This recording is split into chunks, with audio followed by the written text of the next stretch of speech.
Okay, Mr. Bento Box. So at this point, the debate has taken a pause. I do want to talk about like the amount of coverage, the amount of back and forth that occurred so far on October 7 versus the amount of time that was spent on Gaza before a break took place. Now, important for people to remember that like the death toll when they're talking about October 8th and onwards is infinitely higher than the much discussed October 7 here. There's a little bit of an imbalance there. It's partially because of I think Norm's stubbornness, I think, for sure. But just important. Mr. Bene Gesserit, you can understand the Fremen by reading one Wikipedia article.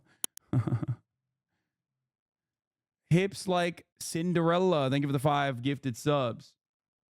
Been reading up on Benny Morris, and I didn't realize how fucked up he was. Here he is speaking on the U.S. killing Native Americans.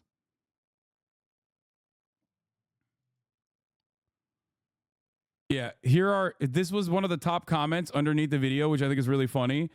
Just showing all of the timestamps where Norm brings up very different names for Mr. Bonarelli. By your solicitude for international law. You should try learning it sometime. It would help you sort out a lot of the civilian deaths. I was disappointed in Norm for this one. I am not disappointed in Norm at all. It would take a lot.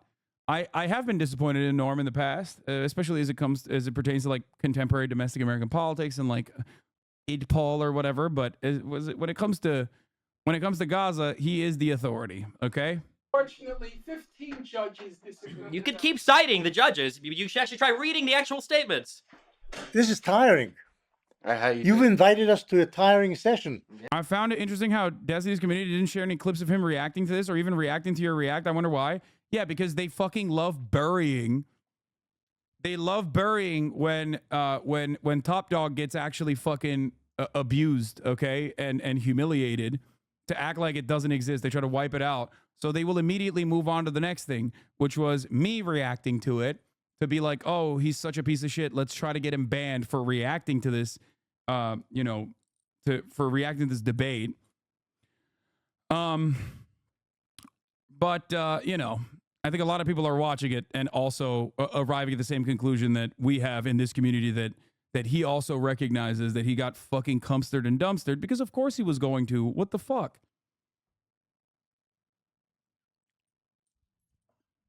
It is not for Norm to dismiss completely incorrect statements from a man who actively has read through Wikipedia pages to keep up with the situation. He needed to shut up and actually let qualified people talk. Yeah.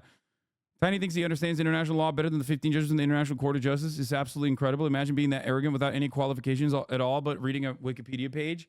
Yes. And they'll move on to character assassination of Norm as well, I think, most likely, because this is the way that you operate. You're like, I don't talk about the debate. Talk about my interlocutors and how they're wrong. If you can't fucking clip them out of context and like consistently pump that narrative, then move on to other shit, like, dox them or find things from their past and like talk about how fucking ridiculous they are. And I'm sure they're doing that already, desperately trying to pump and dump, and investing themselves into changing the narrative desperately away from the fact that their top dog got fucking absolutely owned. So he'll just keep flailing until people forget about it. Yeah, there you go. How you guys doing? Okay. There are major things to discuss here, not just what some court is doing and going to judge in 2 years' time. Yes, okay. So what you just said is one of the reasons why I feel so strongly about this particular conflict is because there are really important things to discuss, but they will never be discussed. They're not being We're not going to discussed talk yet, about Bobby. area A, B, and C, or what a transference of territory. Instead, we're going to talk about apartheid. We're not going to talk about the differences in how do you conduct war in an urban environment where people use. We're just going to talk about genocide. We're not going to talk about right. what's a good solution for the Palestinians. We're just going to say ethnic cleansing. Possible to talk, be productive over the next 2 hours and talk about solutions. About solutions, I have no idea what to say. I mean, I don't see any solutions on. If you wanted a positive end to this discussion, which is what you said at the beginning, I can't contribute to that because I'm pessimistic. I don't see any way forward here. But the solution is easy. The reason why the solution is hard is because the histories and the myths are completely. There's a different factual record, right? One of the things would be no, he is right. He's right on this. Mr. Bonarcello is right. There is the real, accurate historical record who my contemporaries such as Benny Morris will also reckon with. And then there's Israel's lack of historical record.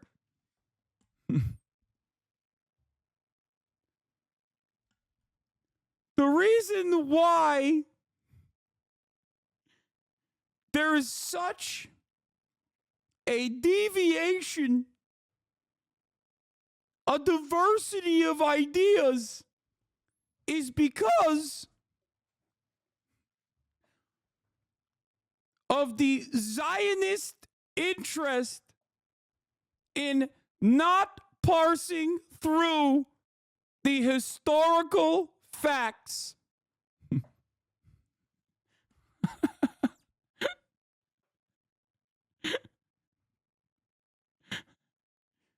It is a deliberate attempt at whitewashing Israel's history.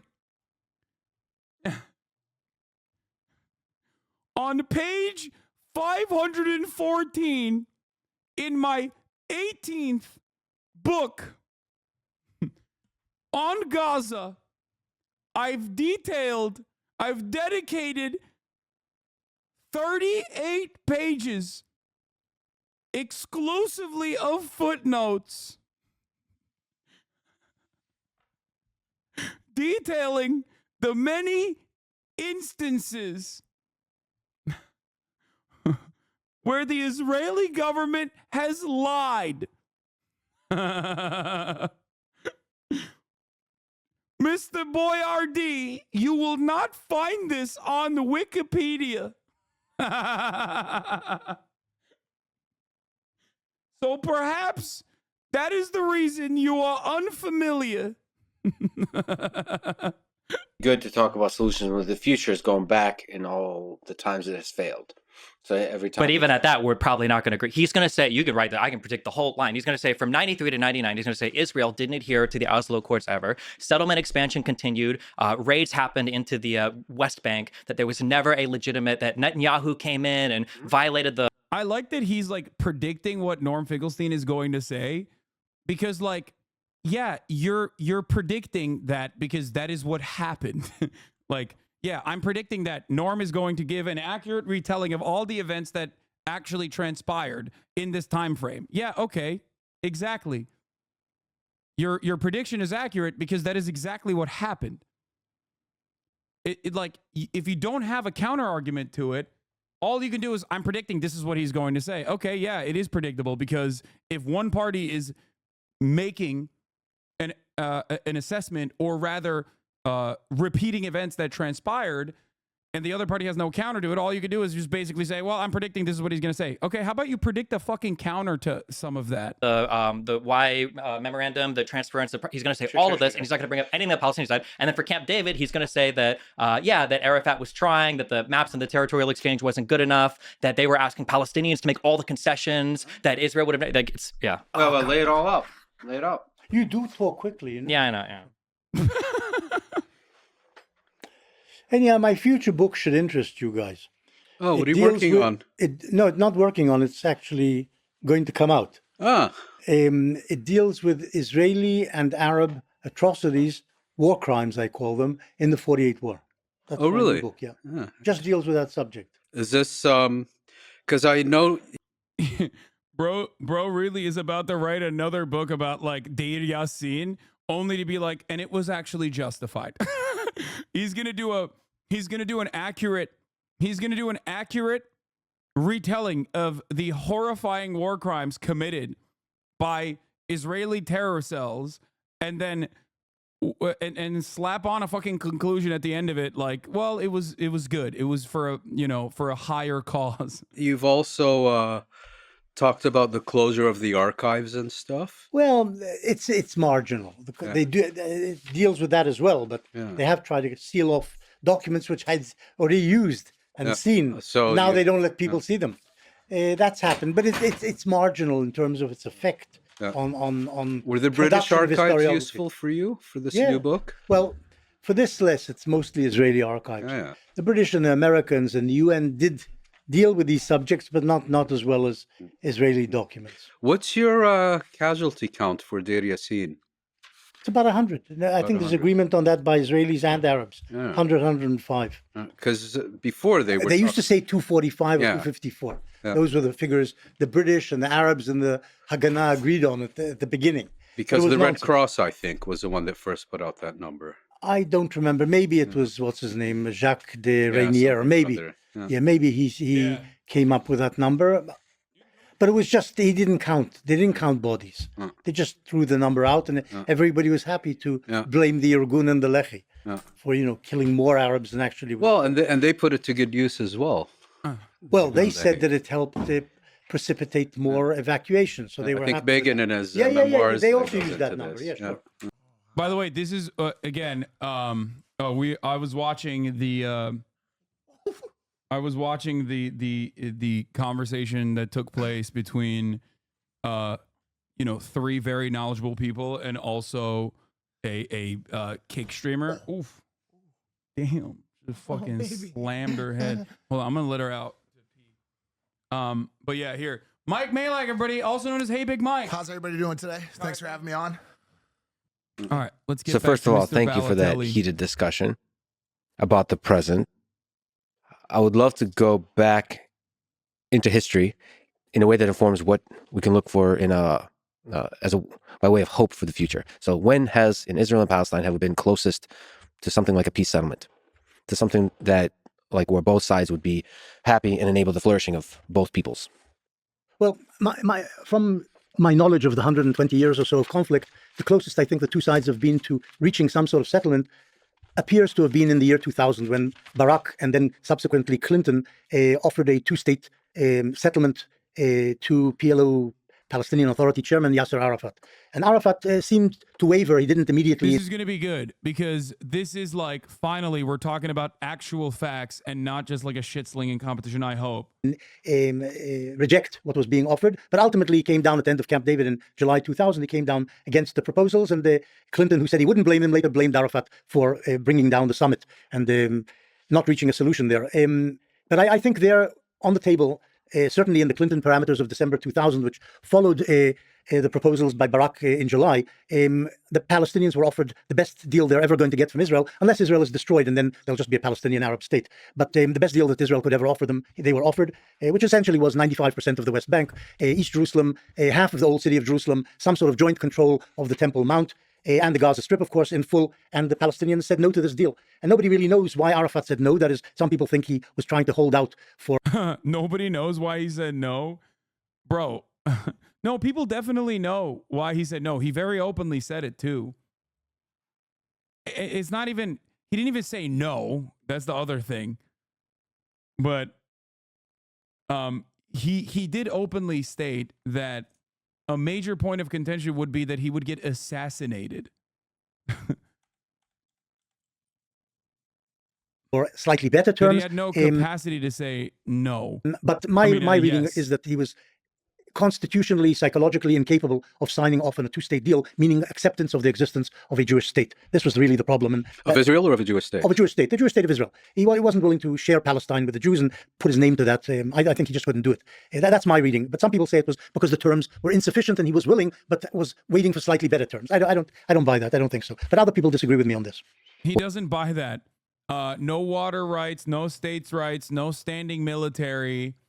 And also Jerusalem is given unconditionally to the state of Israel, a thing that he had no right to say yes to, by the way, which was part of the contention, that it was not within his grounds to say yes to the permanent annexation of Jerusalem, because he said this is a historically and religiously significant land that is far beyond my or your powers of recognizing as belonging to one side. He very famously said that because I think Bill Clinton tried to sweeten the deal by Clinton offered him like a nice house overlooking I think Al-Aqsa or something, and he was like, it's great, like you're offering me a nice house that I will be assassinated in. Like, you're out of your fucking mind. They will kill me. What do you think? Well, just briefly in response, Arafat formally recognized Israel in 1993. Yeah, earlier. I don't think actually that in 2001 a genuine resolution was on offer, because I think the maximum Israel was prepared to offer, admittedly more than it had been prepared to offer in the past, fell short of the minimum that the Palestinians consider to be a reasonable two-state settlement, bearing in mind that as of 1949, Israel controlled 78% of the British Mandate of Palestine.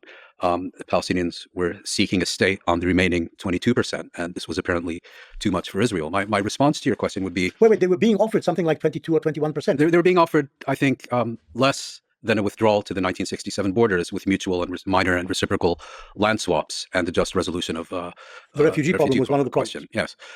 Yes, I worked for the refugee problem is part of the question, is a great way to frame it.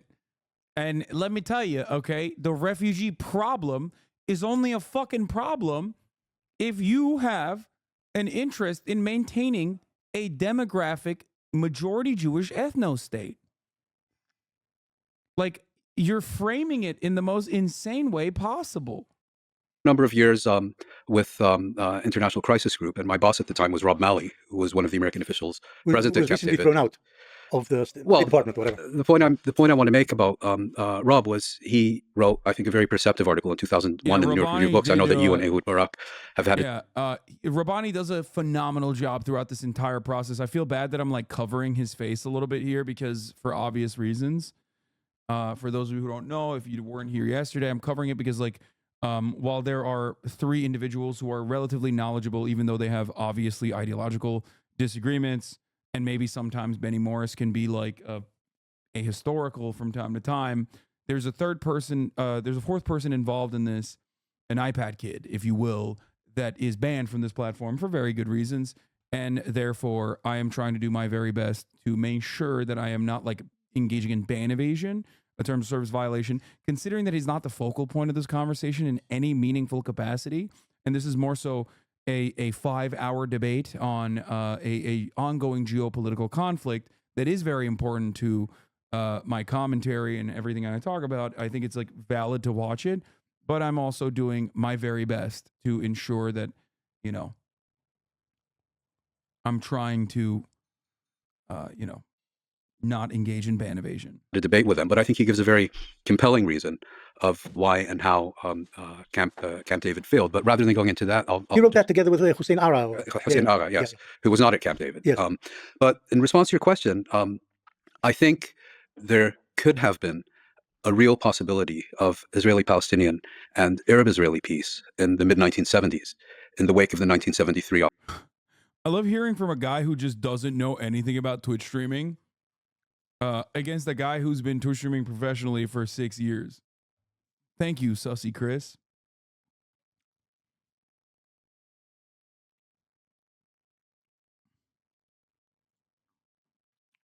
Everything you just said is the exact opposite. For the record, it's stupid. The rules are stupid, but everything you said is the exact opposite in terms of ban evasion. That would be direct ban evasion under Twitch terms of service. Also, thank you for recognizing. All right. October War. I'll recall that in 1971, Moshe Dayan, Israel's defense minister at the time, full of triumphalism about Israel's victory in 1967, speaking to a group of Israeli military veterans, stated, if I had to choose between Sharm el-Sheikh without peace or peace without Sharm el-Sheikh, this is referring to the resort in Egyptian Sinai, which was then under Israeli occupation, Dayan said, I will choose for Sharm el-Sheikh without peace.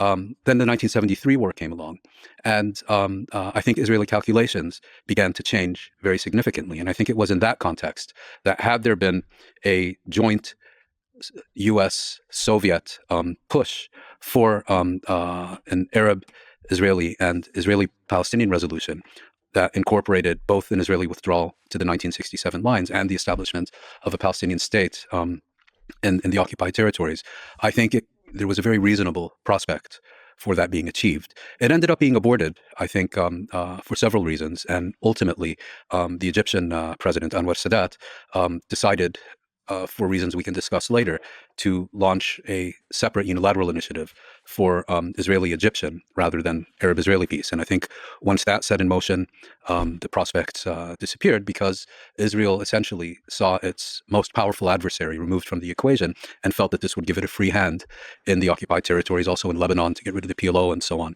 So, and you ask when were we closest?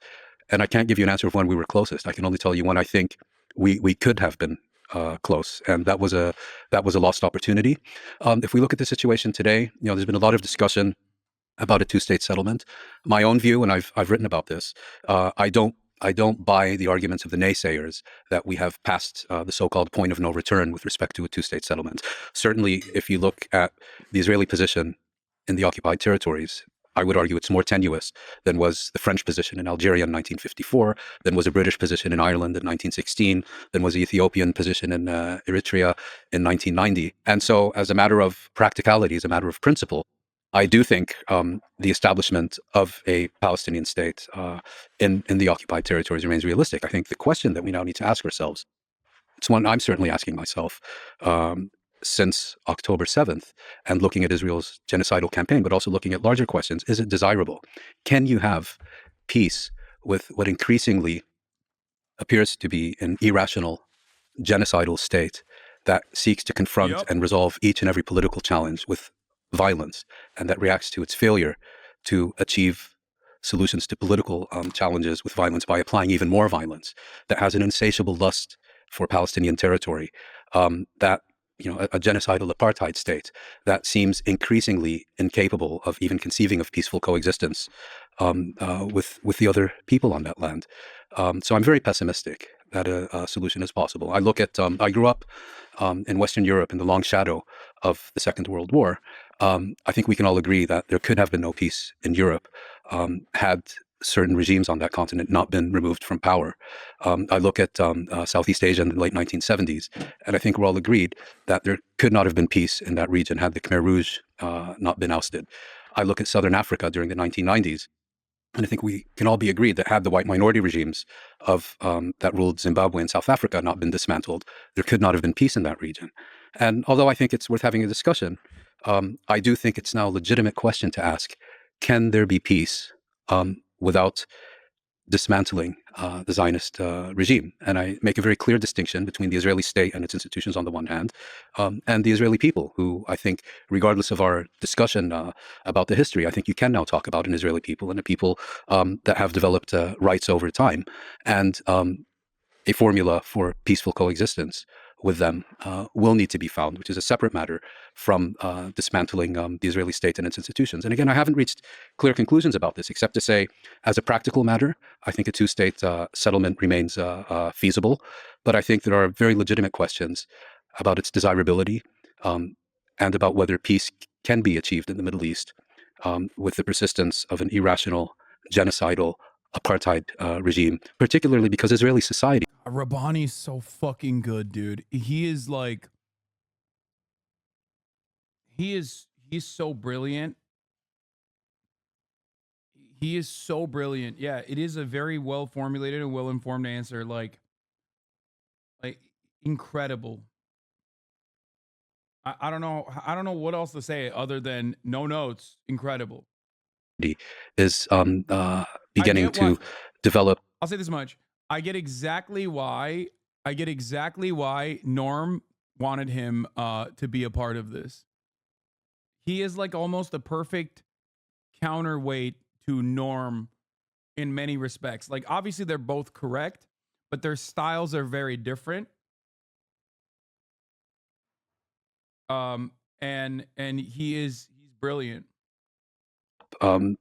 Many extremely distasteful supremacist, dehumanizing aspects that I think also stand in the way of coexistence that are being fed by this regime.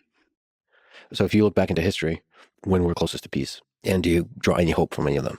I feel like in 2000, I feel like the deal that was present, at least at the end of the Taba summit, I think in terms of what Israel, I think, had the appetite to give and what the Palestinians would have gotten, would have definitely been the most agreeable between the two parties.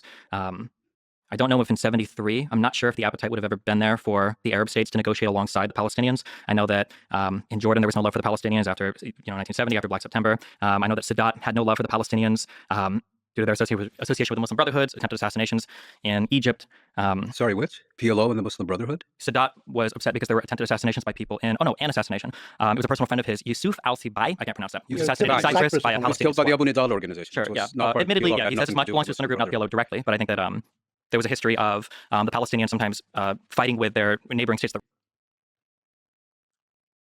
were hosting them if they weren't getting the political concessions they wanted. The assassination of the Jordanian king in 50. That's crazy. 51 might be another example of that in Jordan. It feels like over a long period of time, it feels like the Palestinians have been kind of told from the neighboring Arab states that if they just continue to enact violence, whether in Israel or abroad, that eventually a state will materialize somehow. I don't think it's gotten them any closer to a state. If anything, I think it's taken them farther and farther and farther away from one. And I think as long as the hyperbolic language is continually employed internationally, the idea that Israel is committing a genocide, the idea that there is an apartheid, the idea. Oh, I didn't realize it was actually not like Israel's genocidal actions that are moving everyone away from peace, but it's actually the hyperbolic language being applied. Damn, dude. Excuse me. I didn't realize the Palestinians and everyone else, I mean, fuck their lives and their worldview and their deaths. It's actually other people correctly saying, it's the Human Rights Watch that in 2021 said Israel is an apartheid state. That is actually the reason why we will never achieve peace now. It wasn't like actually having an apartheid state. It was people saying this apartheid state is an apartheid state. Damn, dude. Omni-liberalism on top, baby. In 2022, sorry, Amnesty International, not 2021. That they live in a I think it was concentration camp. 2021. All of these words, I think, further the narrative for the Palestinians that Israel is an evil state that needs to be dismantled. I mean, you said as much about the institution, at least, of the Zionist government. Israel's government is probably not going anywhere. All of the other surrounding Arab states have accepted that, or at least most of them down in the Gulf, Egypt and Jordan, have accepted that. The Palestinians need to accept it too. The Israeli state or the state apparatus is not going anywhere. And at some point, they need to realize, like, hey, we need a leader that's going to come out and represent us, represent all of us, is willing to take political risks, is willing to negotiate some lasting peace for us. And it's not going to be the international community or some invocation of international law or some invocation of morality or justice that's going to extricate us from this conflict. It's going to take some actual difficult political maneuvering on the ground Of accepting Israel. Which They formally did in 1993. Which they formally did in 1993. Yeah, but then no lasting peace came after that in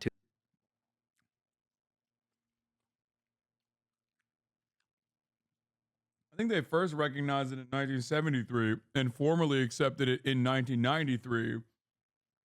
So whose fault is that? I reckon. Perhaps there was some other shit that happened in 1993. 2000. Huh. It's so crazy that one historical reference, like one historical fact that he did not cherry pick from his fucking Wikipedia argument, immediately just destroys everything that the foundational basis of what he was presenting. No, because 1993 was not a peace agreement. Sure, the Oslo Accords didn't have a final solution. Were an of course. interim, Yeah. an interim agreement, and Palestinians actually began clamoring for commencing the permanent status resolutions on schedule, and the Israelis kept delaying them. In fact, they only began, I believe, in '99 under American pressure on the Israelis. I And think you're being a bit one-sided. Both sides didn't fulfill the promise of Oslo and the steps needed for Oslo. There was Palestinian terrorism, which accompanied Israel's expansion of settlements and other things. The two things fed each other and led to what happened in 2000, which was a breakdown of the talks. Did you just say they're Jewish, you guys? They can use the term final solution? The guy who used the term final solution is not Jewish. Destiny's not Jewish, bro. What? And also, what do you mean? You got to be joking, right?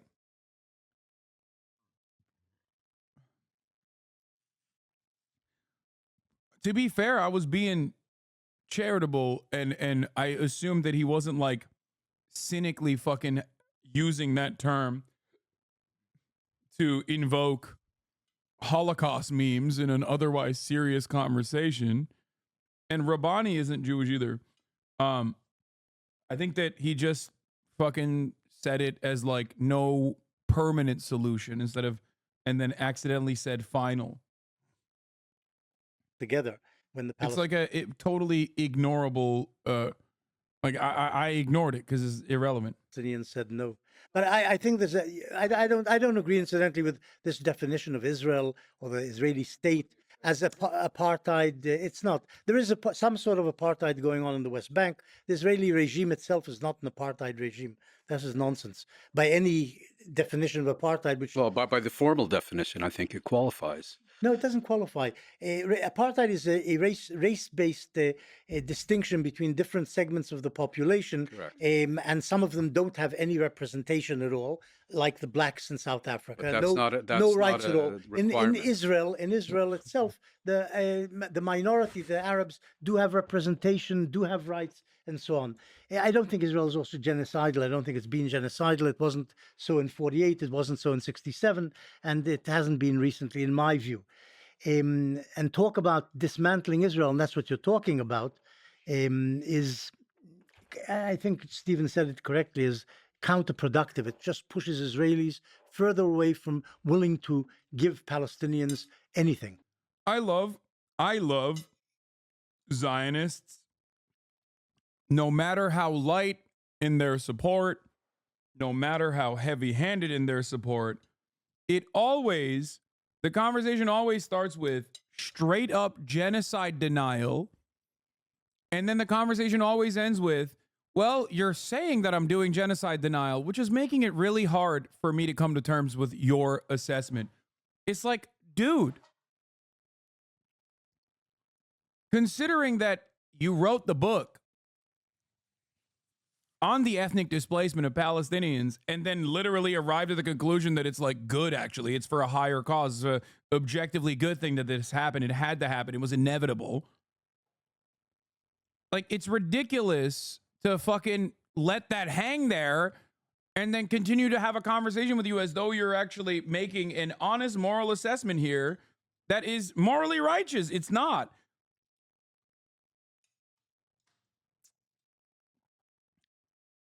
Defending fascism from a liberal framework is always going to run into this ideological crossroad.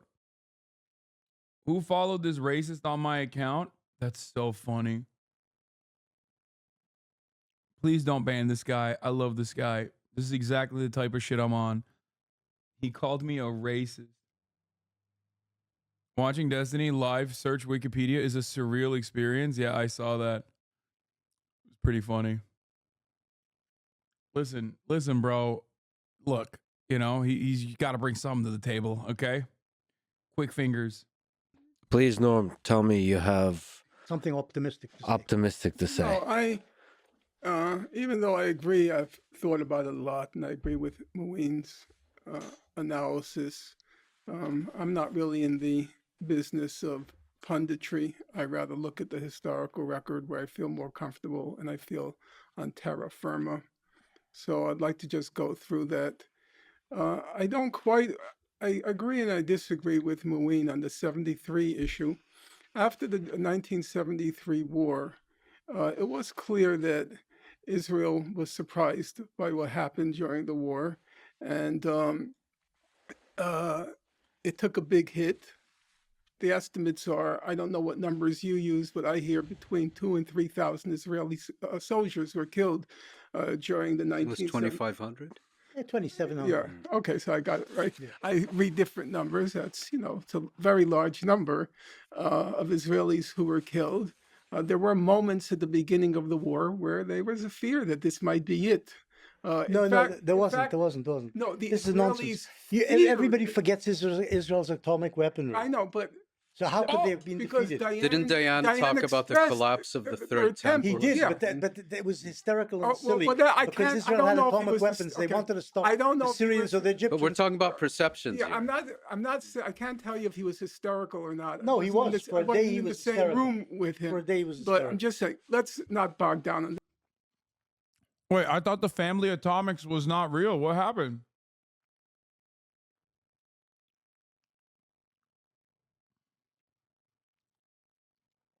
What happened? Does the atomics exist or does the family atomics not exist in Israel? Interesting. Interesting. It's like the top of the hour ad break. In the minds and souls and hearts of those who are subscribed, they don't see it, so they don't think it's real. But for everybody else who is unsubscribed, well, they certainly see it, and it's a very real thing for them. Of course, if you want to think that the top of the hour ad break is mystical, and not real, just subscribe for $5 or for free. Here's the stream and ad break now for those of you who do not. The war is over, and when President Carter comes into power, Carter was an extremely smart guy, Jimmy Carter, extremely smart guy, and he was very fixed on details. He was probably the most impressive of modern American presidents, in my opinion, by a wide margin. And he was determined to resolve the conflict on a big scale, on the Arab-Israeli scale. On the Palestinian issue, he wouldn't go past what he called the Palestinian homeland. He wouldn't Palestinian national home. And the Palestinian national home. He wouldn't go as far as a Palestinian state. I'm not going to go into the details of that. I don't think realistically, given the political balance of forces, that was going to happen, but that's a separate issue. Let's get to the issue at hand, namely, what is the obstacle, or what has been the obstacle since the early 1970s? Since roughly 1974, the Palestinians have accepted the two-state settlement on the June 1967 border. Now, as more pressure was exerted on Israel because the Palestinians seemed reasonable, the Israelis, to quote the Israeli political scientist Avner Yaniv, he since passed from the scene, he said, Yaniv in his book, Dilemmas of Security, he said that the big Israeli fear was what he called the Palestinian peace offensive. That was their worry, that the Palestinians were becoming too moderate. And unless you understand that, you can't understand the June 1982 Lebanon War. The purpose of the June 1982 Lebanon War was to liquidate the PLO in southern Lebanon because they were too moderate, the Palestinian peace offensive. I'm going to have to fast forward. There are many events. There's the first Intifada, then there's the Oslo Accord, and let's now go to the heart of the issue, namely the 2000-2001 negotiations. Well, the negotiations are divided into three parts for the sake of listeners. Well, he just said is really important for people to understand. With respect to Israel's fears of the Palestinian liberation organizations becoming much more palatable to the Western world. This was always a very real fear because deep down inside, everybody kind of recognizes that the Palestinians do have a right to that land. It's like if the indigenous populations weren't full-blown, cast aside, genocided, and could literally communicate with the rest of the world that, like, holy shit, these guys are killing us, and we just want the killing to end. We want the oppression to end. It's important to recognize this because the destruction of the peace process from the Israeli side, which Netanyahu literally openly championed and ran on, by the way, played the role of making or legitimizing the reactionary, more fundamentalist, more reactionary forces within Palestinian society that were developing prominence, like Hamas. The only mechanism of pushback against the Israeli state that consistently utilized the two-state solution and the peace process, the so-called peace process, as a way to quietly and sometimes very publicly and openly continue permanently annexing land, continue creating Bantustans, ghettos in the occupied West Bank through settler expansion. That is a very, that's why Israel's way more comfortable with Hamas being the only entity that defends the interests of the Palestinians.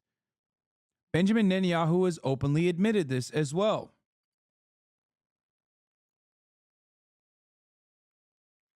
He has openly stated this, both in closed-door meetings, openly to members of the Knesset, saying that we can always control Hamas in the way that we know how to. We control how high the flames go, in referencing Gaza. Israel never wanted a real partner in peace.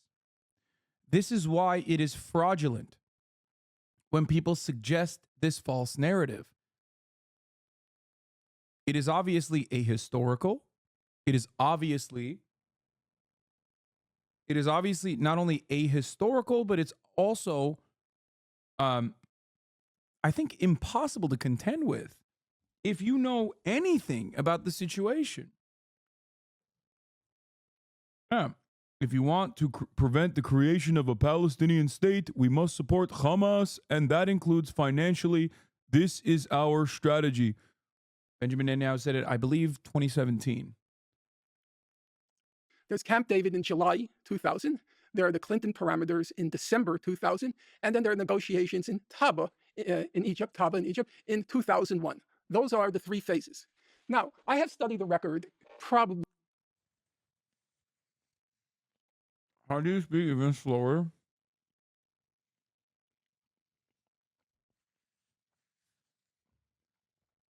I love when Mr. Bonarelli's fans come in to this community. I love when Mr. Bonarelli's fans come in here.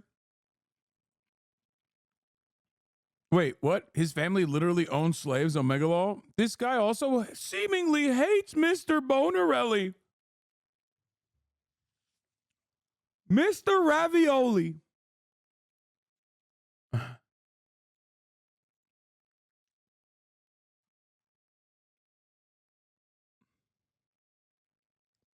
I'm going to unban this guy.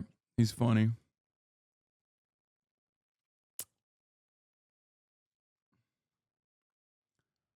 All right, let's continue. Lead to the point of insanity because there are so many.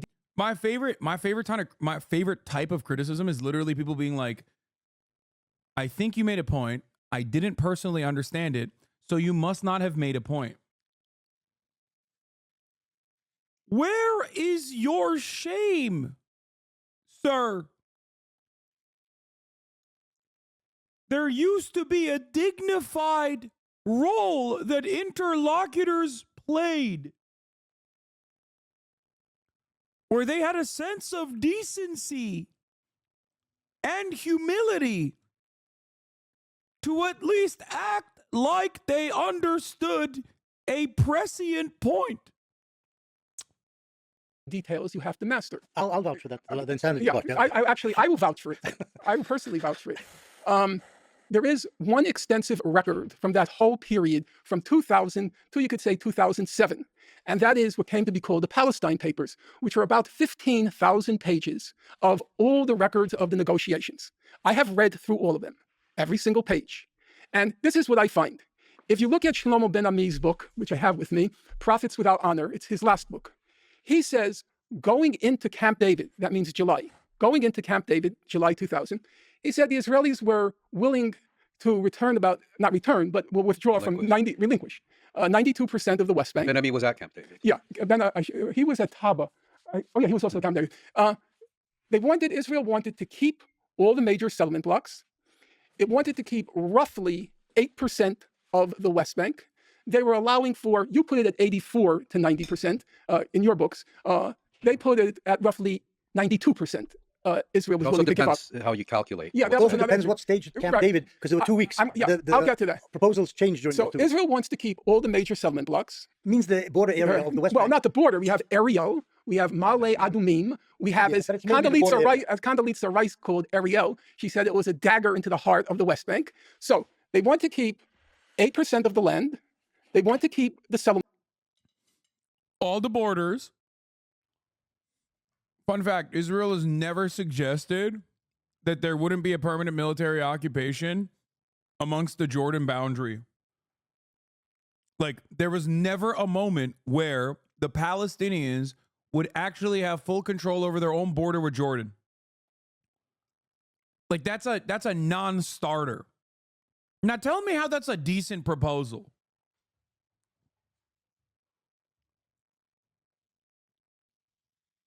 They were like, yeah, you can have your state. No standing military, by the way. And also no border, really. And yes, not only do you not have a border, because like people will use the percentages to make it seem like Israel was actually suggesting like a decent proposal when it was not the case, because it cut through the West Bank and there were no borders. It was basically a Bantustan. Blocks. They want to keep 80% of the settlers. They will not budge an inch on the question of refugees. To quote Ehud Barak in the article he co-authored with you in the New York Review of Books, Bro, we will accept, and I think the quote's accurate, no moral. It's so funny. Like, they are cooking this dude so goddamn hard on the timeline, dude. I don't understand how. I mean, I guess this is a perfect demonstration of like being hoisted on your own petard. Like, the very same confidence that deluded Destiny for many years into thinking that he was this like brilliant debater, devoid of actual like analysis, devoid of any of the historical facts or whatever. I think, and the fact that he was able to genuinely like bully a lot of people and humiliate them and you know, develop a fan base, because he does debate a lot of fucking idiots, like, you know, the red pill guys and whatnot, and developing a fan base that's like, you are the fucking champion, like you are the intellectual champion, akin to Ben Shapiro, had caused him to unironically think that he can just do this against people who wrote the books that Wikipedia is summarizing.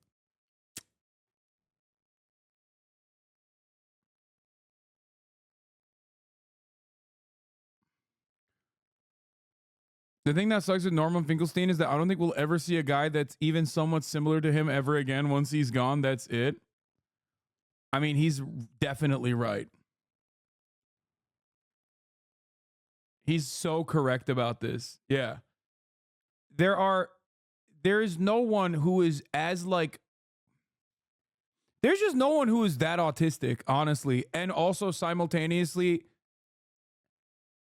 yeah, that's it. Like, I've never encountered someone. People like that usually are in the fucking STEM field. You know what I mean?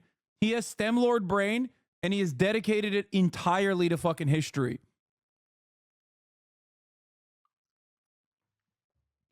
Remember, this is a guy who literally refuses to use computers, refuses to use phones, dude. Bro, he challenged a motherfucker to an argument, but in print. Exactly. That's why he brought books.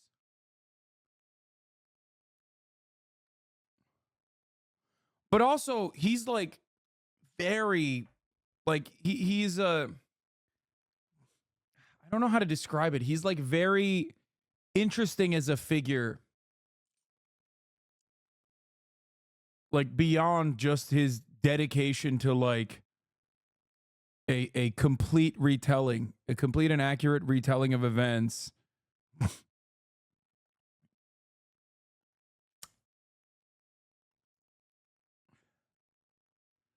Yeah, no, he is a Norm Finkelstein personally did Butlerian jihad on his own.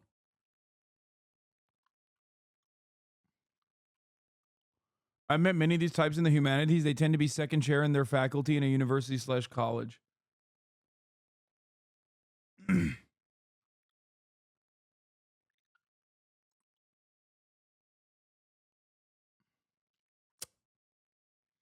Norm Finkelstein read a book he hates 3 times just to make sure he has the facts straight so we can shit on the people on this one very specific topic. It is some of the most petty shit ever. Thankfully, it's on the right side of history and on behalf of an oppressed people. Yeah.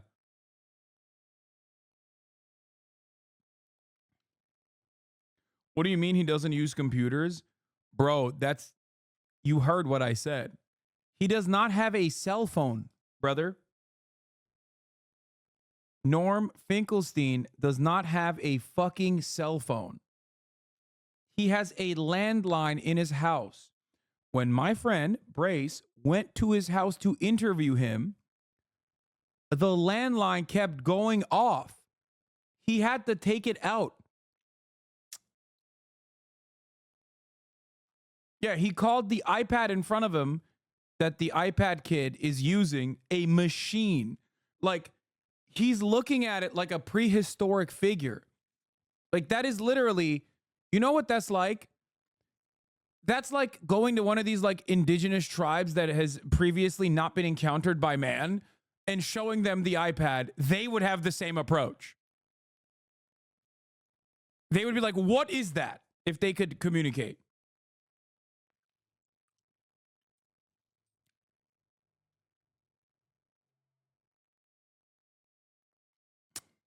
Legal or historical responsibility for what happened to the refugees. So forget about even allowing refugees to return. We accept no moral, legal, or historical responsibility for the refugees.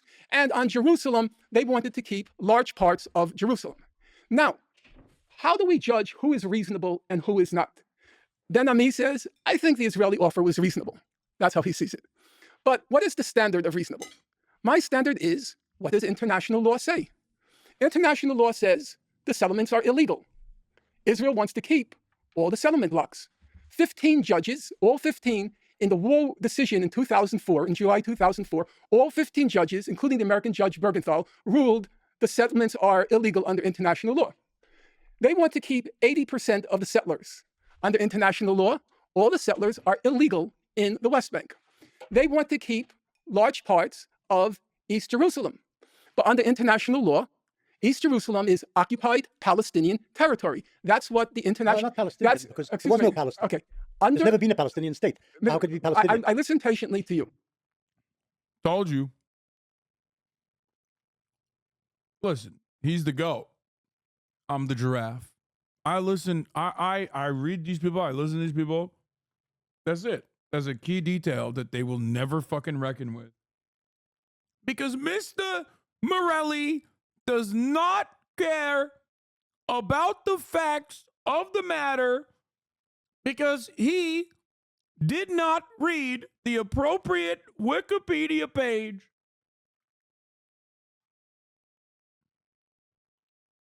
Sorry. Under international law, if you read the decision, all territory, the 2004 Wall decision, all territory beyond the Green Line, which includes East Jerusalem, is occupied Palestinian territory. Except the Golan Heights. The designated unit, according to the International Court of Justice, the designated unit for Palestinian self-determination. And they deny any right whatsoever on the right of return. The maximum, I don't want to go into the details now, the maximum formal offer was by Ehud Olmert in 2008. He offered 5,000 refugees could return under what was called family reunification, 5,000 in the course of 5 years, and no recognition of any Israeli responsibility. So, if you use as the baseline what the UN General Assembly has said and what the International Court of Justice has said, if you use that baseline, international law, by that baseline, all the concessions came from the Palestinian side. Every single concession came from the Palestinian side. None came from the Israeli side. They may have accepted less than what they wanted, but it was still beyond what international law allocated to them. Now, you'll say... Allocated to the Palestinians. Allocated to the Palestinians, yes. Thank you for the clarification. Now, about Arafat. Like the Mufti, never liked the guy. I think that was one of the only disagreements Mouin and I had when Arafat passed. You were a little sentimental, I was not. Never liked the guy. But politics, you don't have to like the guy. There was no question, nobody argues it, that whenever the negotiations started up, the Palestinians just kept saying the same things. No. No. They kept saying no. No. Professor Morris, with due respect, incorrect. They kept saying international legitimacy, international law, UN resolutions. They said, we already gave you what the law required. We gave that in 1988, November 1988, and then ratified again at Oslo in 1993. And they said, now we want what was promised us under international law. And that was the one point where everybody on the other side agreed. Clinton, don't talk to me about international law. Livni, during the Omar administration, she said, I studied international law. I don't believe in international law. Every single member on the other side, they didn't want to hear from international law. And to my thinking, that is the only reasonable baseline for trying to resolve the conflict. And Israel has, along with the US... When has international law been relevant to any conflict basically in the world? Hey, that's why over the last 150 That's why the years. Palestinians have to recognize Israel, because that's international law. No, but international law is meaningless. That was UN Resolution Conflicts are not 242. solved by international law or in accordance with international Yeah, law. but then, Professor Morris, for argument's sake, let's agree on that, strictly for argument's sake. What's the alternative? Dennis Ross said, we're going to decide who gets what on the basis of need. I like that he recognized that. No, he's saying might is right.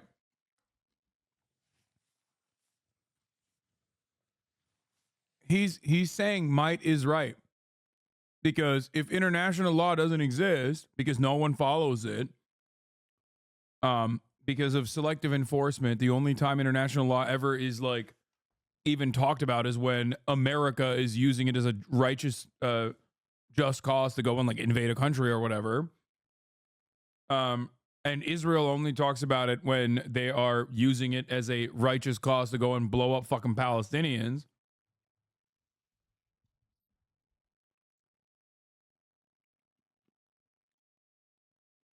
Then what is to be done? What remains? Well, what remains is obvious. Might is right. Another fundamental principle of Zionism. Needs. So he says, Israel needs this, Israel needs that, Israel needs that. Dennis Ross decided to be the philosopher king. He's going to decide on the basis of need. That's not what he's saying. That's what you are saying for sure. Wait, what? He literally said international law has never been used in any of the past 100 years of conflict, which is not even true. They did literally talk about Bosnia earlier, so suck my dick.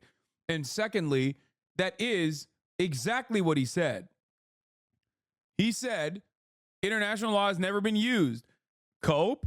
I'm not the one engaging in copium, brother. Your boy got his shit pushed in so fucking hard by like a 900-year-old demon who doesn't even fucking use a cell phone that you have to come in here and literally argue on behalf of your daddy, okay?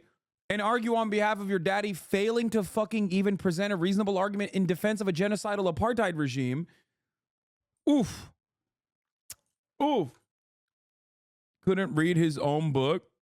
What? Couldn't read his own book? The fuck are you talking about?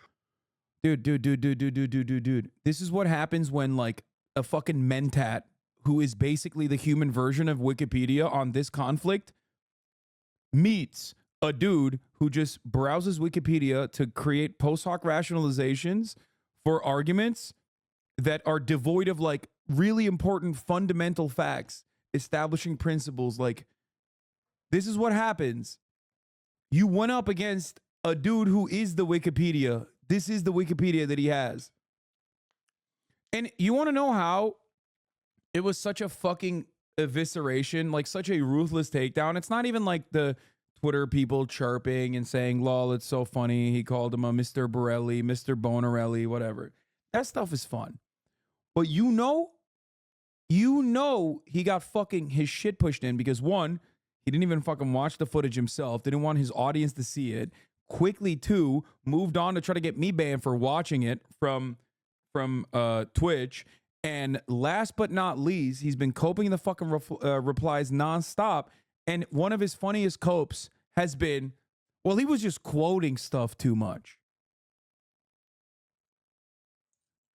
That's it. You have conceded. You have been bested in the marketplace of ideas when your only takedown is basically going, yeah, sorry, I didn't know he had hands like that, intellectually speaking. You know what I mean?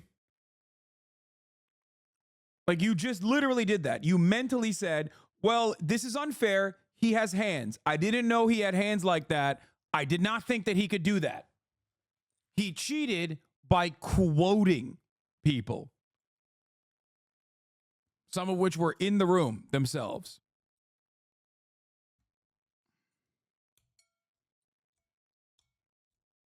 That's messed up, man.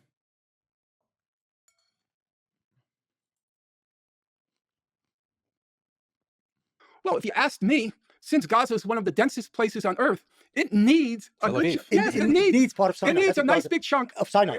Well, not Sinai. That's what it actually needs. Okay, I don't even want to go there. It needs a nice big. Bro said Sinai.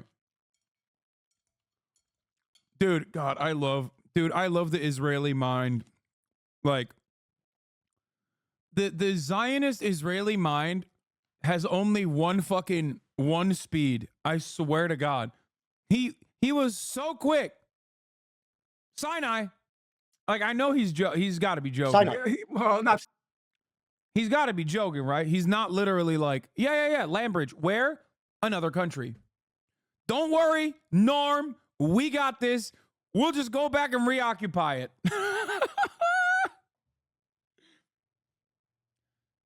No, he said Sinai, not cyanide. He's saying, don't worry, we'll connect the land bridge between Gaza and the West Bank by retaking parts of Egypt.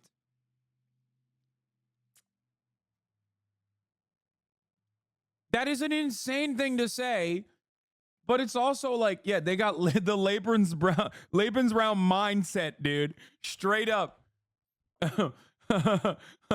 He's like, dude, I don't understand. Just we'll make living space. Yeah, no, here, we'll push you into the desert. Don't worry. Someone else's desert, we'll take it and we'll give it to you. One speed, bro. One fucking speed. That's what it actually needs. Okay, I don't even want to go there. It needs a nice big chunk, but I have to accept international law says no. Okay, international law is irrelevant. Now, Ben Ami says, I think the Israeli offer was reasonable. Okay, that's and he's a reasonable guy. He seems to, even though, okay, I don't want to go there. I've debated him, and part I agree with you. But who decides what's reasonable? I think the international community, in its political incarnation, the General Assembly, the Security Council, all those UN Security Council resolutions saying the settlements are illegal, annexation of East Jerusalem is null and void, and the International Court of Justice. That, to me, is a reasonable standard. And by that standard, the Palestinians were asked to make concessions. It is pretty funny that his argument devolves into, Benny Morris's argument devolves into, routinely, by the way, no matter how much that other chatter was coping in here, being like, cope and seethe, I'm not coping, you're coping. His argument literally is, international law is irrelevant. Okay, what's relevant then? Might is right. And he said it multiple times. He was like, Malt, you're coping. You're coping. Which I consider unreasonable. or the international community considers unreasonable. I think that the issue is when you apply international law or international standards, I wouldn't say what Benny Morris says that they're irrelevant, but I think that these have to be seen as informing the conversation. I don't think these are the final shape of the conversation. I don't think historically Israel has ever negotiated within these strict bounds, whether we're talking Resolution 242, whether we're talking about any General Assembly resolutions. That's just not how these negotiations tend to go. You might consider international opinion on things, but at the end of the day, it's the bilateral negotiations, oftentimes historically started in secret, independent of the international community, that end up shaping what the final agreements look like. I think the issue with this broad appeal to international law is, again, going back to my earlier point about all of the euphemistic words, all it simply does is drive Palestinian expectations up to a level that is never going to be satisfied. For instance, you can throw that ICJ.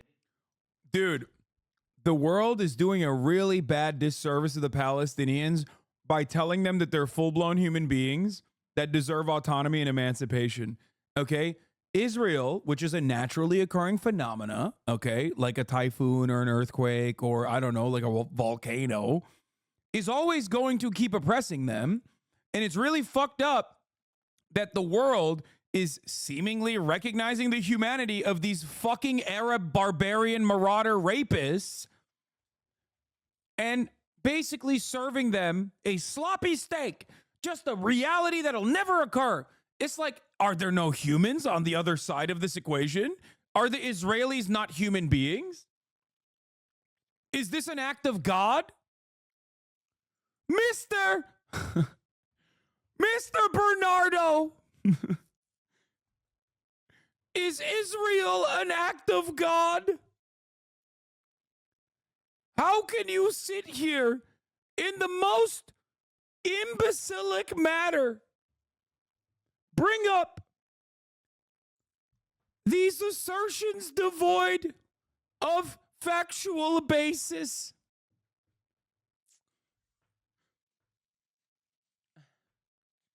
You fantastic imbecilic human. Opinion all you want. It was an advisory opinion. That came in 2004. Have Palestinians gained more or less land since that 2004 advisory opinion was issued? So what would your standard be then? Both sides have to have a delegation that confronts each other and they assess the realistic conditions on the ground and they try to figure out within the confines of international. Wait, so, okay, so then throw the entire peace process away because you're saying that that's not what happened. That is not a good argument for you, my friend, if you want to present it as Israel has done its very best. Because if you ask Benny, who's looking at you right now like, the fuck?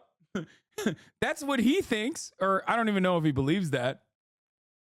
But like, that literally is the argument that Israel presents, is like, oh, we went to the table, we had concessions ready to go, those concessions were reasonable, you just fucking destroyed. This is a pro-Palestinian position. Destiny, I think, maybe got like a little too horny or something. Maybe he's like a little fucked up here. Maybe Norm got into his head a little bit, but is like low-key making an argument that every Palestinian knows is the reality, which is that the peace process has never been realistic because of obviously a lack of serious concessions from Israel, but also because of the fact that Israel has never really looked at the situation on the ground. Actually, a lot of both sides are reasonable for it. But like, for instance, this statement of like full retreat from the West Bank, was it 400,000 settlers? How many settlers live in the West Bank now? Probably 500,000. Yeah, you're going to 750,000 settlers in the West Bank. You should fucking know this. It's like been 5 months since you learned where Israel is on a map after first saying that, they deserve to be genocide of the Palestinians. I mean, it is also definitely on the Wikipedia page. Benny is going to say it's 750 total, 250,000 in East Jerusalem, which Benny doesn't believe belongs to Palestine because he's a piece of shit. And then the rest of it is just West Bank proper, beyond the borders or beyond the boundary of occupied Jerusalem. Of course, like I said, I mean, Mr. Balotelli, you should know these facts, but Benny Morris does know these facts, and he's a fucking demon regardless. If you include the Jerusalem suburbs. Yeah, 400,000 or 500,000 people are never. With the Jerusalem suburbs, perhaps. Yeah, And Israel calls that. Damn, that's crazy. Dude, remember when this fucking piece of shit donkey, this donkey fucking asshole was claiming that I want to kill Israeli children, Israeli babies, settler babies, or saying that my assessment is unrealistic when I was saying, because of the fact that there are 750,000 Israeli settlers right now, Jewish settlers in the West Bank and also in East Jerusalem, it would be impossible to dispel or to expel every single person there. It would literally be a mass catastrophe.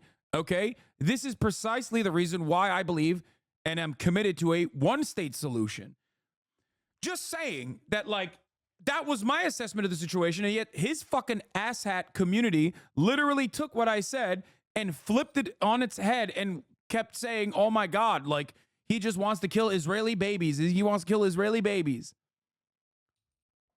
And that a two-state solution is maybe viable in the future, but also Palestinians are not being genocided, and also Israel's not an apartheid state, even though all of those are correct. The Palestinians are being genocided. Israel is an apartheid state.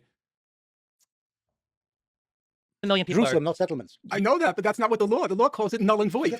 we can say whatever we want until we're blue in the face, but like there's half a million let me- Israeli people are not being expelled. My It's not gonna response, happen. you're basically saying, if I understand correctly, there's only one way to resolve this, and that is through direct bilateral negotiation. Probably, yeah, Okay, so or ideally, but I've taken over your house. Okay, you're not going to go to the police because the law is only of limited value. So you come over and sit in what is now my living room that used to be your living room, and we negotiate.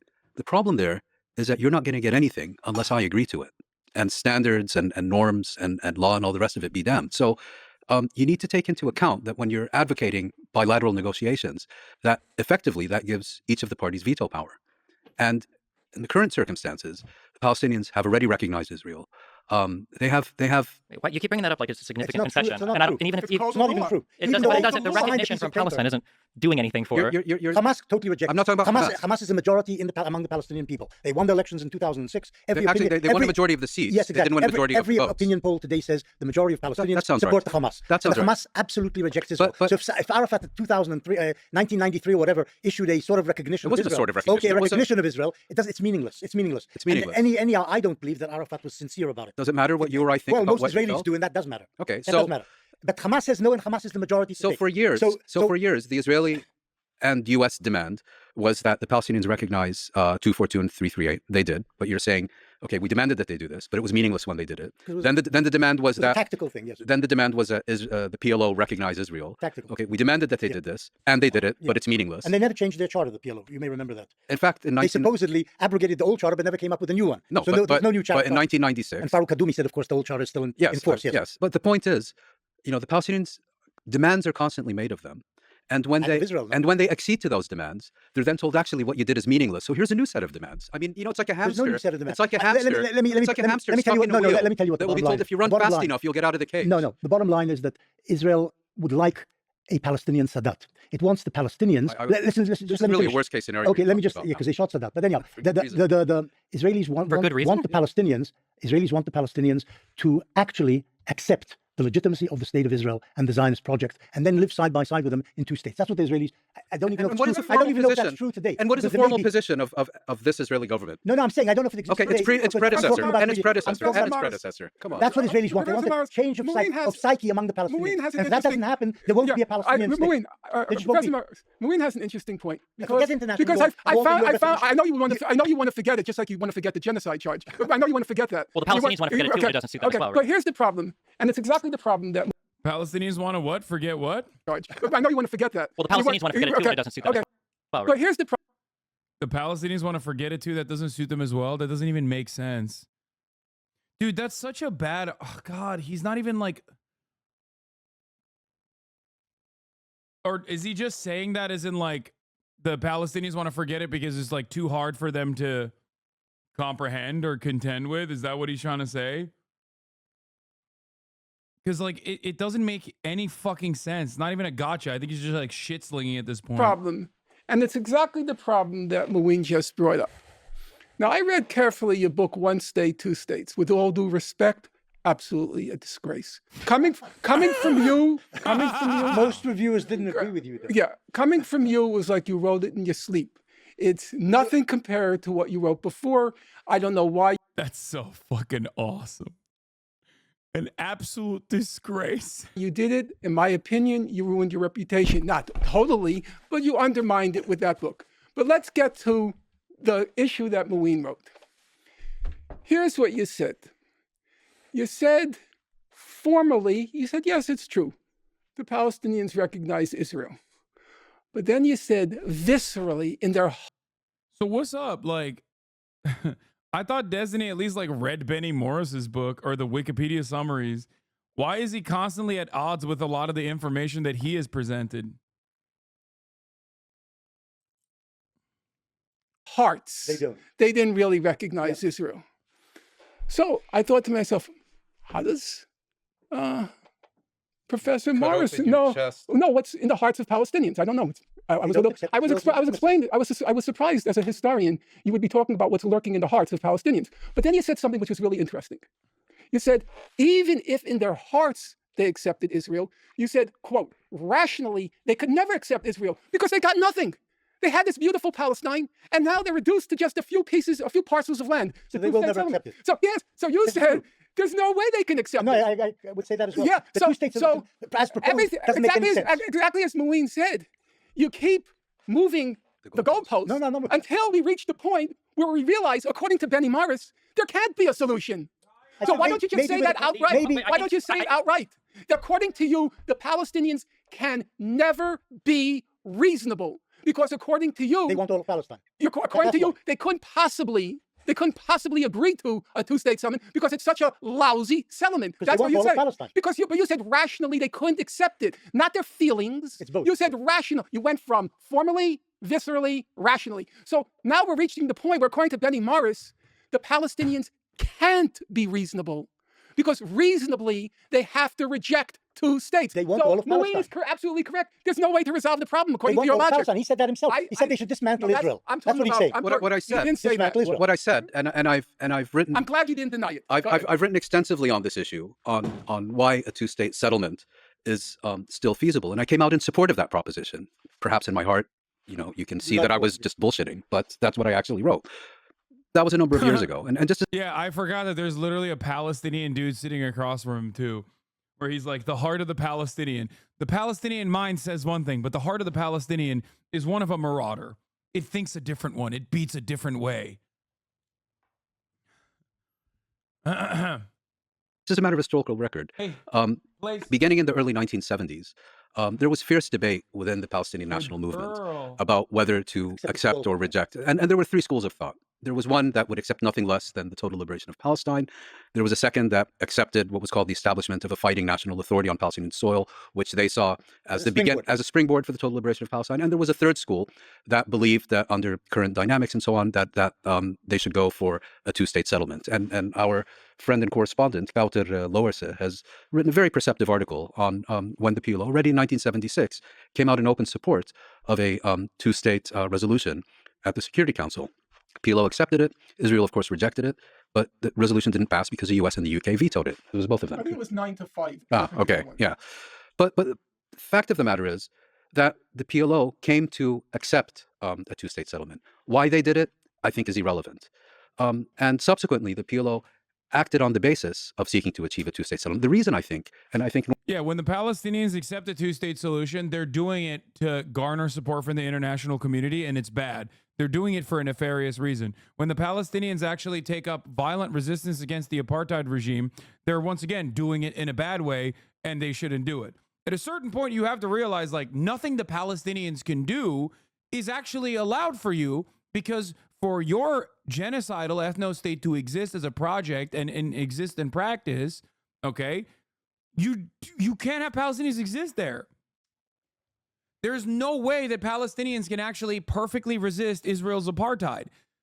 Like, and by the way, they can't even perfectly resist it by dying, because then Zionists say, well, they're dying for Pallywood. They're dying for the Western world to look at and sympathize with their position. There is no way, like, the perfect solution to this literally is for the Palestinians to magically and quietly perish from the land. Like, just disappear. Israel kills them and still paints them as actually willing participants in the slaughter that are dying deliberately. Hamas is putting them in the direction of our missiles. Norm, you've written about this. The reason that Arafat was so insistent on getting the minimally acceptable terms for a two-state settlement at Camp David and afterwards. Is that a real take? What the fuck? My favorite is when someone first finds out like a Hasbara point, like a Hasbara talking point for the first time. when it doesn't come from the mouth of Jake Tapper as though it's like factually accurate, it definitely hits a little different. Yes, Israelis, literally Zionists, okay, will regularly reach that depth of inhumanity, sorry. No, not photogenic dead babies, telegenically dead babies. That is what Benjamin Netanyahu said in 2018. Telegenically dead children. That was the term he used.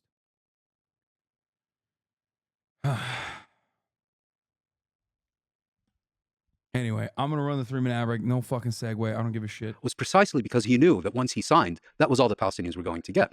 If his intention had been, I'm not accepting Israel, I simply want a springboard, he would have accepted a Palestinian state in Jericho. But he didn't. He That's insisted. something I've never understood.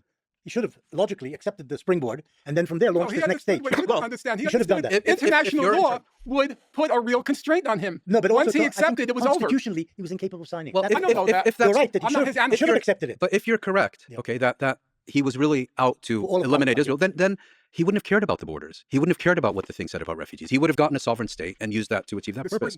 But I think it was precisely because he recognized that he was not negotiating for a springboard. He was negotiating permanent status, that he was such a stickler. By the way, he said that on CNN. They want to pile up as many civilian dead as they can. They use telegenically dead Palestinians for their cause. They want the more dead, the better.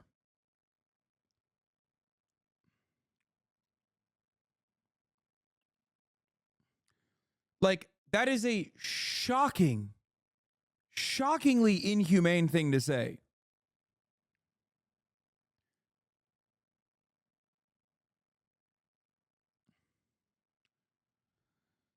That was in 2018. Or no, it was before then. It was 2014. I thought it was during the Great March of Return. He said something similar in that he said something similar then too. 2014 is after the first siege. Or not the first siege, but one of the sieges.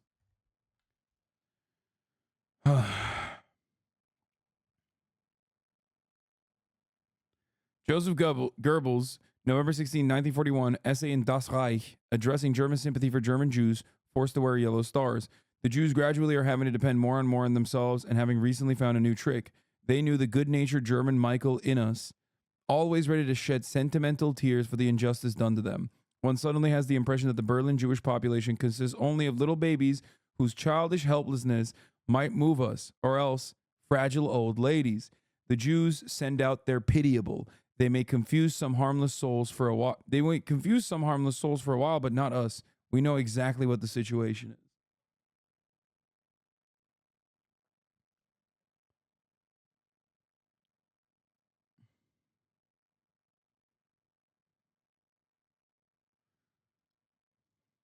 About the details. The second, just as a factual matter, he wasn't such a stickler. When they asked him how many refugees, the numbers... It was a principle rather than the principle. He said I would be pragmatic about it. Yes, and the numbers that were used at Annapolis were between 100 and 250,000 refugees over 10 years.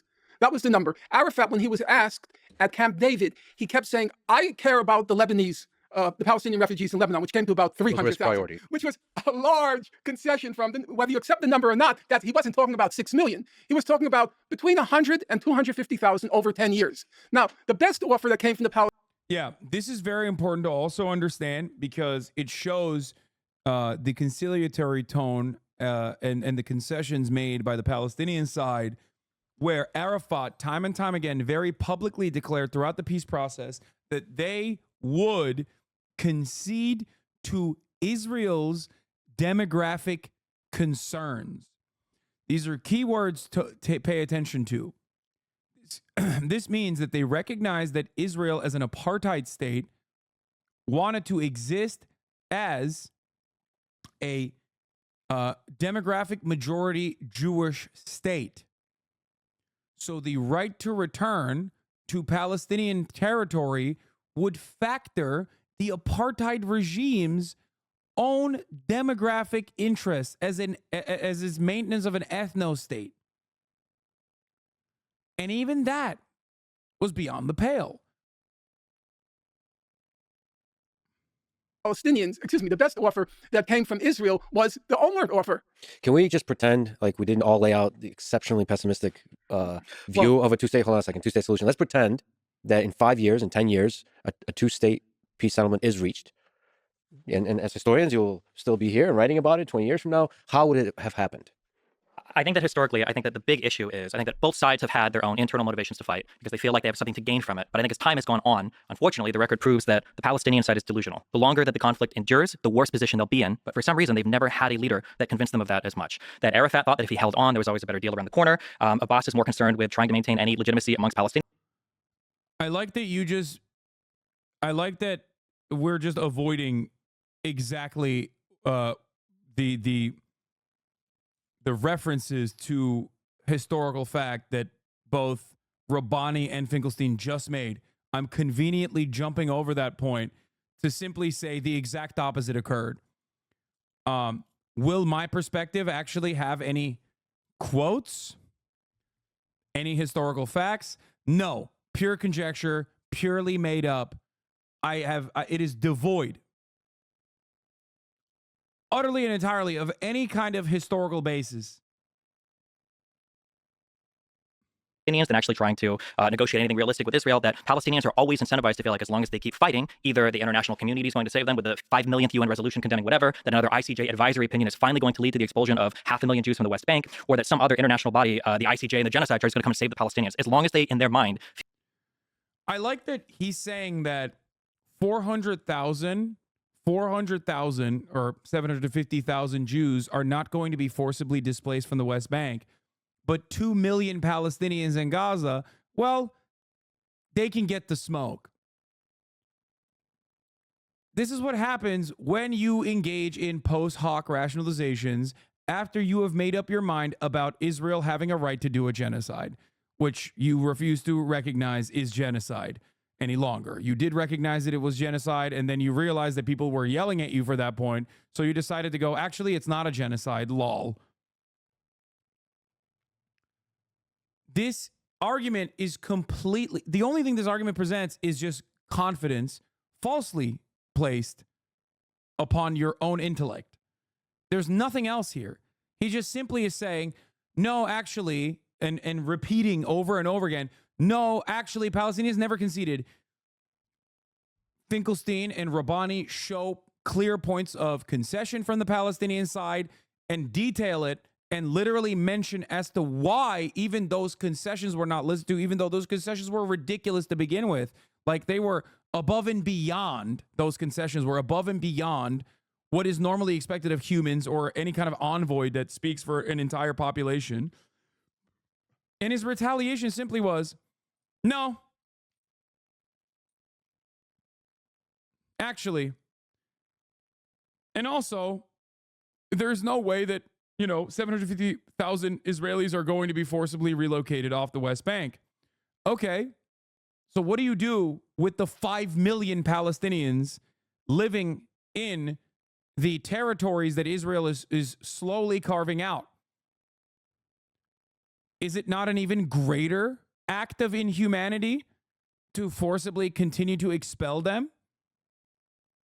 Feel like somebody is coming to save them, then they feel like they're going to have the ability to get something better in the future. But the reality is all of the good partners for peace that the Palestinians had have completely and utterly abandoned them. Egypt, Jordan, the Gulf states, whether you're talking bilateral peace or the Abraham Accords, most of the Arab leaders in negotiating peace with Israel have just not had as much of an interest in maintaining the rights and the representations of what the Palestinian people want. And the only people they have today to draw legitimacy from or to have on their side to argue with them are people that, I guess, write books or tweet, or people in the international community. Once again, saying that there's no one advocating for the Palestinian cause in the region, which is, of course, due to American intervention and involvement that made it so, neutering any kind of allegiance that Palestinians would have. There is one kind of allegiance that the Palestinian population has from a regional actor. That regional actor is Iran. So I guess maybe they're not left out to dry in the way that he is suggesting.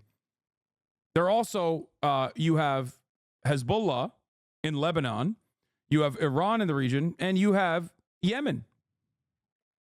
But of course, those guys are also bad because there is, once again, no way, there is no way that you will concede to the humanity of the Palestinians. If you do not see them as humans and you see them as simply a nuisance, all of your argument is going to revolve around this.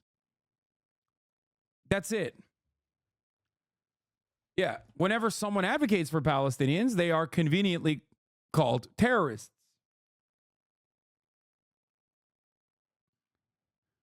Even in the United States of America, there is now a majority. There's now a majority that is advocating for Palestinians, but it's falling on deaf ears. So, of course, he can conveniently ignore all of that, just like the majority, the overwhelming majority of Arab citizens living in those very same Abraham Accord states, for example, in the MENA region and in the Gulf states, that are advocating for the livelihoods of the Palestinians, and yet it's still falling on deaf ears because our governments, whether they are directly authoritarian, a monarchy, or even this theoretical democracy that we have in the United States of America, do not listen to the wishes of the people. There are plenty of people that are advocating for the well-being of the Palestinians. The Palestinians are not abandoned. Okay? It simply doesn't matter because there is no real democracy, just like there is no real human rights, which Benny Morris at least, says nobody gives a shit about international law. Destiny tries to claim he cares about international law while simultaneously hand-waving it away and also claiming that it is an impossibility to advocate for the Palestinians, and every single person has actually stopped advocating for Palestinians. Well, yeah, okay. So what are they to do? How can they defend themselves?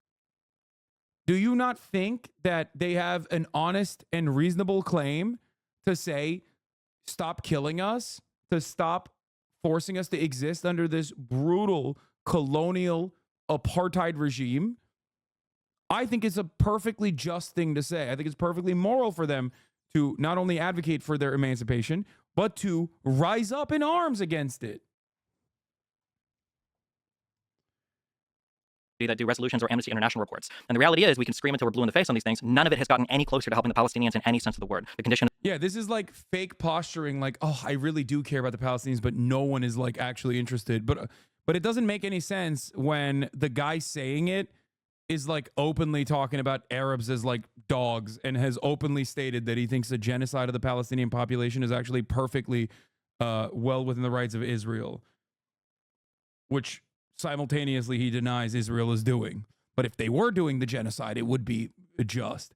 Which, by the way, for the record, is exactly what the fucking Nazis say about the Holocaust. They, one, deny the Holocaust ever even happened, but then they will very quickly say, but if it did, it was good, and it should have been done even harder. This is just pure fascist bullshit.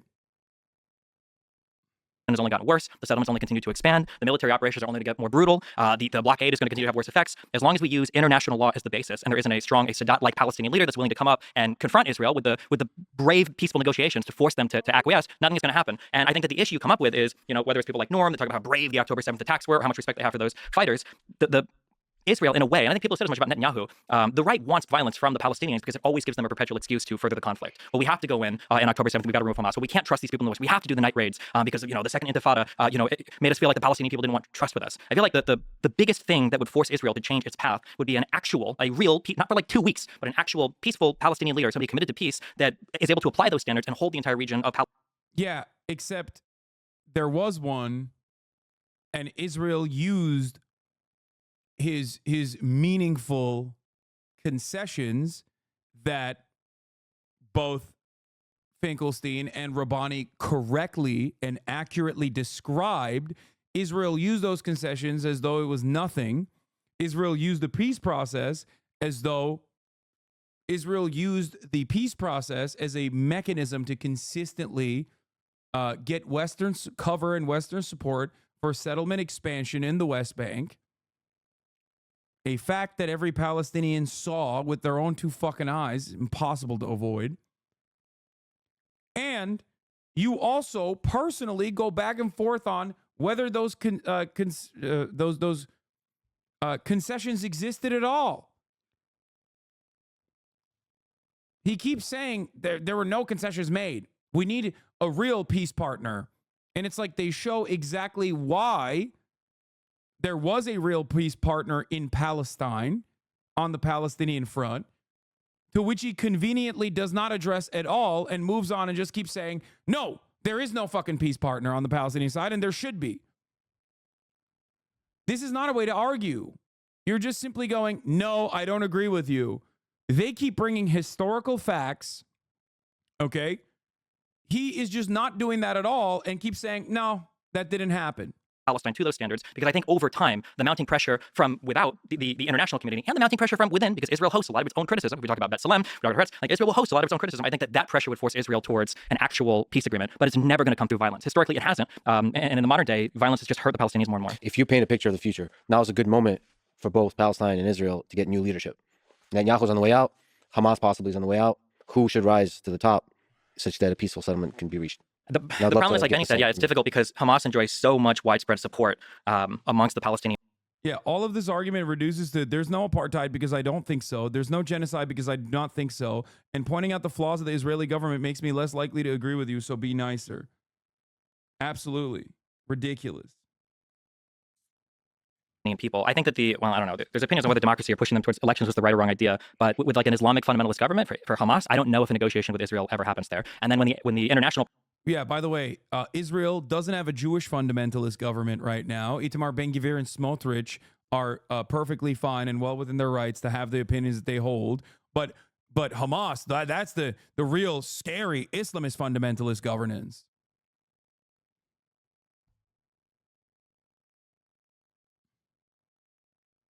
Ridiculous. I mean, it's ridiculous. Like the real both-sidist approach. Look, I will say this much. If Destiny actually wasn't so fucking intellectually lazy and living in a world where like everyone is constantly fucking hyping him up, so he just like legitimately started believing the shit that people were saying about how brilliant he is, he would at least do his due diligence and argue the liberal Zionist position. He would say things along the lines of, to make himself seem like he is make himself seem like he's morally consistent. He would do what Chuck Schumer is doing yesterday. Okay? No, it is lazy. It's not laziness. He's farming controversy. No, absolutely not. It's intellectually fucking lazy. You can still farm controversy by defending a genocidal apartheid regime, but you can do a better job of arguing on that front by simply stating things like, well, actually, both sides do have some issues with fundamentalism. To move the conversation away from apartheid and genocide, if you want to do that correctly, you need to frame it as, well, you know, this is a religious conflict. And, you know, I don't like the Netanyahu government either. I actually don't agree with Smotrich. I actually don't agree with Ben-Gvir. And there are plenty of people in Israel that don't either. And this was a coalition that the corrupt Netanyahu government put together.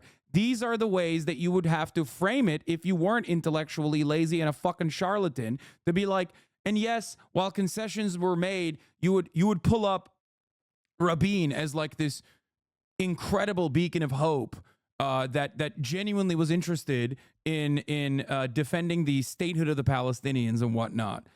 Will you stop teaching people on how to be fucking assholes? No, this is called steel manning. And that's precisely what I'm doing right now to demonstrate that I understand the other side's argument better than this fucking clown ass could ever comprehend it.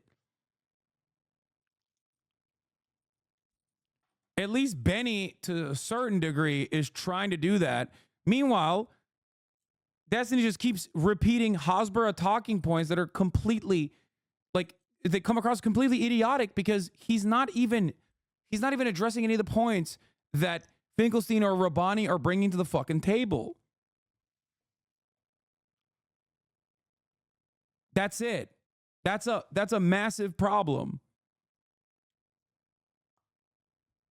He's not engaging with anything. He's just repeating the lines over and over and over again. He's literally turned into the talking point machine that he used to intellectually dismantle through logic and reasoning. That's it. That's all he's doing.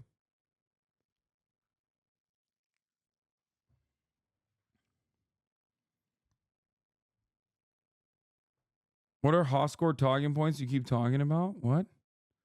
Hoscore talking points? The fuck? pressure is always, 67 borders, infinite right of return for refugees, and Or is it Hasbara? It's just the Israeli word for propaganda. Or, sorry, what is it? Retelling of the truth or something to convince?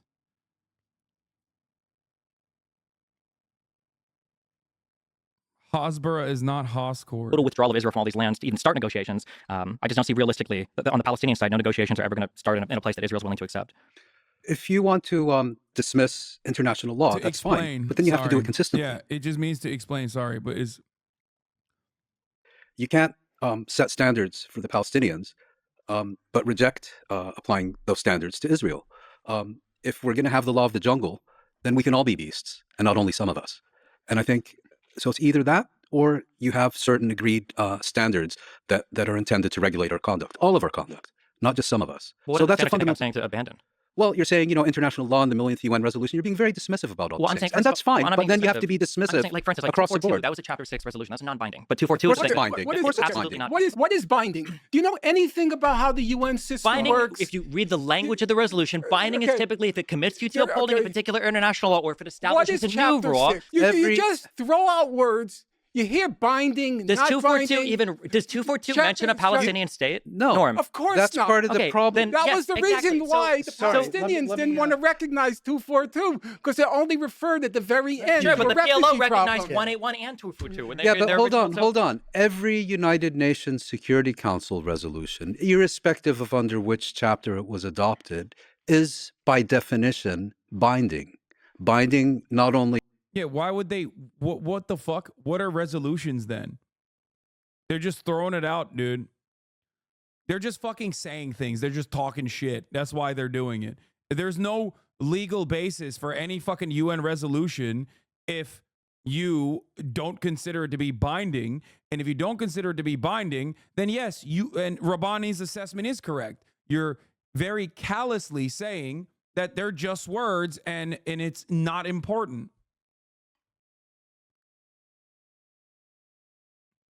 It's ridiculous. Why would you even bring it up then? Then you're basically reaffirming the position that Benny Morris had, which is that nobody actually follows international law.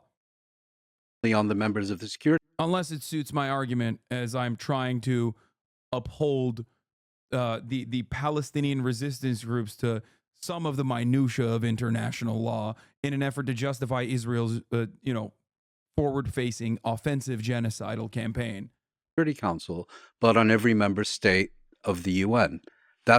Read the UN Charter. It's black and white. Sure, people Okay. can look that Now, up if they want, regarding- but yes. the language even of 242 is kept intentionally vague, such that it doesn't actually provide again the It's final actually not contours. that vague It's because incredibly the term "land for peace" originates in 242. Sure, the but the idea part about is territorial acquisition and Israel's need to give it up Okay. was kept vague. Okay, That's why in But- 70. That's why I in just- 79 you Israel asked- thought that you they asked a fulfilled their separate question. obligations under Allow me 242 in points terms of of withdraw. information. Allow me points of information. Yeah. The first principle in UN Resolution 242 is the inadmissibility of the acquisition of territory by force. Which is That meaningless. It may be meaningless to you, Mr. It was Bennell. meaningless to everyone in Okay, the region. Mr. Bennell, that principle was adopted by the Friendly Nations Resolution, the UN General Assembly in 1970. That resolution was then reiterated in the International Court of Justice ruling advisory opinion in 2004. That was the basis of the coalition against Iraq when it acquired Kuwait and then declared it a province of Kuwait. Yeah, which That Arafat is- supported. That's what's called. That's what's That's called true. Arafat- under. Arafat did support it. Arafat did support why it. they I'm made not. such a It's shitty not deal with the accurate. Oslo It's not Accords. accurate. I'm not going to go there. I'm not going to go there. It's not Okay. accurate that Arafat Uh, endorsed. Okay, I'm not going to go there. Okay. It's whole called Palestinian world, under I think. international. No, it is actually irrelevant to the point of Israel. The fuck? Law, use Kogan's or peremptory norms of international law, the inadmissibility of the acquisition of territory by war. That is not controversial. It's not vague. You couldn't put it more succinctly. You cannot acquire territory by force under international law. Who owned the West That Bank is- before that is- 67? Who owned that the Gaza is- Strip before 67? Mr. Bennell, don't change the subject. if you don't know what you're talking not about, about change. at least You can say- have the I'm curious, at hold on. least How have the close is humility. 242? You talk How about close chapter is 6. 242 You got? don't- Look at his face.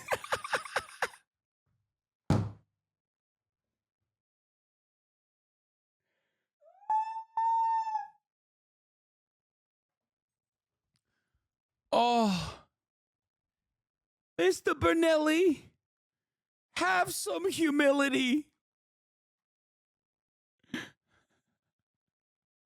I am trying to reason with you, Mr. Bernelli. Mr. Bonicelli, I'm trying so hard. Bringing your child to work day is never a good idea in retrospect. Yeah. They even brought out the iPad for him too, so he could just like busy himself, you know? So that he could just like be preoccupied while the adults were talking, and now he's bored of the iPad games, so he's just No, that is 67. Who that owns is- the strip before 67? Mr. Bennell, don't change the subject. If you don't know what you're talking It's not about, about change. at least You can say- have the I'm curious, at hold on. least How have the close is humility. 242? You talk How about close chapter has 6. 242 You gotten? don't know How chapter close 6. has 242 You don't gotten know to the chapter Palestinians 6 to peace? from tweet 5. You have no idea what you're talking about. It's just so embarrassing. At least have some humility. Between us, we've read maybe 10,000 books on the topic, and you've read 2 Wikipedia entries, and you start talking about chapter 6. Do you know what chapter 7 is? Answer me. Do you know what chapter 7 Answer me a is? question. How close has 242 gotten the Palestinians to a state? You know, How me close has the answer this. 2004 advisory opinion gotten the he's 100% so cooked, so cumstered, and so dumpstered that like he literally is just going back to like, well, you know, it hasn't worked. Yeah, dumbass. If it had fucking worked, we wouldn't be having this conversation. This is the fundamental flaw in arguing from a liberal position that is completely empty, completely devoid of morality. Okay? He's getting mogged. Yeah. He's getting butt mogged by Norm Finkelstein. This is the issue. The issue is the moment that he's like, the moment that his intellectual rigor is called into question, he immediately has to resort back to like, well, it didn't work. Here's the problem. And this is reactionary thinking, okay? This is reactionary thinking. This is the problem with reactionary thinking, which is that what do Republicans do all the time? What do conservatives in American politics and American domestic politics always do? They point to the inability of change as a reason as to why things can't get better and mustn't get better. They'll always say, oh, well, what about the homeless veterans when talking about immigration? They only talk about mental health and only talk about healthcare and access to mental health care when talking about it as a misdirection away from gun violence. Okay? You are not actually interested in addressing the issue head on. You are deflecting away from it. And that's precisely why he turned around and went from talking about what is in 242 all the way to, well, it didn't work. You just jumped multiple points over to a position that everybody understands. The entire reason why this debate is happening is because UN resolutions don't fucking, haven't actually brought about change, haven't actually brought about peace. Everybody there understands this. You can't just like point to that. The only people that will consider you to be a brilliant intellectual person are people who are too stupid. Are people who are too stupid to recognize that like every single person in that room does understand that point. That is not even that you're not bringing up like a counter. Yeah, it is the Ouroboros self-fulfilling prophecy. It is not an argument.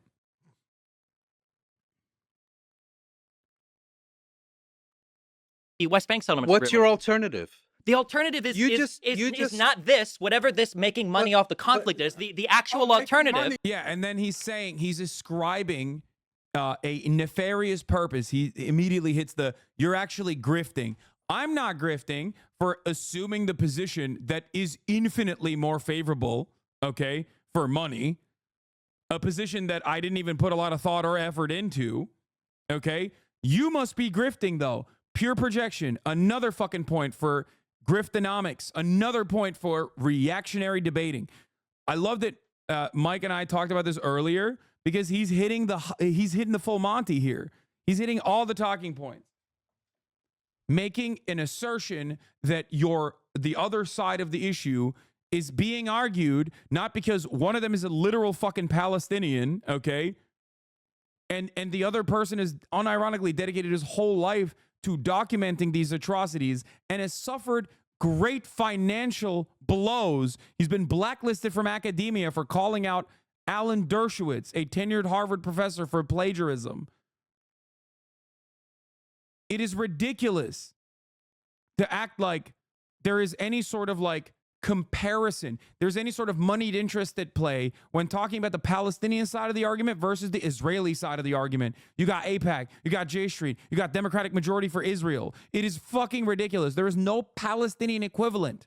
What a laughable concept to say that one of the most unpopular things to say that is true for literally decades, that Norm Finkelstein has advocated for because of his stubbornness and his endless pursuit to actually truthfully address the issue on hand. Yeah, Christians United for Israel is even larger than AIPAC. That's another, dude, so many Christian evangelical Zionist groups are unironically infinitely larger than any Jewish-backed Zionist lobby, okay? So much larger. Christian Zionists, pound for pound, well, not per capita, but Christian Zionists actually give significantly more money to Israel than American Jews do, okay? A lot more of them out there, obviously.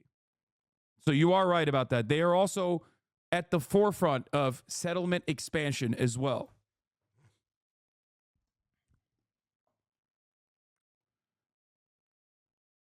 So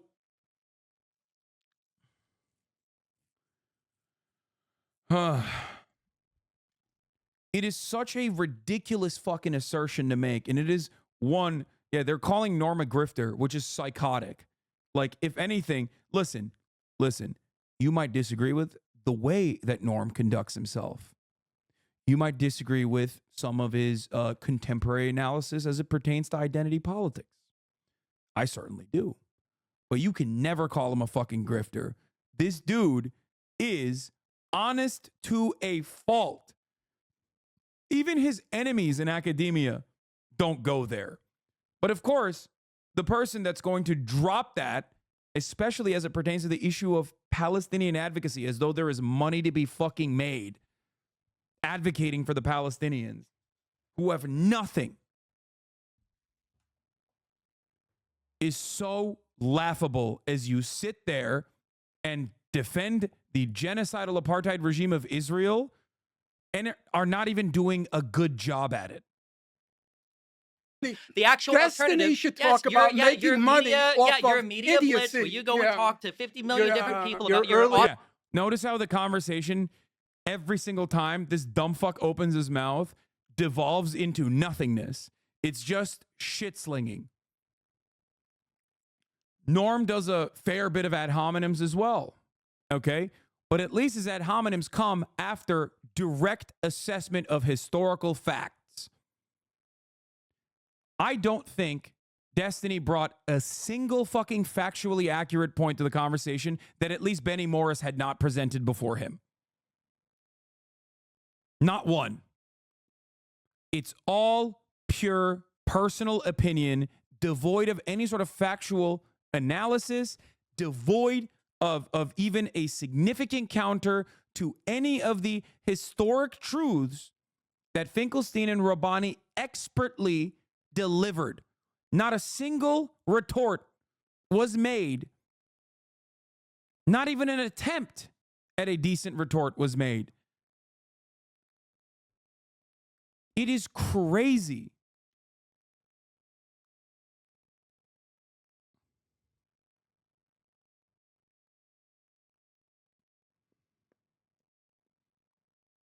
I've been walking around the house calling my wife Mr. Borelli all day.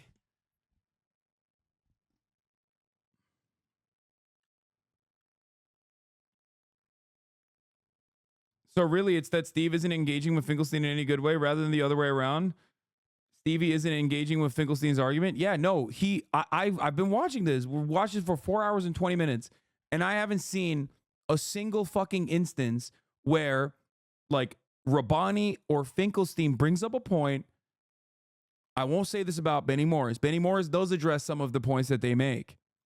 Obviously, I disagree with his opinion, but at least he's offering them the dignity of responding to the points that they're making. Destiny does not do this once. Not once. All he does is basically rephrase Benny Morris's argument in a worse way. In a more confident way, certainly, where he has this like position of unearned authority, despite the fact that it is very obvious for anyone who knows even a little bit about the history of the conflict, or at least like, you don't even need to know the history of the conflict. Like, if you have eyes and ears and a heart and you saw what has happened since October 7, it's pretty easy for you to recognize that, like, when Destiny says things like, oh, the genocide is not happening, there's no ethnic cleansing, or whatever the fuck. If you've even like paid a little bit of attention to what's going on since October 7, you unironically would be like, what the fuck is this guy saying? Oh.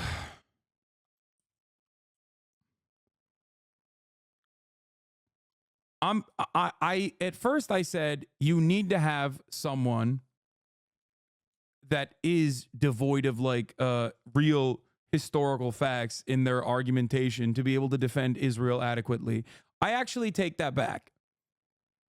A liberal Zionist, any professional liberal Zionist would have done a better job than Destiny. Destiny is basically doing the Rabbi Shmuley technique of yelling, flailing his arms, and consistently just staying on message, repeating talking points devoid of any sort of facts with no retorts to the arguments presented by Finkelstein or Rabbani. It's pretty crazy. He doesn't go as far as Rabbi Shmuley does at times, but that doesn't change the reality that like his arguments are so hollow. He is completely out of his element. So out of depth.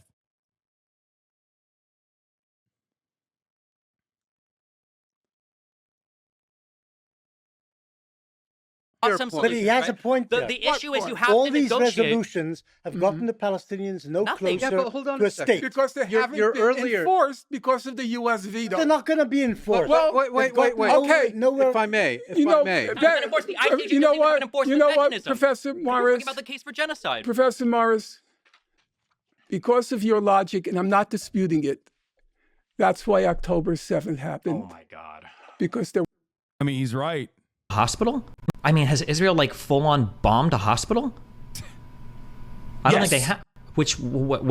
El Shifa. Oh, that's the one from like 3 months ago, right? Yeah. Let me make a note of that. Besides Al Shifa. Is chat going, oh no. No way, Lamau. Game of Thrones. Oh no. Yeah, by the way, Israel has not stopped blowing up hospitals since then, before then, after then. Oh man. I did have Mark on. I didn't even know he was like supposed to be debating Destiny afterwards or before. I don't even know when they debated. But I think his chat believes Al Shifa wasn't bombed by Israel, so they're saying Game of Thrones, the mark. Shifa, have they bombed any hospitals? I mean, he didn't remember. No, bro, they're making fun of him. They did not bomb at Omegalol, to my knowledge. I mean, Game of Thrones debate lost.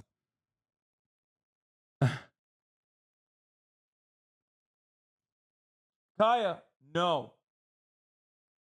Don't even think about that. He debated beforehand and said you were his political nemesis.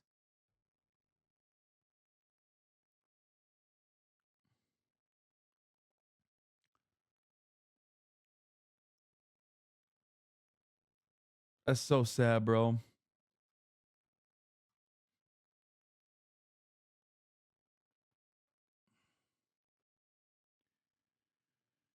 Oh. My arch nemesis.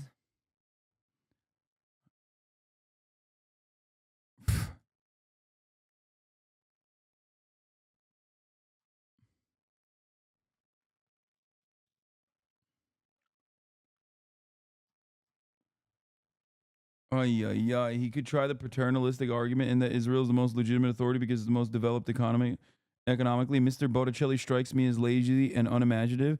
Yes, as someone who has like carefully combed through pretty much every fucking line of argumentation on the Israeli side, who has maybe near Norm Finkelstein levels of autism when it comes to simply just the talking points, nothing beyond that, okay?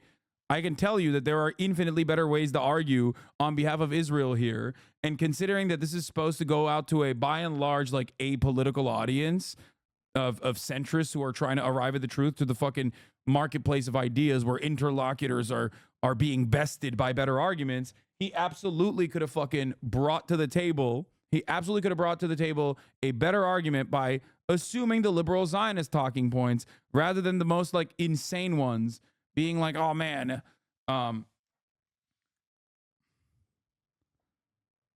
there's no genocide.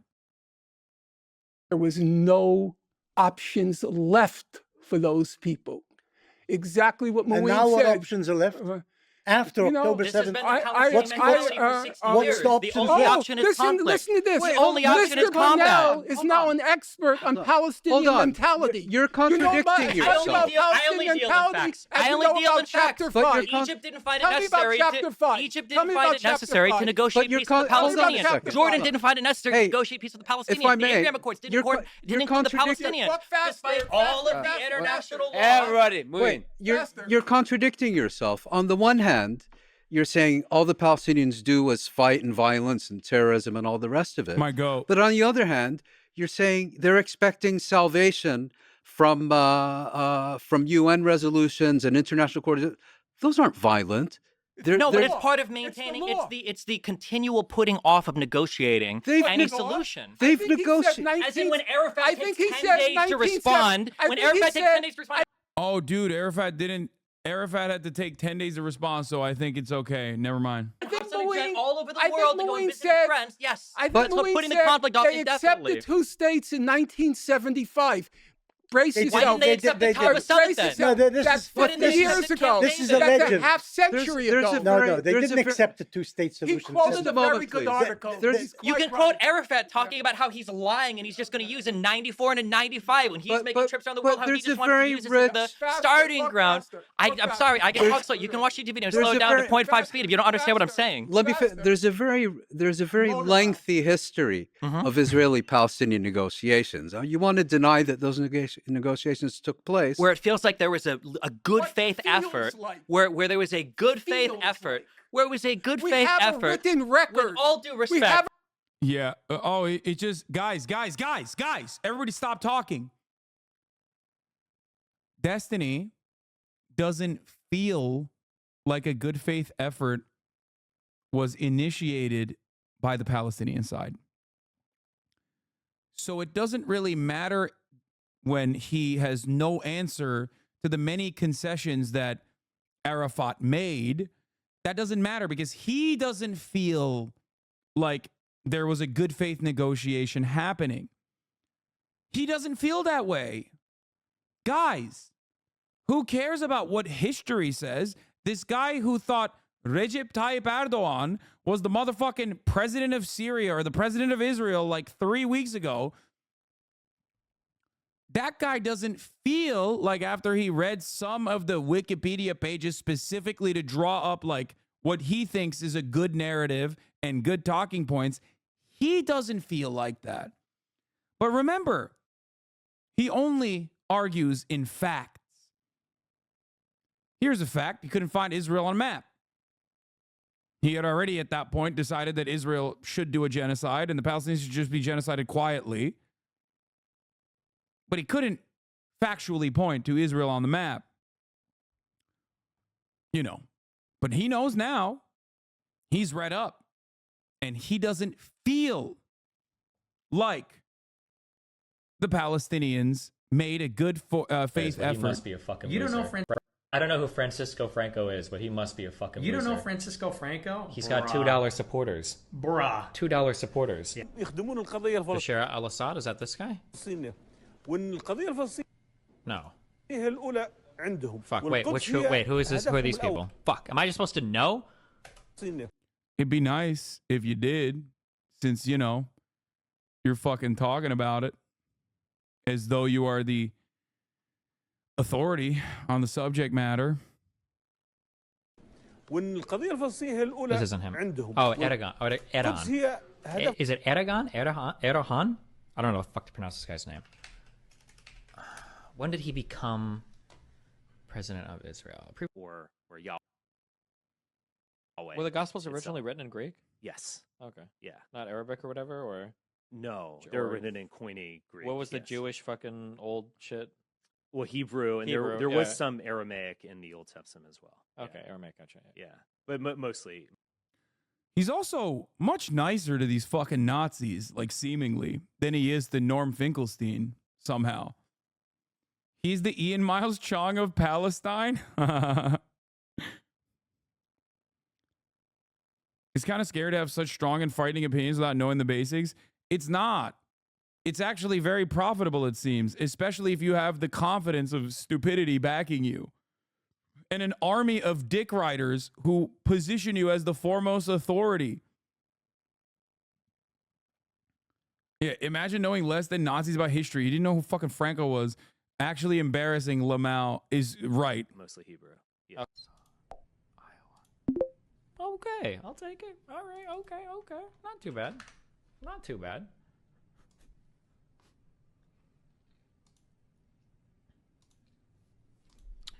Dude, Europe? Bro, I don't even know half the countries in Europe. Okay. Why don't you point out what Steven says that's wrong? I did. I very clearly detailed exactly his line of argumentation and why it's wrong. Because Finkelstein and Rabbani brought up clear concessions from the Arafat team multiple times. He did not address a single point that they made and simply just washed over it and said, no, there were no concessions because it doesn't feel like there are any good concessions that he gave. Now I'm moving beyond his feelings and showing you why his feelings are relatively unimportant in the matter, because who gives a fuck what his feelings are on the situation? They're addressing historical facts. But beyond that, his feelings extra don't matter in this circumstance because he's also devoid of like the factual basis to develop feelings on the issue. He's just feeling from the outside. Unless we're just going to debate on, like, we're going to have actual fucking academics on to talk about your own personal feelings. It's like, yeah, sorry, dude. I don't feel like the Palestinians actually did something. I don't think the Palestinians actually did a real, justified concession here. At least he could have done, the least he could have done is like address some of the talking points, right? If you're going to talk about how the Palestinians offered zero concessions, he could have just talked about like how unreasonable those concessions were, for example. Of course, your channel runs only on the Israel-Palestine conflict. Yes, dude. Yes, it does. Do you have an issue with that? I think it's one of the most important geopolitical issues. It is literally an ongoing genocide that the government that I pay taxes to is facilitating. I think that's pretty fucking important. I'm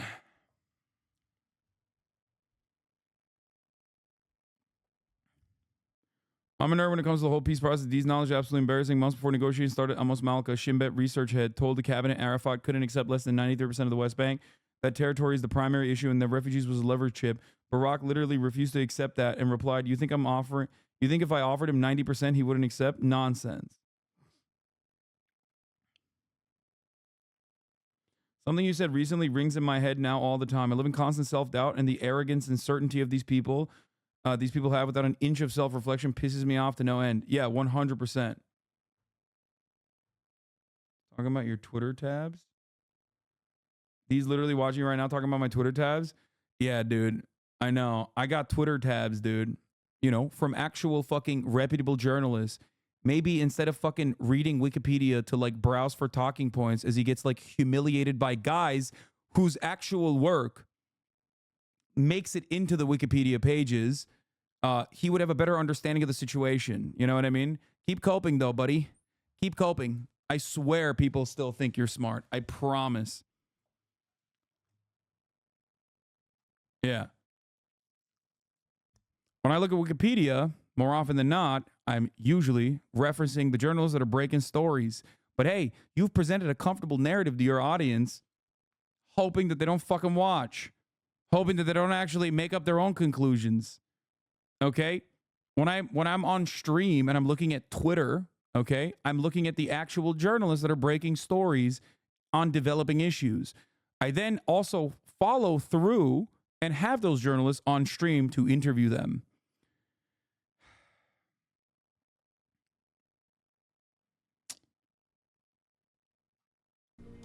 Denmark. Denmark really owns this? That's so wild. Why?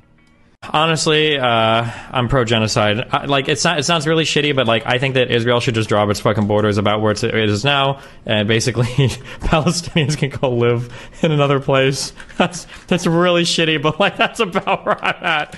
With this whole thing, or the light green is Palestinian. Wait, what light green?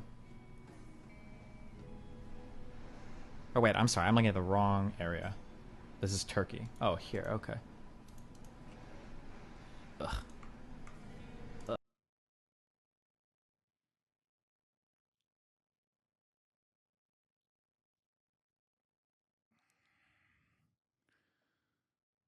Now, here's the issue, okay? If he hadn't drawn such serious damning conclusions before learning about the issue, okay, then this wouldn't be as big as a problem. I have no problem with people that are not knowledgeable on the matter, okay? As long as they're willing to learn.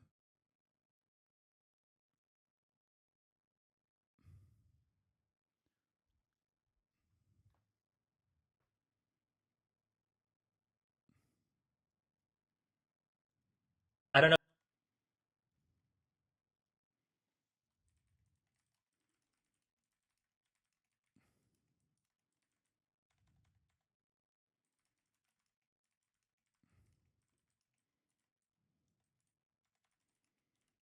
I'm tweeting. I'm going to say shocking that this dude got owned by one of the most well-read academics on.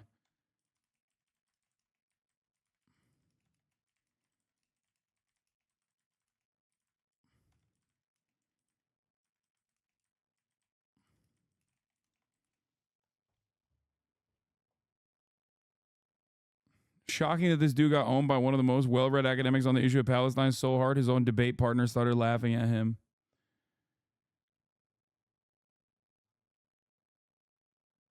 He rage quit his own stream. I don't know who Francisco Franco is, but he must. Damn, dude.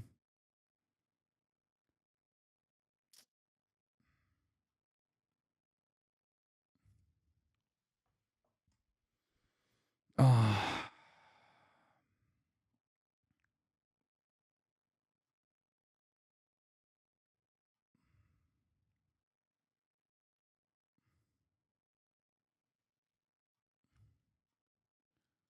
Maybe next time he won't be so fucking careless as to place himself into a conversation amongst adults when he is very obviously out of his element. It is so odd.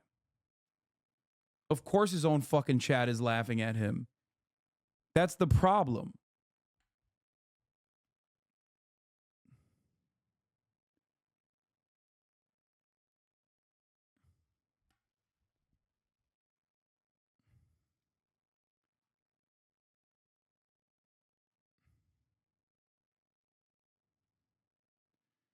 literally got owned by Candace Owens this past week.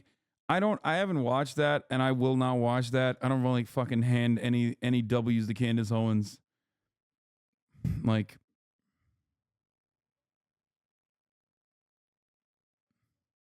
have a written Mr. record, Pop Mr. Historian, Burrell. you can't even read the written records. I don't know why you're referring Excuse to it. Okay? me? I just said there are 15,000 pages on Annapolis. And I'm sure you cherry-picked your favorite quotes I from don't all of cherry them, pick. okay? Hey, That's at great. least- dude, accusing Norm Finkelstein of cherry picking his favorite quotes is so funny when you're cherry picking Wikipedia summarizations. Like, what the fuck?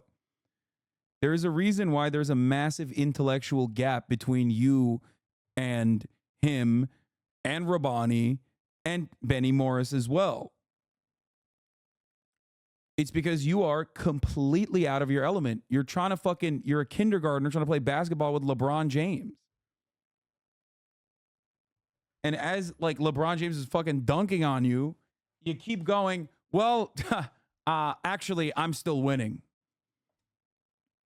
As long as I maintain this facade, maybe my own fan base won't recognize how humiliated I look to like the average onlooker. That's Mr. great. Burrell, at Yeah. least I had a quote to cherry That's pick. great. All you Finkelstein, have and is I can, Wikipedia. do you want me, I gave you quotes. All you I have can is give you, Even fucking Benny's laughing at him. do you want Wikipedia. quotes? Find me the information I that shows think- the Palestinian cause has been furthered by any international think the law. You prob- can't do it. I think the Yeah, he keeps going, the Palestinian cause has never been furthered by international law. Okay, what is that if not just like a complete fucking dismantling of international law? In which case it's bedlam, in which case it's might is right. If your politics is reduced to might is right,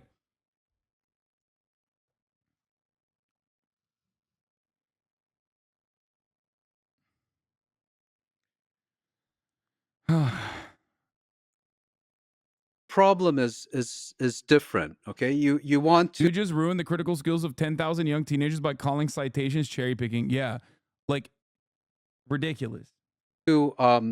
say You may be too young to sit at the adult table, but you still aren't sitting at the kids table. That's a pretty good own, my friend.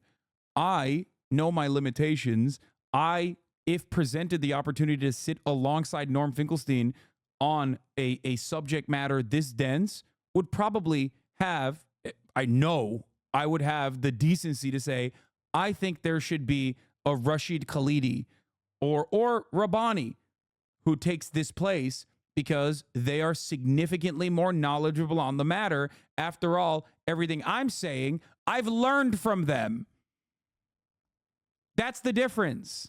Because I do actually care about the issue. And I want the issue to be presented as best as possible by knowledgeable people who can clearly communicate the historic record. Because I'm not in it just for the fucking drama of it all. And I don't think a lot of people get that. I'm telling you right now, like, I genuinely don't believe a lot of people understand that this isn't just like some fucking charlatan back and forth. This is not like a show. There are very real human beings dying every fucking day. Okay?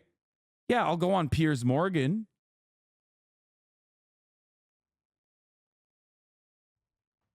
I'll go on BBC. But if we're talking about like presenting someone like myself as like the foremost authority, especially in front of someone like Benny Morris, who at least is a reputable academic, regardless of the fact that there are inconsistencies in what his output is and what his actual research suggests, right? Like, I don't think that it is appropriate for someone like myself to sit there. And here is why. You're seeing it. This is what happens when you are deluded into thinking that you are actually presenting good arguments on the Israeli side.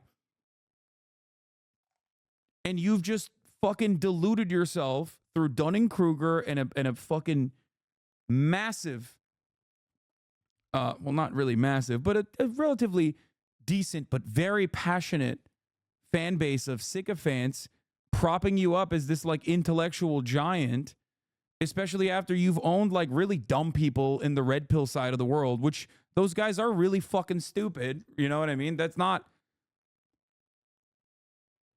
Like, yeah, you can own those guys who are presenting arguments such as you should be able to beat up your wife. Of course, you're going to look like a fucking lion in front of those guys. But if you're talking about like actual fucking professors, academics, well-read people, people who are legitimately invested in this, people who have spent their entire lives writing the fucking books that end up in your Wikipedia summaries, you know what I mean? It's ridiculous. You're completely out of your element. You like, please have some common sense or at least a shred of decency to know when you are not supposed to be there.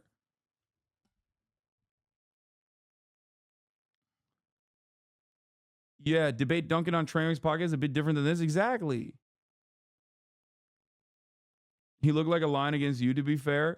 Yeah, you would only think that if you are, again, motivated entirely by shapes and colors and not the actual analysis, not the actual facts. And unfortunately, Destiny's audience has basically shown that time and time again. Time and time again. He had a bunch of people on his stream before, not just Mark Lamont Hill, that have shown clearly that he is wrong on facts that he is presenting. And yet his audience will be like, well, why didn't you bring that up during the debate? It's like, why are you so openly saying you don't give a fuck about the truth and you simply care about the aesthetics of that debate in that very moment?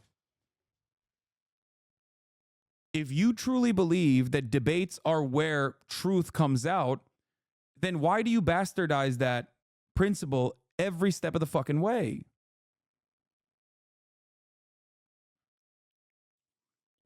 Yeah, beating JonTron, not the intellectual mountain. The Palestinians were only fighting, and then when I point out they've also gone to the court and the UN say, well, all they do then is these things, and you say they should be negotiating, and I demonstrate that there was a lengthy record of negotiations. Said, yeah, but they didn't go in good faith. Again, you got a chroma cloud by debating Shapiro. He didn't, though. That's the other part. I legitimately thought that he would do a better job, okay, of debating Ben Shapiro. I thought he would have the decency to literally present good arguments and fucking best Ben Shapiro. That is how he has presented himself this whole time. He's this like progressive champion. He just sat there and agreed while Ben also still bitched him out.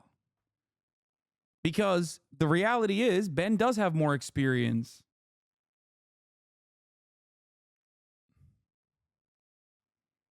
Ben does have more experience.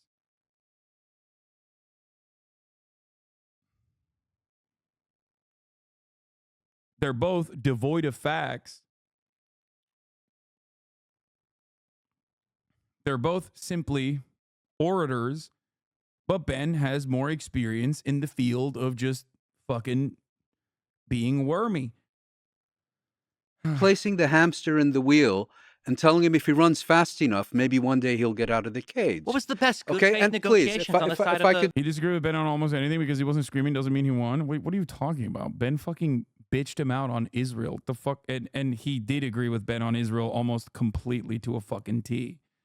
D fans are not even consistent because in his debate, D doesn't even do anything that D is just coping on Twitter with points he didn't bring up in the debate. Just finish. I think the fundamental problem here is not what the Palestinians have and haven't done. And it's perfectly legitimate to have a discussion about whether they could have been more effective. Of course they could have been more effective. Everyone could have always been more effective.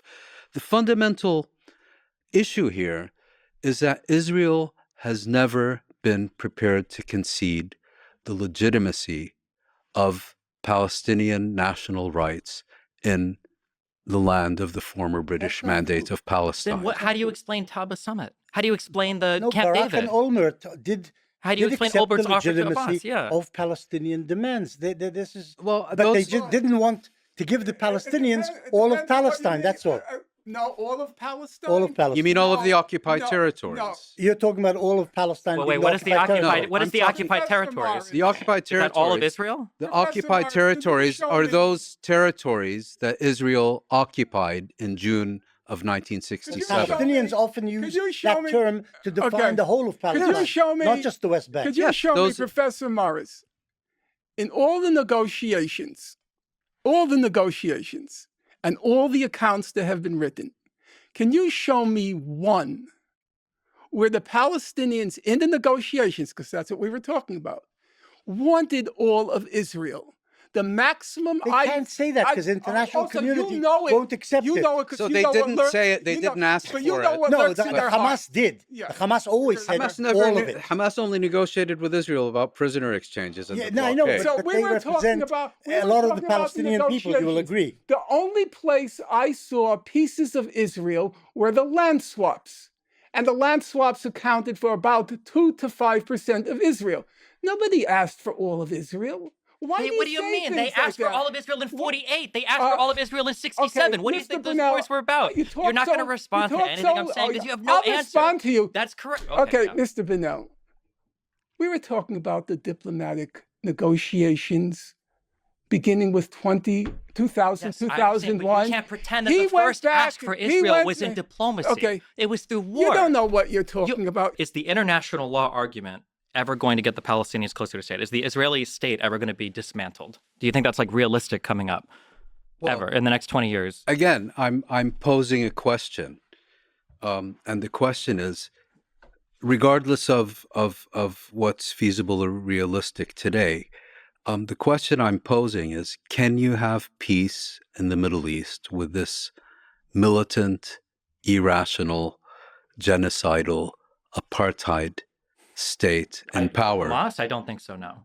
Okay, and the question I'm asking is: can you have peace with this regime, or does this regime and its institutions need to be dismantled, similar to what the examples I gave of Europe and Southern Africa? How do you contend with the fact that most of the surrounding Arab states seem to agree that you can? Yeah, you're correct. Several of them, most importantly Egypt, Jordan, have made their peace with Israel.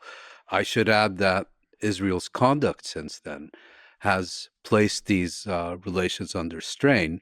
I had very little.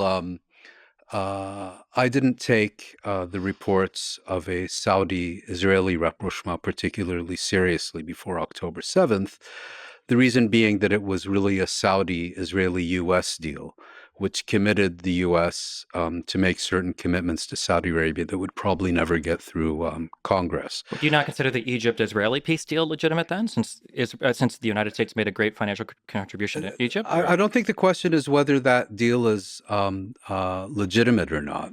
I think that deal exists, but the point is whether the core of this conflict is not between Israel and Egypt.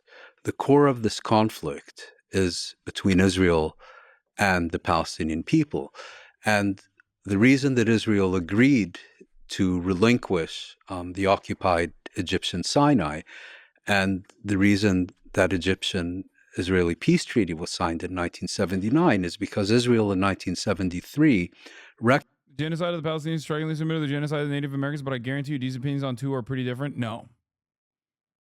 I think dude. I think he would, I suspect that he would probably defend that too. He's a genocide writer. recognized that its military superiority was ultimately no match for Egypt's determination to recover its occupied territories, and that there would come a point when Egypt would find a way to extract an unbearable Maybe price. just the Israelis wanted peace. Well, the Israelis Not wanted, just because they were afraid of what Egypt might do at some point. If you're talking about the average Israeli citizen, I think that's a fair characterization. If you're talking about the Israeli leadership, I think they looked at it in more strategic terms. How do you remove the most powerful Arab military state simple from the points. equation? What was the terms of that Egypt-Israel peace treaty?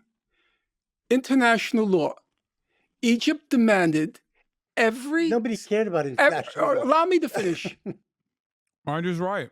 When you got a standing military,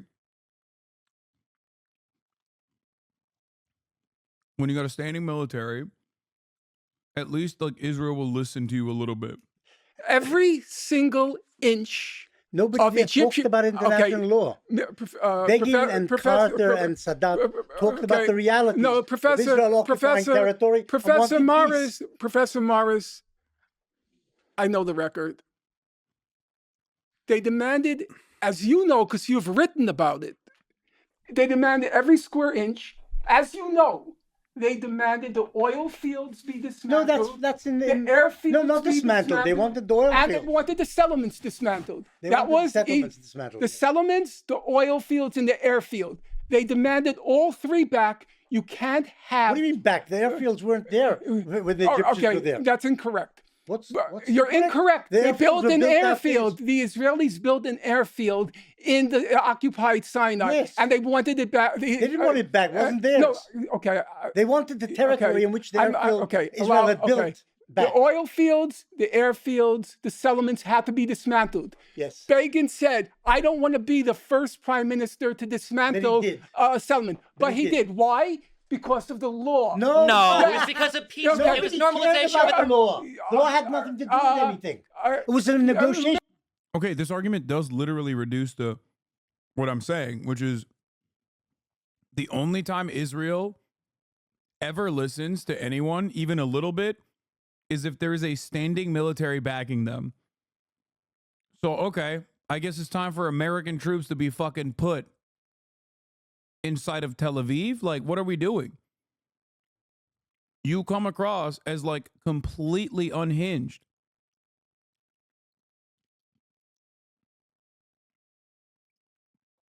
Like, no peace process will ever work unless American troops forcibly make Israel concede. Is that what we're doing?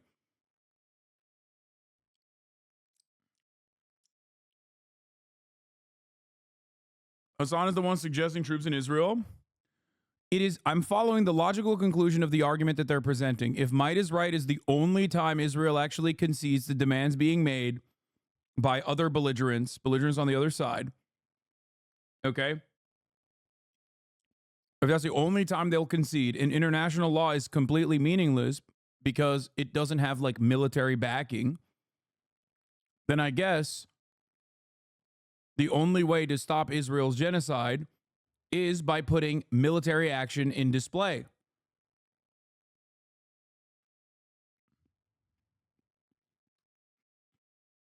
He's saying the only time Israel ever reckons with other nation states or any other entity is when there's force.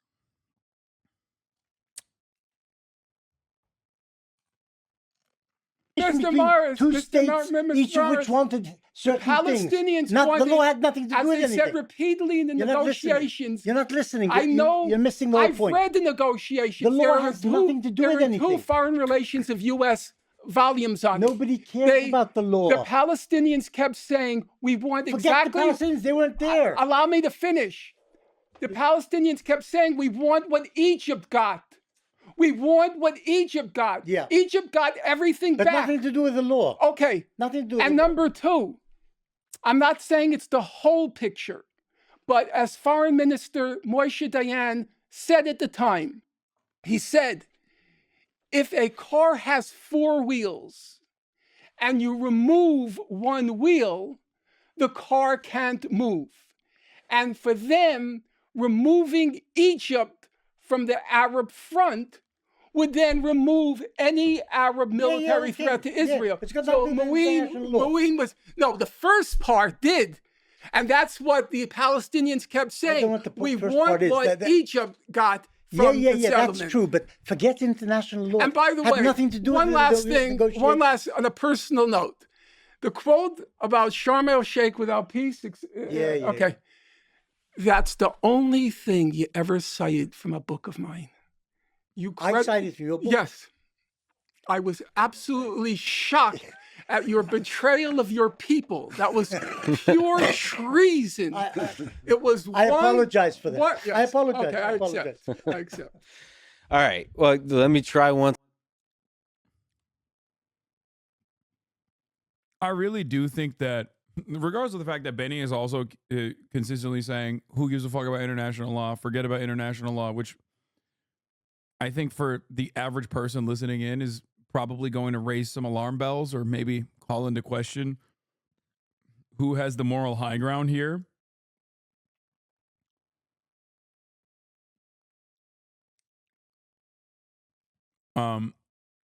If there was a second person backing Benny that was like a little bit better read, this could have been an even more productive conversation.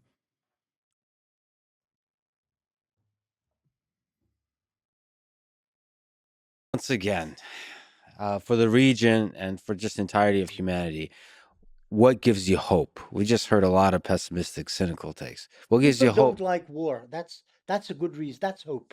In other words, the fear of war, the disaster of war, should give people an impetus to try and seek peace. When you look at people in Gaza and people in the West Bank, people in Israel, They should want fundamentally they hate war. Yes, I think so. What gives you hope? There is no hope. No, it's an extreme. No, I'm not happy to say that. Of course you are. It's a very bleak moment right now, because That I agree with. Israel believes it has to restore what it calls its deterrence capability. I think you've written about it, actually. I just realized. Israel has to restore its deterrence capability. And after the catastrophe of October 7th, restoring its deterrence capacity means this part you didn't write about, the annihilation of Gaza and then moving on to the Hezbollah. So the Israelis are dead set on restoring that deterrence capability. On the Arab side, and I know Mouin and I have disagreed on it, and we're allowed to disagree, I think the Arab side, the lesson they learned from October 7th is Israelis aren't as strong as we thought they were. And that would be an unfortunate message if that's really what the Arabs come to believe. And they think that there is a military option now. And I think it's a zero-sum game at this point, and it's very, very bleak. And I'm not going to lie about that. Now, I will admit my predictive capacities are not perfect, are limited. Yes. But for the moment, it's a very bleak situation. That I agree with. And I don't see right now a way out. This right here, what Norm is talking about, is the most important part of the conversation. He's absolutely correct. Here's why.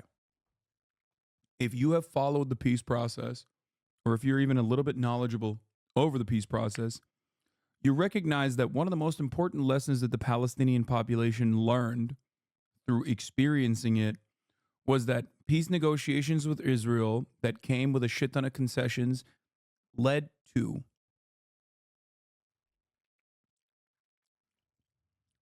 more settlements in the West Bank and more brutal military occupation. And in that same time frame, a militancy. Ethan said this and y'all ate him alive? No. This has nothing to do with Ethan at all. Oh, God. I would love to hear Ethan and Norm talk. That would never happen, but listen to me. One very important lesson was learned when Israel had to leave Lebanon simultaneously while the peace process was leaving nothing on the table for the Palestinians to hold on to. And that was that a successful military counter, like the one posed by Hezbollah in Lebanon, by other coalition forces, but specifically Hezbollah in Lebanon, actually produced tangible, positive results for the Lebanese people. That is directly responsible for Hamas legitimizing its position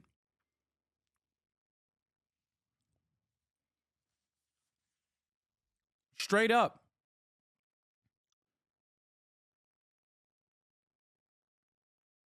That was the day that Hamas was able to, in my opinion, calcify its existence.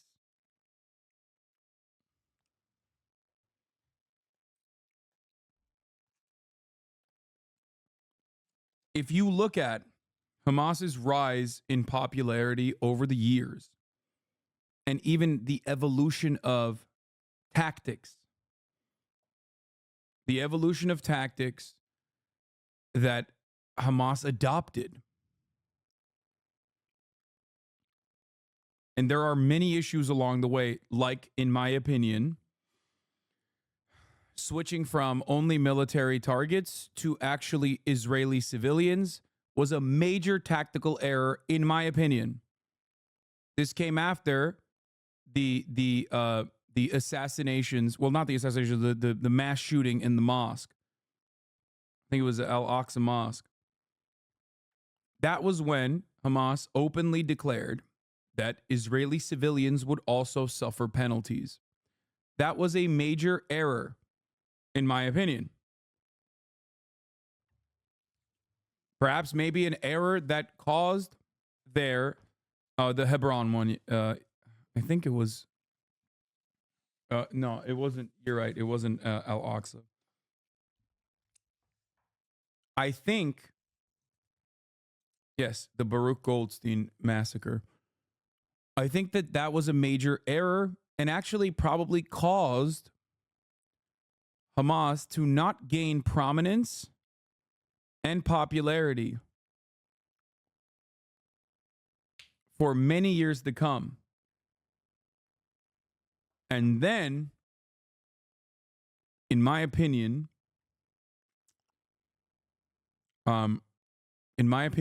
the Israeli withdrawal from Lebanon showed the Palestinian population that there is no way to make concessions with Israel that does not only lead to further death and destruction for the Palestinians. This is why I always say Israel is primarily responsible for the existence of Hamas. And it was very self-serving. It was another tactical error from the Israeli front. Benjamin Netanyahu is on the record saying that Hamas, because they are viewed as terrorists from the rest of the world, to the Western world, they are much easier to deal with because Israel can always control how high the flames go. Not realizing that arrogance, that incompetence, and that arrogance, that hubris that you can only have if you start believing your own propaganda about how Palestinians are subhuman, okay, and barbaric and can't get their shit in order.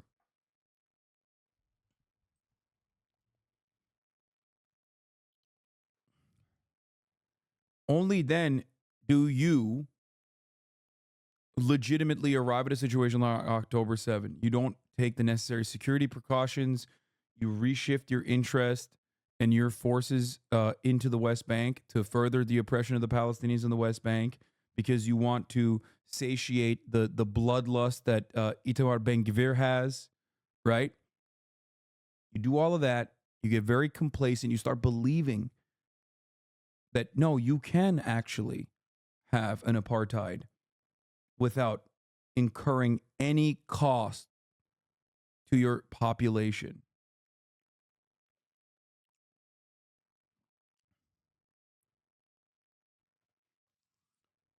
I think Israel showed throughout that peace process that it needs violent resistance to come to the table.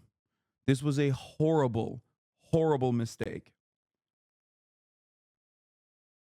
And obviously, Benjamin Netanyahu is not single-handedly responsible for this, but he certainly was a champion of it for many decades.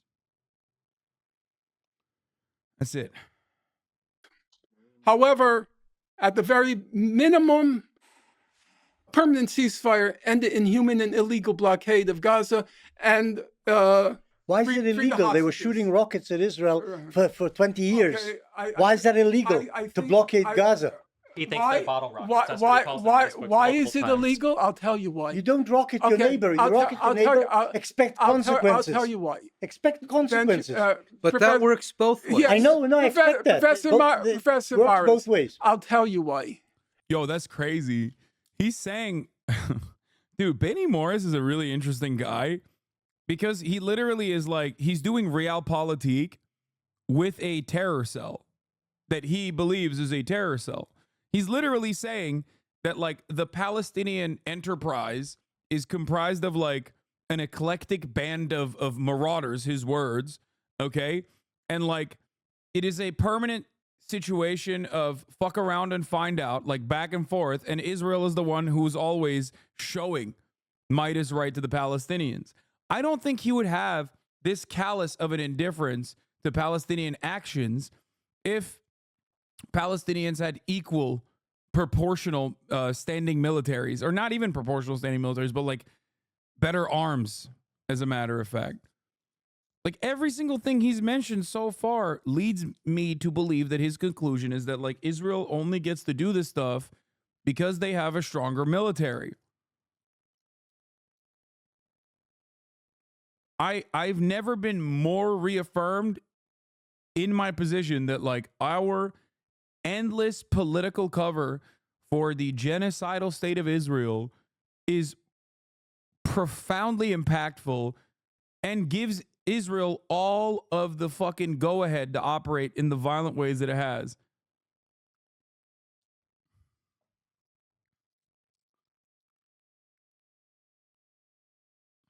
Because every human rights, humanitarian, and UN organization in the world irrelevant. has said You that the quoting them. blockade Nobody cares is a about form amnesty. is a form of collective punishment, Nobody cares which is about amnesty. illegal under international Forget law. illegal. The word illegal is- You think a blockade? You which- don't understand the way okay, the world works. Yeah, These and things you are think, irrelevant. And you think confining, because that's the blockade. Yes, you don't confining. shoot rockets at There is no opposing force, so how are you wrong? Egypt was the example you needed. No, he already gave that example himself. He's basically saying that as long as there's like a real standing military that presents a threat to Israel, that Israel will actually engage in realpolitik and engage in a process of peace negotiations. Lebanon is another example of this with Hezbollah. Israel is basically a permanent destabilizing factor in the region that actually doesn't correspond to American state interests, in my opinion, if this is the attitude that they have. Like, everybody knows international law is a fucking joke, but like, you at least have to present the argument from the framework of international law. That's precisely the reason why they talk about human shields. Like, why the fuck would you talk about human shields if international law doesn't matter and it's might is right? Obviously, might is right is the primary framework that he's operating off of, but he still tries to present an argument towards international law. That's why he has to justify the Israeli atrocities in an effort to say it's not a genocide. That's why he fucking talked about the International Court of Justice and the decision, and even lied and made it seem like the International Court of Justice decision actually wasn't damning so far for there to be at least like enough evidence that Israel is demonstrating genocidal intent for the court case to continue. Like if he didn't give a shit about international law, he would just say "suck my dick" to the ICJ decision to continue the case. But obviously, he does care. I'm talking about Benny Morris now. Benny Morris does care about international law. He cares about international law as far as the Western world cares about international law.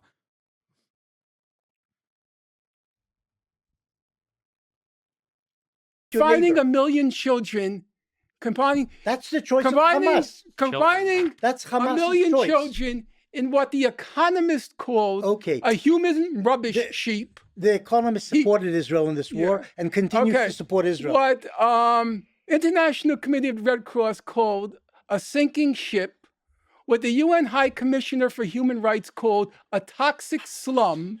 You think it is a slum? Of course it's a slum. You think, but it's caused under by the international law. You think it's legitimate Forget law. Hey, I know you want to forget the law. What about It's the morality? one thing that Forget every law. is. What about It's what morality? every Israeli fears the most. What? The law. As No. Zippy I don't- Lifney said, I Oh, good God, holy moly! studied international law. I oppose international law. Of course, you don't want to hear about the law. It's got nothing to do with anything. Okay, so here's the thing. Yeah. Then don't complain about October 7th. If you don't want Did you hear me to, if you want to complaining? say I forget didn't about the complain. law, All I said was they acted like then there barbarians. is no Yo, that's kind of wild. Benny Morris is crazy, bro. He's literally just like, yeah, I don't give a fuck, dog. Israel got what it was coming. He's literally just his indifference to the atrocities is crazy. Now he has no now he is demonstrating indifference at least, but like before he was like international humanitarian law. There's no distinction between civilians and combatants. There should be. And so There should be, but it's got nothing to do with the now law. you're doing what Moeen said. You're becoming very selective about the law. If you want to forget, oh, thank God they're actually doing what I was just saying. Yeah, they're parsing through his picking and choosing of international law, because if you truly didn't care about international law and you completely abandoned it and said that there's no basis for international law, and that was like a foundational principle that you have in this conversation, you would never bring up the human shields argument at all. You would simply say Israel is destroying Palestine because it can, which is the truth, by the way. You wouldn't have to fucking say like, oh, there's human shields and Hamas is hiding between the babies and that's why we have to kill the babies. You can't only apply international law when you see fit, even as a justification for Israel's genocidal actions, or when you're talking about Hamas's actions. about the law, Hamas had every right to do what it did. It had every right to do what it did, according to you, not to me, because you want to forget the law. Do you still support the Houthis shooting random ships? Absolutely. Okay, that's a violation of international law, so you play the same game. Absolutely. And were there a power during World War II who had the courage of the Houthis? Were there a power that had that kind of courage? So courageous to be bombing merchant ships while tens of thousands of people die of actual starvation. Not the starvation that exists in the Gaza Strip, where people... He said actual starvation and not the starvation that exists in the Gaza Strip. And he threw up the air quotes. Dude, what a fucking immoral charlatan. Thank God Norm handed him Norm just fucking destroyed him. It is it gives me a little bit of solace to know he's flailing around, angrily fucking pacing his apartment, thinking about how hard he got bitch slapped. Okay, intellectually bested, because god damn, these are such incredibly inhumane things to say. This is straight Nazi bullshit during the Holocaust, like Nazi propagandist bullshit. In air quotes, the fake famine in Gaza. Wow. Before October 7th, don't die of starvation. What Not the concentration camp positions of the Gaza Strip. What about starvation in Yemen? Don't they have something better to do? That was the Houthis. Yes, I know. That was the Houthis. Don't they have anything better to do? In 3 years, they lost 180,000 Shouldn't they be? Yeah, the starvation in Yemen caused by Saudi Arabia with American weapons. Hello? What do you mean? What about the fucking Houthis? The entirety of Yemen is united on the Palestinian cause because they fucking recognize that the genocide that they withstood from the Saudi and UAE coalition forces with American weapons is very similar to the genocide that the Palestinians are experiencing currently. That is wild.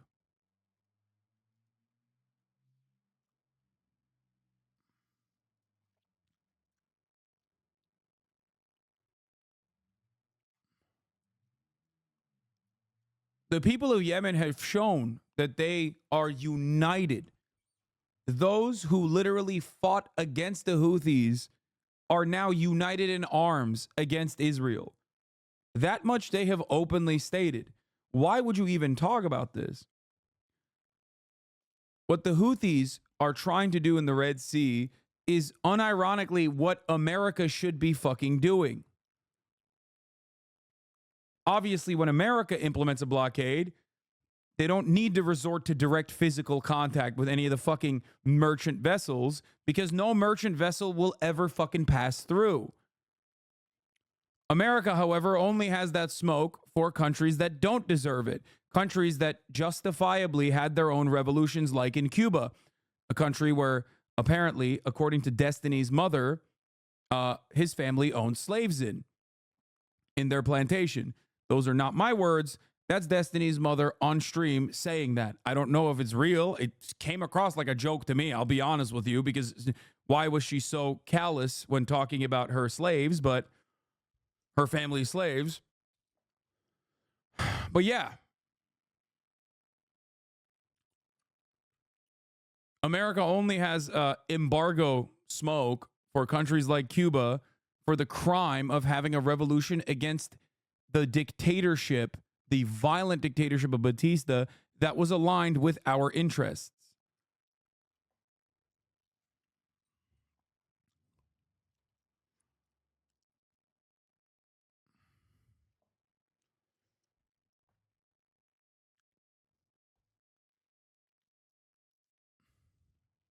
That's crazy.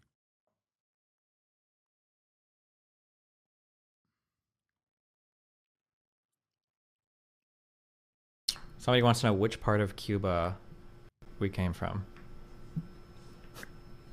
My grandfather's sugar plantation. Yeah, with the. I know where we lived in Cuba you would have enjoyed because we lived, at least the last period of time that I remember, we lived on my grandfather's sugarcane plantation. Yeah. Yeah.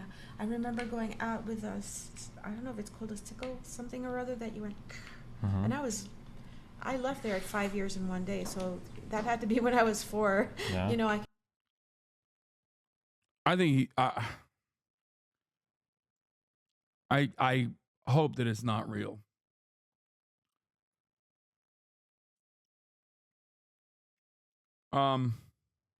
Still a weird thing to joke about, but if it is a joke at all.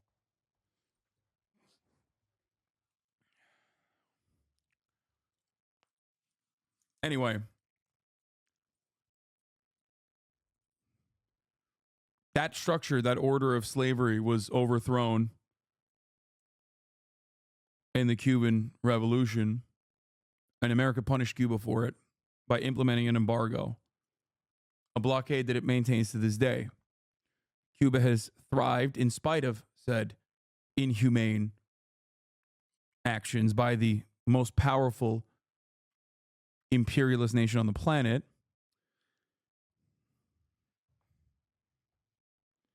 Thrived, Lamau.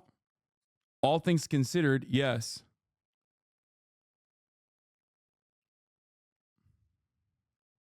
Yes. Especially in comparison, when you're talking about a country that has been able to create a vaccine for lung cancer in spite of that embargo that I was talking about, especially when compared to all of the other surrounding nations.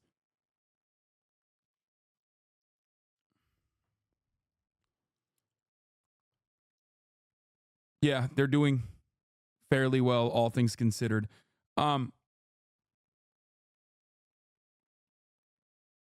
This episode of The Straw Man brought to you by McDonald's. The twist is that it isn't a debate. If you subscribe to this brain rot, you're essentially reminding everyone that you're still brain dead. Copium? What? Anyway, the point is, the reason why I brought up the Cuban embargo is because America implements embargoes on countries, okay? Blockades on countries. That's what Yemen is trying to do with the limited tools at their disposal. If America actually was a follower of international rules and laws, there would be no need for anyone in Yemen to do such a thing. America would be doing it. Well, first, America would be restricting arms trades to Israel for its continued genocidal campaign. And if it didn't stop, then that would follow.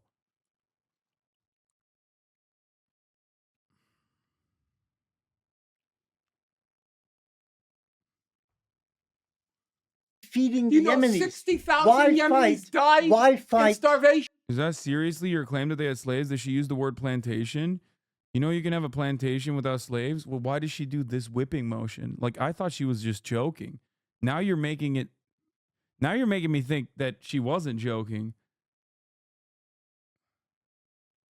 Why did she say I went out with the whip and did the whipping motion? Was that also what? Was she just... She said she went out with a sickle? Oh, she was cutting crops in the sugar plantation? Oh, got it. It was just one of those plantations devoid of slaves. Got it. Okay.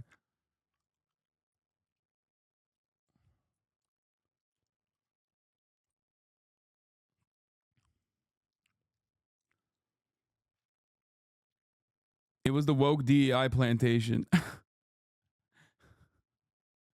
Yeah, no, it was, yeah.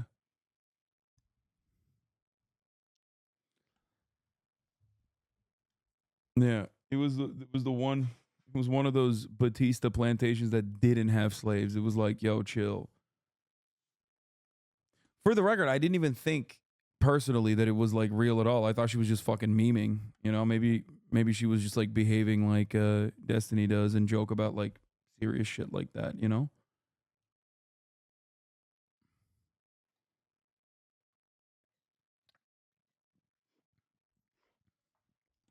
Anyway.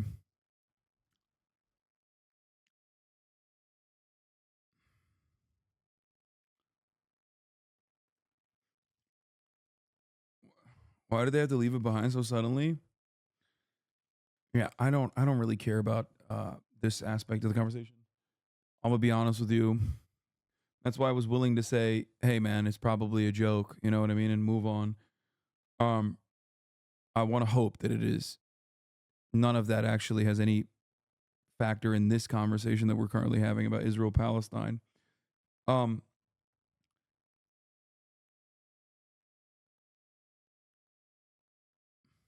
You brought it up. You do care? Yeah, I was making a short quip about America's capabilities of implementing an embargo against our foreign adversaries. A lot of first timers chiming in right now. Anyway,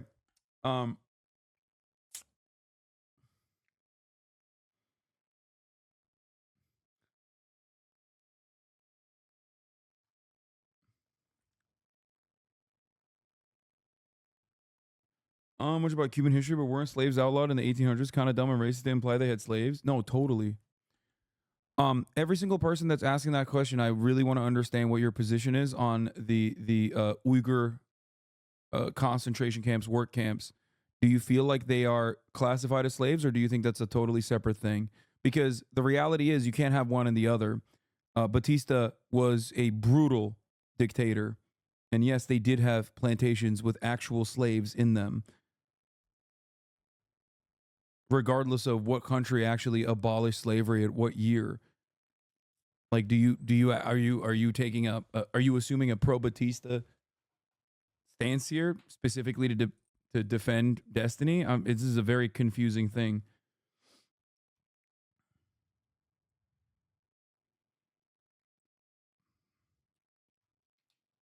Or did you read the Wikipedia where it said slavery was abolished, so the conditions of the newer kinds of slaves in the forms of indentured servitude was actually a little bit different?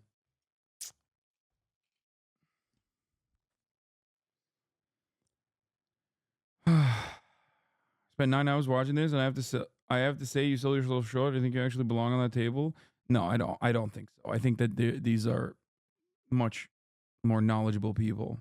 Why fight the Western powers in Israel when you should be taking care of your problems at home, the Houthis? Often, the only allies of the dispossessed are those who experience similar circumstances.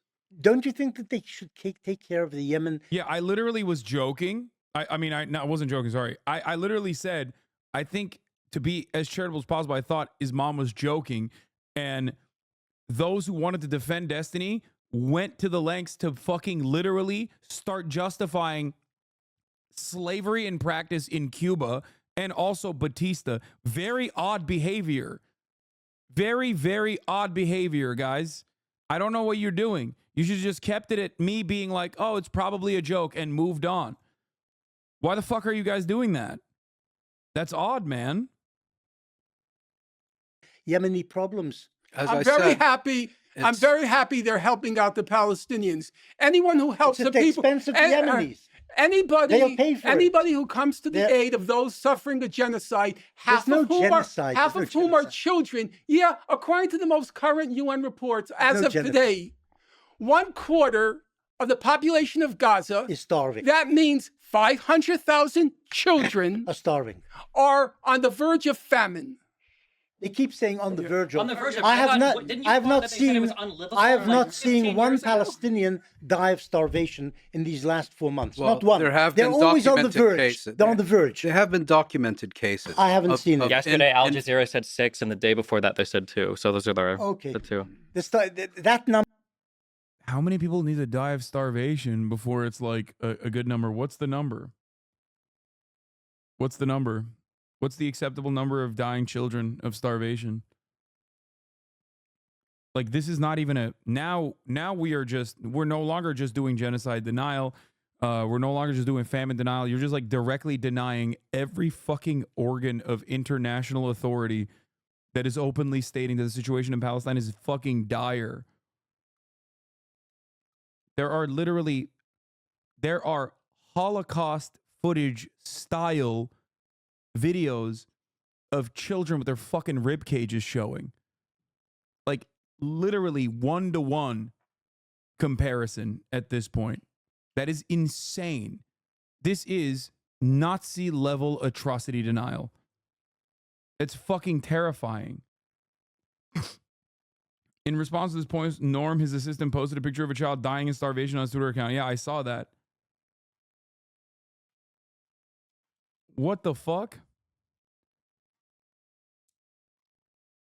That's fucking gross, man. That's actually so gross. Number probably dies in Israel of starvation also. I don't think there's famine in Israel. There isn't. There isn't in the Gaza Strip either. so laid back, It's something so which is blasé. produced for the Western. There are infants dying due to a engineered lack of access to food and I nutrition. don't think it's engineered. I think if the Hamas stopped shooting, perhaps, or Unfortunately, As you most- said, engineered. I think Amnesty, Human Rights Watch called it using starvation as a weapon. That's called engineering. Okay. That's what they did, but you were pushed on this by Coleman Hughes to bring up like an example of why is the Gaza Strip like by what metric are they starving? By what metric is it so behind the rest of the world? You know, if we're gonna bring up, well, I want to hear an answer to that because he didn't answer Okay, it before. I'm when he happy was to given. answer it. Yeah. I just quoted you from the humanitarian organizations. They said 1/4 of the population of Gaza is now verging on famine. Before October 7th. Okay, Before October I'm not 7th. going before October. That's what you use that 7th. as justification for Hamas fighting. You say the conditions were unlivable. They Yeah, had to fight. I said to him. So my question is, what made it unlivable prior to what made October it 7th? What are the Okay. metrics? Okay, here's one metric. Israel literally denied pasta into fucking Gaza. Pasta. Like, the blockade was rigorous. The blockade was incredibly restrictive. The blockade was not just about ensuring that fucking weapons don't go into Gaza, but instead shit like pasta, chocolate. The Interior Ministry officials at the time called it counting calories, putting the Palestinians on a diet very openly. Israel set a caloric restriction upon the Palestinian population. Not only that, but also Palestinians don't have drinkable water. Israel controls almost all the water, all the salination plants. Israel basically virtually destroyed. The salination plants that currently exist need power that only comes in from Israel, by the way. 90% of the water in Gaza is undrinkable, unusable completely. This is before October 7. Kaya, place. Thank you for place. Good girl. It's for your own good, baby.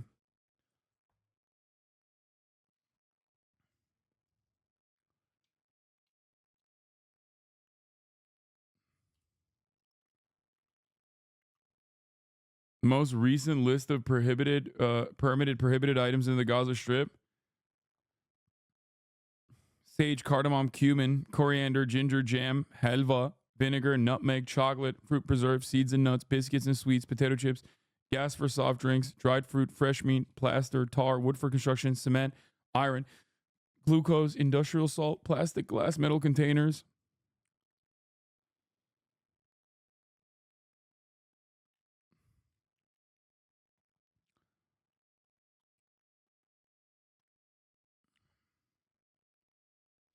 This is from 2010. Yes, 2010, which is before October 7.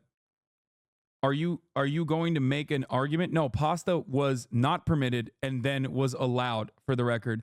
Dude. You guys are doing the same thing that Destiny does all the time, where you think you are arriving at an inconsistency here because you don't know. Okay? I love you guys. Please don't try to do this.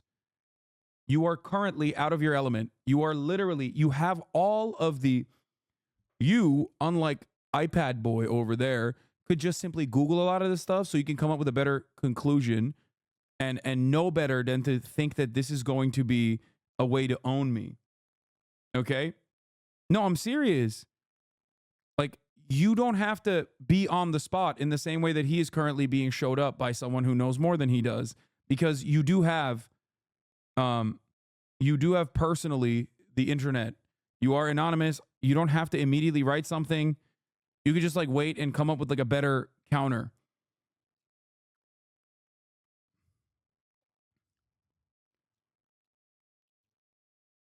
This document is from 2010, but that still doesn't change that reality that this is like pre-October 7.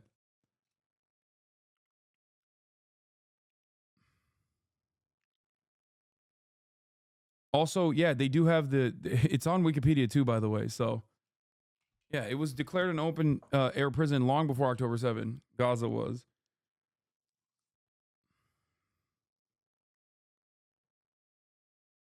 Here. It was a Haaretz report from 2009. Sometimes it just seems like Israel's actively trying to destroy its own international image. Haaretz reports. However, an incident occurred last week at a crossing of the Gaza Strip that gave a very different impression to a senior observer. When senior John Kerry visited the Strip, he learned that many trucks loaded with pasta were not permitted in. When the chairman of the Senate Foreign Affairs Committee inquired as to the reason for the delay, he was told by the United Nations aid officials that Israel does not define pasta as a part of humanitarian aid, only rice shipments.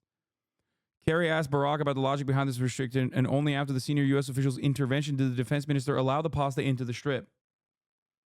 Another testament to how much power America has over the conditions in the Gaza Strip that befall upon the Palestinian population, 2 million at the time, innocent civilians, men, women, children, doctors, professors, people with hopes, people with dreams. Unimaginable cruelty. Unimaginable. This is factoid bait, brother. I'm just saying, I brought up a factoid, okay? And people didn't believe me, so it's good to, it's good to show you that there is, these facts are correct. It's a small, silly, nonsensical fact that plays a role in a sea of much larger, much more severe consequences born out of this small fact and many others like this one. It is totally relevant to the conversation. You cannot cast this aside by saying it's just factoid bait. The reason why I bring this up is because it's a silly one. It makes people go, huh? That can't possibly be true, because it's so fucking stupid. It plays a role in invoking emotion. It gives you additional context to the cruelty that the ritualistic humiliation that Israel subjects Palestinian people to. If you want to fully understand the situation circa October 7, the situation that Palestinians were experiencing, this is one small fact that is interesting enough because it's confusing. It's stupid. Like, why would you do this other than simple cruelty?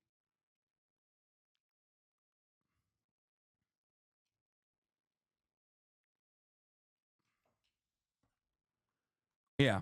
And also, you're correct on this. I didn't even fucking bring this up. Destiny is deflecting away from October 7 famine, which he cast aside as nonsensical, only to follow up and say, well, what about before October 7? What about the famine then? What about the starvation then? You said it was an open air prison. You said there was mass starvation, a population on the verge of starvation, moving the goalposts. Now, of course, Israel's cruelty upon the Palestinian population is bountiful, is so plentiful that even when you do deflect, you end up deflecting into another landmine because there's cruelty there too.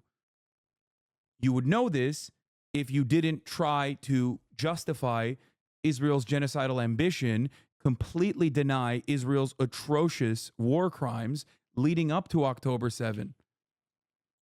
Do you get it?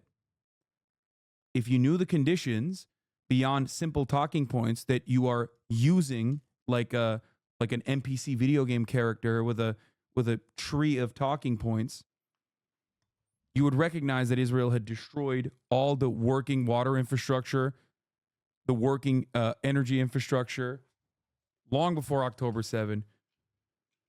One must ask how this is not an open air prison if Palestinians can't go 6 miles out from their own water line without risk of being shot by Israeli Marines.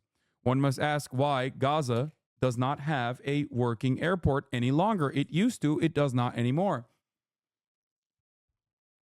One must ask how Israel controls, as Yoav Gallant openly admitted, all of the energy and all of the water and all of the food supply that goes into Gaza if it's not simply an open air prison. One of the grossest things that people actually, another document showing when certain substances were actually permitted to be imported into Gaza hasn't been updated by the Israeli government since 2010. Yeah. One must also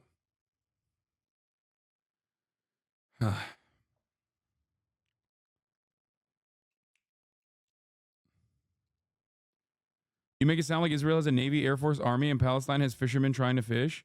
Yes, Palestinians do have fishermen trying to fish. What the fuck are you talking about? That's what fishermen do. You know what Palestine doesn't have? An active port. The fuck? Yes, fishing, if you knew anything about the Palestinians, you would know that fishing was a massively important part of the Palestinian economy and Palestinian existence. There's a literal fisher net on the keffiyeh, the symbol of struggle, the symbol of emancipation that Palestinians wear. It's literally that important to them. It's almost as important as the other thing that Israel also routinely destroys, the olive tree. I don't understand why so many of you watched Destiny get fucking dog walked by someone who knows infinitely more than he does, only to come in here and literally try to argue with me, and you know even less than he does. At least he's like studied the talking points. You haven't even done that. You do not know anything. You do not know anything about the Palestinians at all, the history of Palestine, Palestinian existence. You must not consider Palestinians to be human if you think that they have a sea line and they don't do fishing. Like, what the fuck?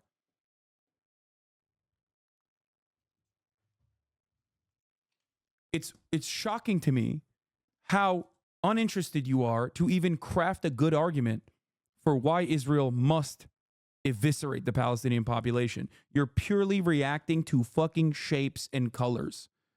It's wild. And the only reason why you can get away with this anti-intellectual way of argumentation is because there is a big chunk of people who also don't see Arabs across the board as humans, who don't see Muslims as human beings. So you can get away with saying these sorts of things in polite conversation. You can get away with saying these sorts of things in corporate media, but you can't get away with that here. Very, very silly.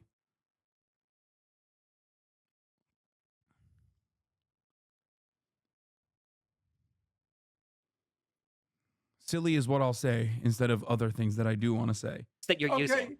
There were about 5, 6, or 7 reports issued by UNCTAD, issued by the World Bank, issued by the International Monetary Fund, and they all said, that's why. Why did they say why? Okay, Why did they say that? That's why The Economist. You make it sound like Israel has a Navy, Air Force, Army, and Palestine has fishermen trying to fish. I've read 3 blog posts on this topic. Okay, they were being sarcastic. I hope they were being sarcastic and in agreement with me. Jesus Christ.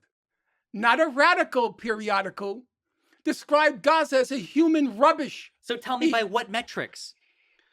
If There- you're a historian, if you okay, do all this work, you okay, did the things, here- tell me what they here's said. Don't something, just tell me a Mr. sentence. Bennell. Tell me by what Mr. metric. Bennell, He's not going to answer again.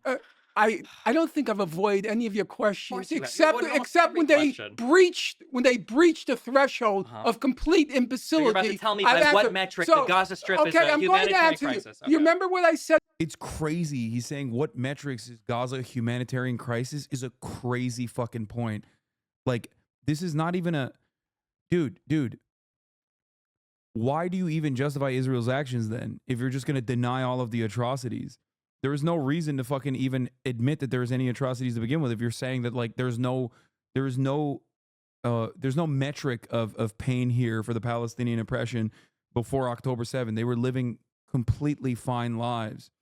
That's one of the worst parts about this, by the way. The Palestinian resilience is very strong. That they have, in spite of the conditions that Israel has brought upon them, they've still thrived under those conditions. They still had moments of happiness. There's still all those old photos of Gaza that you see on the timeline when compared to what it looks like now, leveled, right? And the grossest thing that Zionists do is they point to those photos of Gaza and go, see, it's a paradise. It's disgusting. Yeah, and it was an even better paradise when they had a fucking working airport. You know what I mean? Said a moment ago, I said to Professor Morris, I defer to expertise. I look at what the organizations say. I look at what the United Nations High Commissioner Just for say in Human more Rights words said. that you don't know. You don't know or you don't don't care. know. Okay, I don't that's know. fine. Do you know how complicated? Have you ever investigated how complicated is the metric for hunger, starvation, and famine? It is such a complicated metric they figured out. If you asked me to repeat it now, I couldn't do it. And yet we have a human development index where we rank countries, yet we can still measure infant mortality, life expectancy. Yeah, we can measure all of these things. Wait, what? Okay, we do measure those things. He is right about that. Norm Finkelstein is using institutions that are literally more reputable than the fucking World Economic Forum or the Democracy Index when talking about those reputable institutions mentioning the caloric deficit and how they arrive at the conclusion that the situation in Palestine, situation in the Gaza Strip was actually dire. How can you be such an institutionalist and have such a hard-on for only some of the facts, but when presented the exact same facts from, you know, similar institutions about the situation in Gaza, okay, you all of a sudden go, well, what about let's dive into it a little bit. This is wild.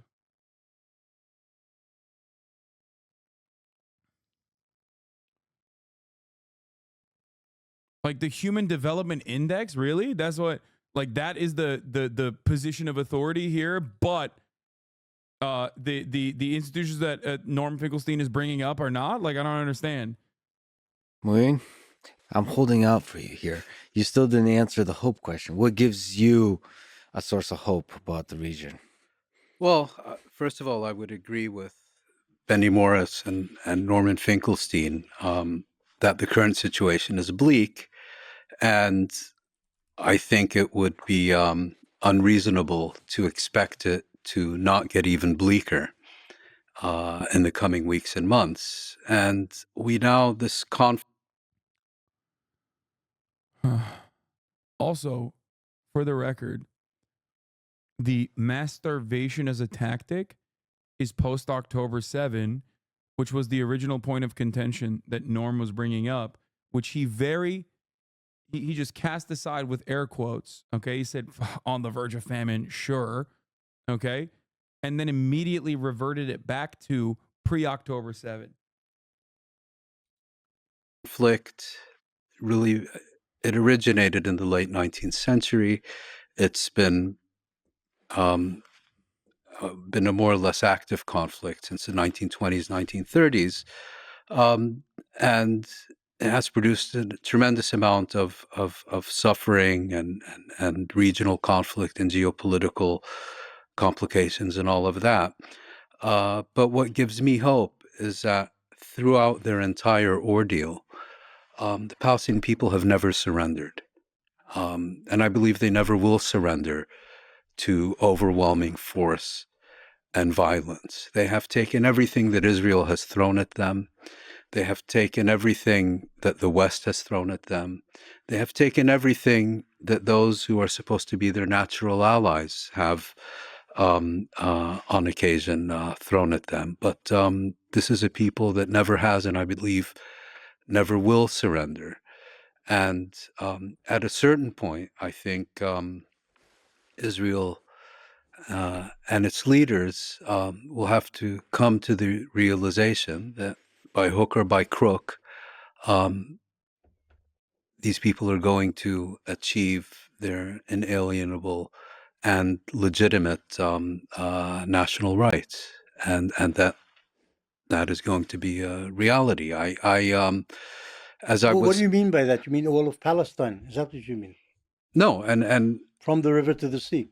Well, ideally, of course, yes. And what Those are the inalienable rights. No, what I was saying earlier, and then the discussion got sidetracked, is that I did believe that a two-state settlement, a partition of Palestine along the 1967 boundaries, would have been a reasonable solution, because I think it also would have opened pathways to further. But now you believe what? Further nonviolent engagement between along the 1967 boundaries would have.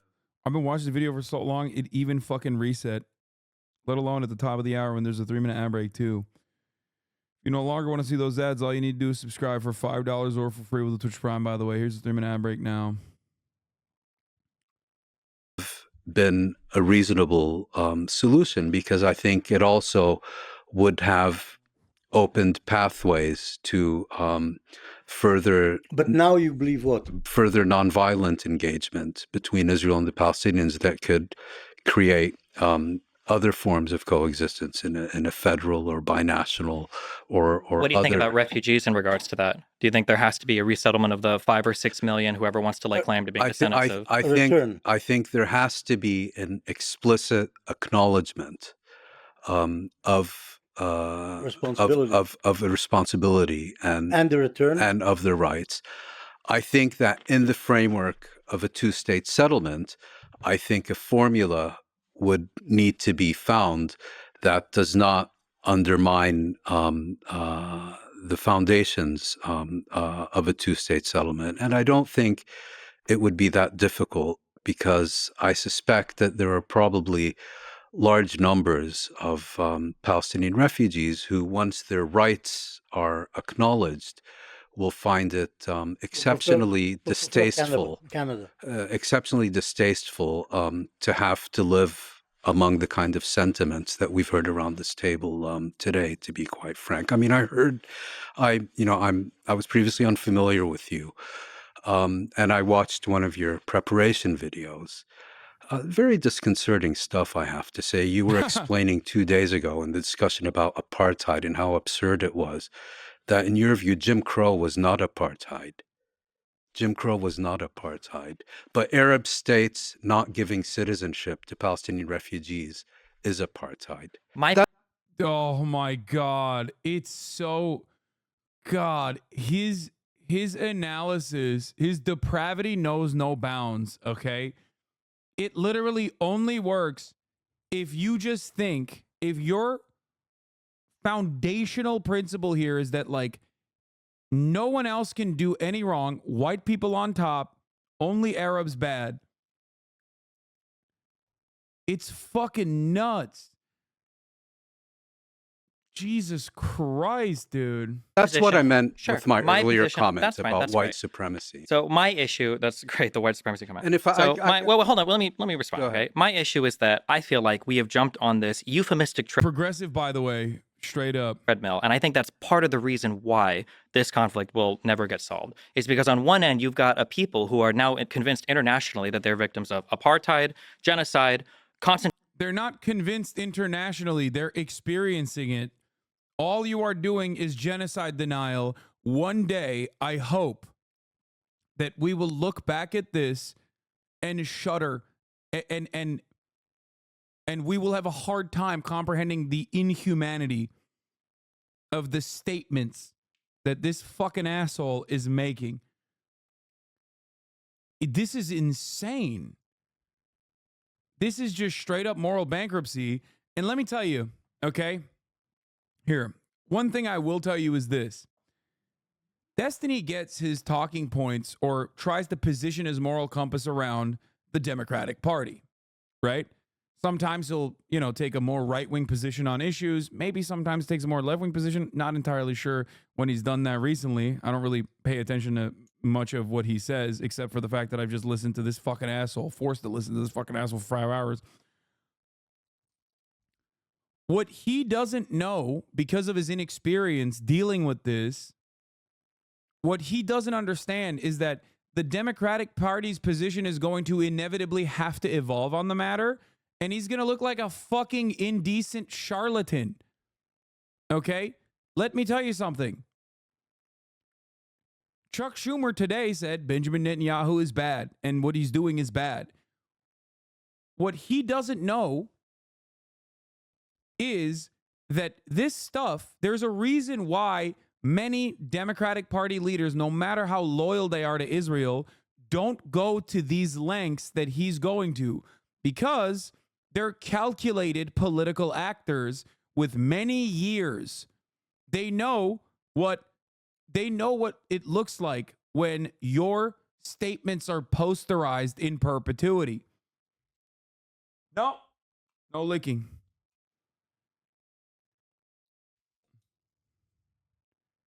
Dude, shut the fuck up about how long the coverage is. Oh my God, genocide is happening. Because of his inexperience in this field, he has positioned himself way, way outside of the scope of what Democrats would be comfortable saying, not realizing that these statements will haunt him. Okay? And I'm talking about it strictly on griftonomics terms, okay? Because I do not think that a human being can be this depraved.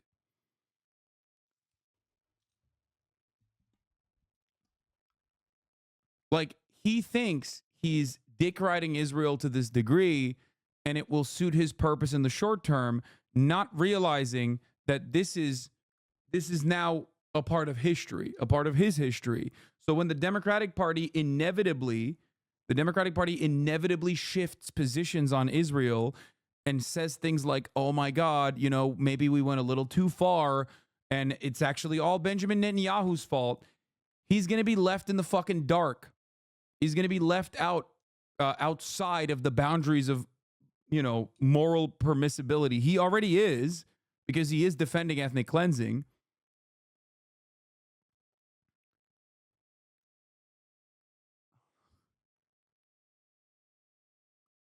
He's betting on the country's right-wing turn. He said there was going to be a backlash to leftist progressivism for years.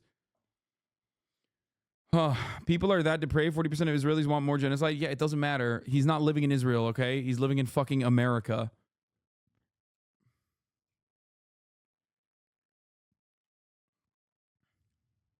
Unless he does like a full-blown, full-tilt, right-wing, open fascist grift, these statements will haunt him. I mean, even if he does that, these statements will haunt him in perpetuity. But it's crazy. He's so horny to defend Israel on like certain conditions that he keeps saying things like fake famine. You only do this if you're inexperienced, okay? That's why you don't hear this level of animosity, this level of like openly stating that like things that you can see with your own two eyes actually are not real. They're surreal. They're made up by some grand narrative. Not if he's completely shameless, and he is. No. No.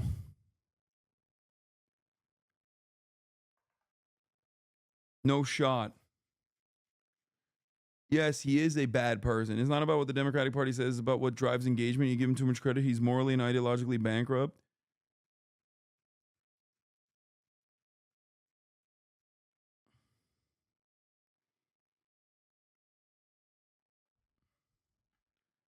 The mistake he made is he looked at Israelis and now he's using the rhetoric of an Israeli and not an American Hosbarist. Yeah.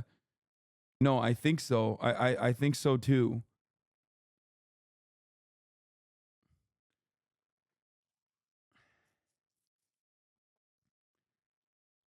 Why is everyone here so biased? Bro, come on. We're biased against genocide. Like, what the fuck do you mean?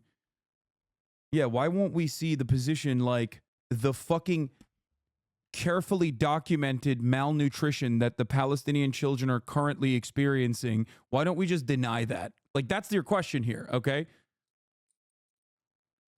Like, why don't we deny what we see with our own two eyes? Why don't we deny what, like, every fucking liberal media network is basically presenting now? Very different than what they were saying on October 7.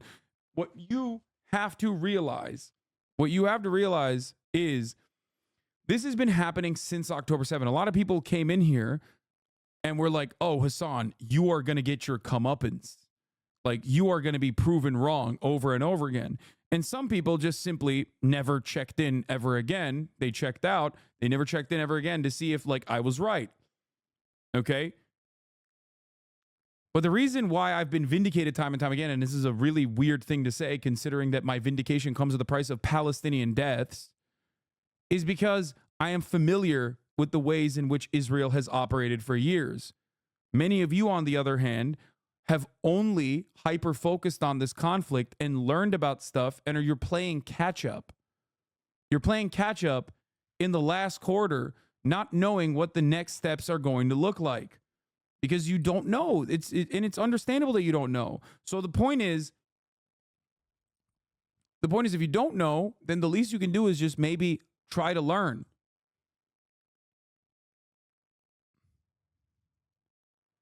Concentration camp conditions, ethnic cleansing. They're forced to live in an open-air prison with all of these things that are stacked against them, all of these terms that are highly specific, that refer to very precise things.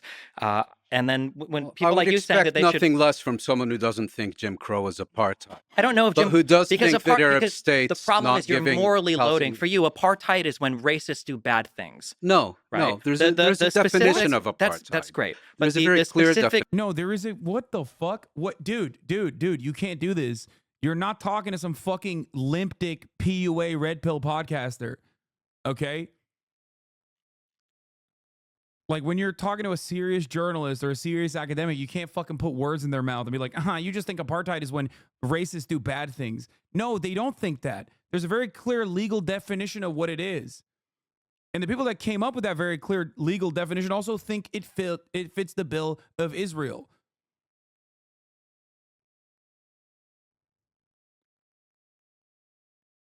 Top-down racial domination enacted through top-down, like, federal legislative policies or whatever, means that I don't know if Jim Crow would have qualified for apartheid. That doesn't make it any less. Excuse me, Finkelstein. I'm talking right now. Excuse me, Finkelstein. I'm talking to your friend over here. I don't know if it would have qualified as the crime of apartheid. Just like if Israel were to literally nuke the Gaza Strip and kill 2 million people, I don't know if that would qualify for the crime of genocide. In your eyes, probably not. I don't. Well, yeah, but because genocide requires a special intent. I think the issue is and for the record, that legal standard, according to the International Court of Justice, has been met to at least prosecuted, which is a pretty fucking high bar to clear. This is not something that people just dish out willy-nilly, okay? Instead of, and I think this conversation actually is emblematic of the entire conversation. I don't think anything... Then let me finish answering. Well, sure. Did I just... Wait. To literally nuke the Gaza Strip and kill 2 million people, I don't know if that would qualify for the crime of genocide. In your eyes, like if Israel were to literally nuke the Gaza Strip and kill 2 million people, I don't know if that would qualify for the crime of genocide. In your eyes, like if Israel were to literally nuke the Gaza Strip and kill 2 million people, I don't know if that would qualify for the crime of genocide. In your eyes, probably not. I don't... I'm sorry, what? to your friend over here, I don't know if it would have qualified as the crime of apartheid. Just like if Israel were to literally nuke the Gaza Strip and kill 2 million people, I don't know if that would qualify for the crime of In genocide. your eyes,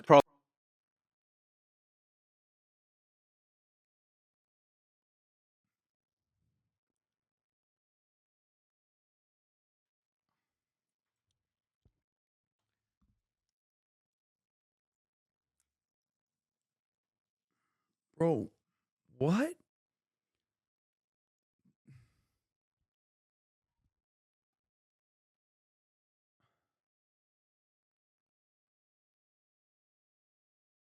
Come on, there's enough dick riders in here still watching, hate watching. Explain it. Explain it.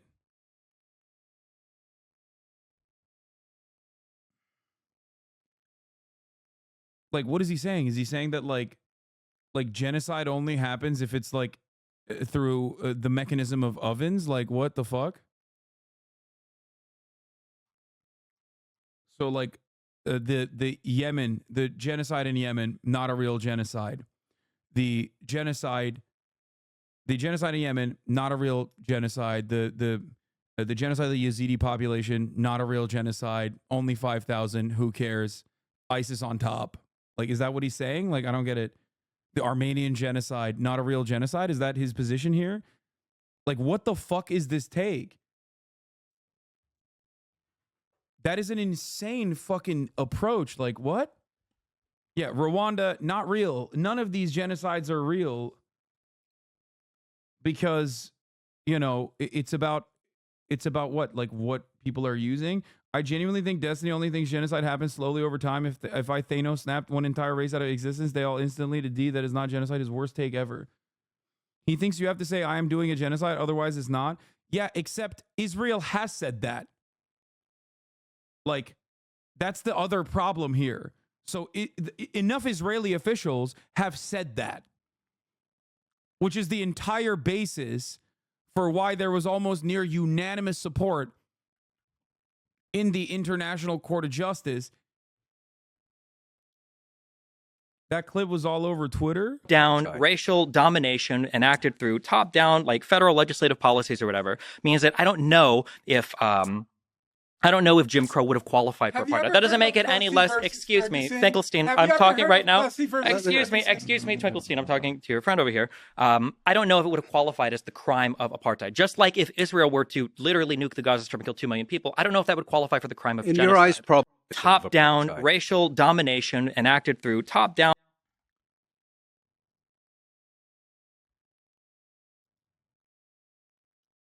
I think he's saying that genocide requires special intent to commit it. Yeah, which, by the way, Israel does have and is shown time and time again that they have that special intent. Guys, this unironic, his level of argumentation, his style of arguing here leads me to believe that the only thing that he doesn't agree with the Nazis on with respect to the Holocaust is that like I guess he didn't believe the things that Nazis believed about Jewish people, about like racial superiority. But he does believe that about Israel and its racial and religious superiority over the Palestinian population. Like, straight up. Everything he has said thus far leads me to this conclusion. Like, if he also believed what the Nazis were saying about the Jews, he's like, yeah, of course. Like, I mean, there's just cause here, you know? They're making good arguments. They're presenting good arguments to why they have to deal with the Jewish question.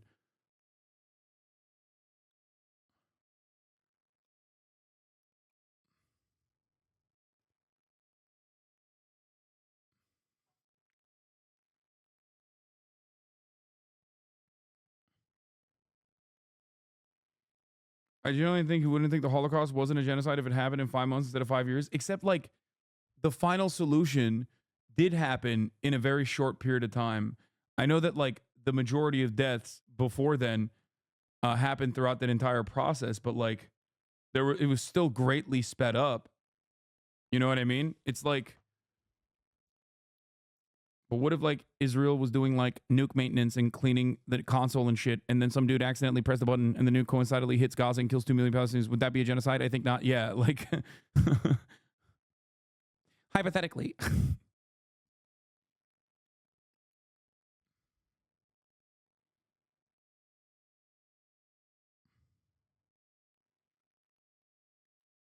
Probably not. I don't. Well, yeah, but because genocide requires a special intent. I think the issue is and intent. Can you show the intent of Israel doing a genocide for hate watchers in the chat? Defense Minister Yoav Gallant saying we are fighting human animals and therefore we have to stop food, water, and all matter of aid going into Gaza. October 8th. Benjamin Netanyahu saying this is Amalek. And comparing a story within Judaism to what happened where they were completely exterminated.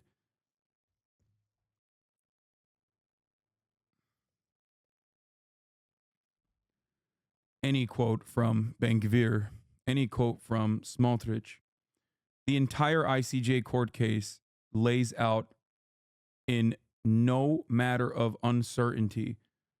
There are no innocent civilians in Gaza. Herzog saying there are no innocent civilians in Gaza.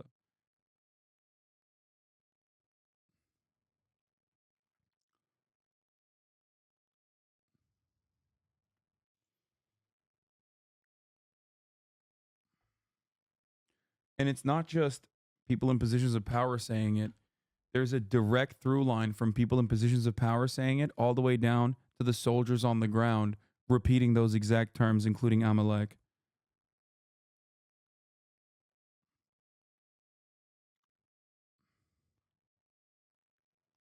Instead of, and I think this conversation actually is emblematic of the entire conversation. I don't think anything. Then let me I don't finish think, answering well, Benny sure, but you Morris's accused question. me of supporting racism. So yeah, Well, I you think did, and you are. I did it. Do you think I support Jim Crow laws?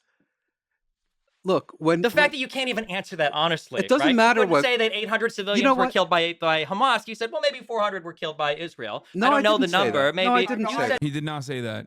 He did not say that at all. You're just making shit up now. I like that he's upset about his own words being used against him in this conversation. And he's not even trying to like defend the position and immediately resorts back to making up shit that like his opponents are saying that they did not say at all. How are you going to be this good? Why do people watch you? This chat is pointless. What the fuck? You will never see my comment. Why should I follow you? This isn't enjoyable. Like, as someone who wanted to start following you, this is not where I want to be. Okay, then fucking fuck off, dumbass. Jesus Christ. Go find another fucking community where in like a sea of 15,000 comments that the streamer actually gives you hope and listens to your fucking dumbass take. How stupid. Nobody's forcing you to be here.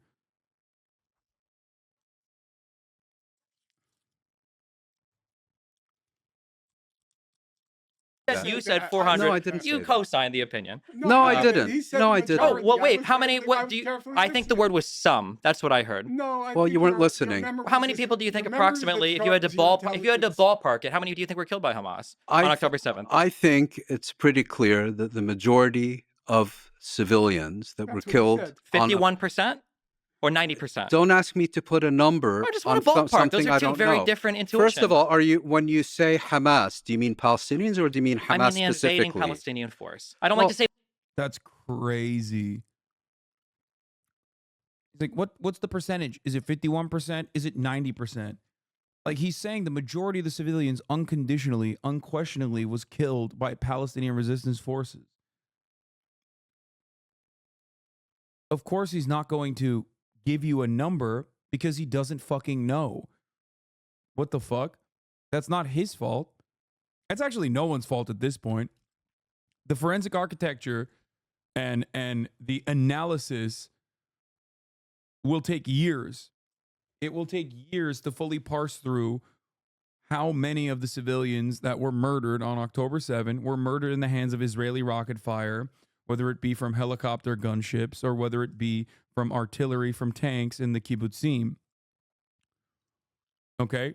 This doesn't change anything ultimately, because when you say that the majority of civilians were still unquestionably, undoubtedly killed by the Palestinian forces, you're recognizing the reality. What the fuck?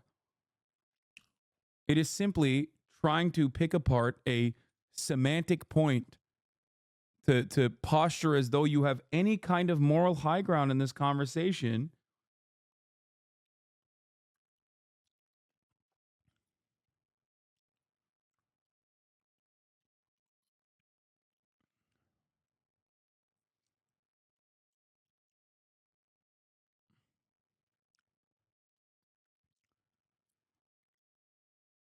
Say Palestinians because I don't think all Palestinian civilians were involved. No. I'll say Hamas, Islamic You mean Jihad, whatever. Al-Quds, but whatever that's how this discussion. Whenever D is out of his depth, he turns to these irrational arguments where he can try to get you on quick answers. Yeah, this is what I like to call the clip show.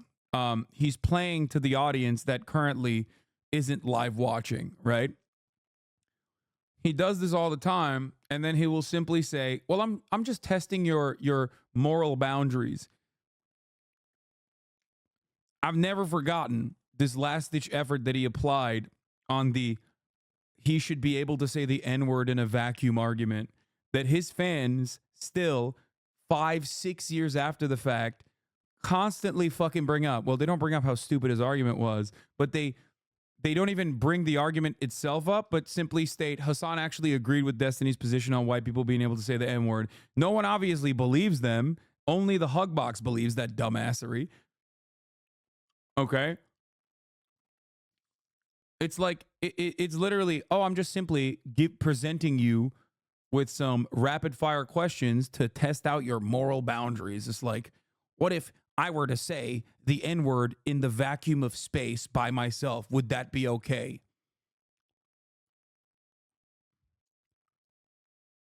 That was his brilliant fucking five-head argument to why he should be able to say it.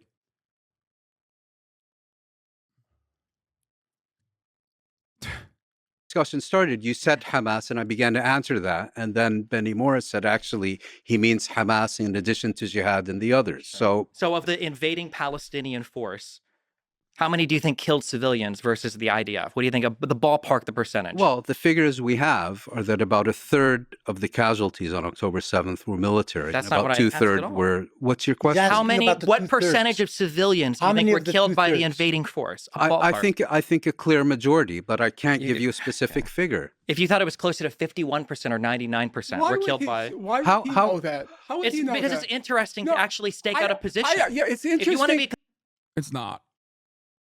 It's not, because the overarching concession has been made because they are being truthful. They're honest.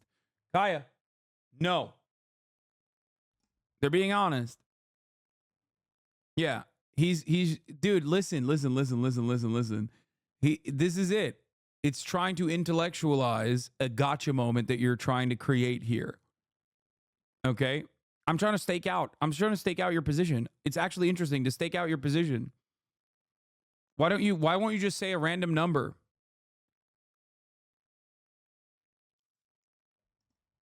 Why won't you say a number that is random so that I can act like I have the moral high ground here? Completely irrelevant, by the way. 5 hours in, what the fuck does this argument do? They already said that it's the majority of civilians that were killed by Palestinian resistance. completely totally agnostic on it, that's based on fine. complete ignorance, because we don't know. Professor Morris doesn't know. Muin And Rabbani yet you doesn't can know. speak with We're absolute complete- certainty that the IDF is targeting and murdering Palestinian children. Yes, because there's infinitely more evidence to that matter, both in genocidal intent. Shouts out to the Israeli authorities for being so welcoming and so open about their genocidal ambitions. And there's infinitely more evidence to the deliberate targeting, both historically in the way that Israel has applied the Dahiyya doctrine, but also in this round of the siege, where they, according to the 972 magazine's investigation, have what they consider to be high priority targets. It's not an accident that 25,000 plus women and children have been ruthlessly slaughtered by Israeli forces in this incursion. Much, much higher number of civilian casualties in this incursion than any other prior siege.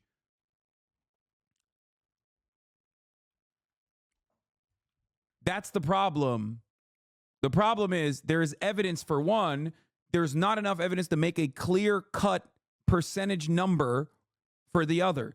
There's evidence for genocidal intent, and there's certainly evidence for discriminately bombing civilian targets that is so fucking broad-reaching. The impact of it is so broad-reaching that it comes across as indiscriminate.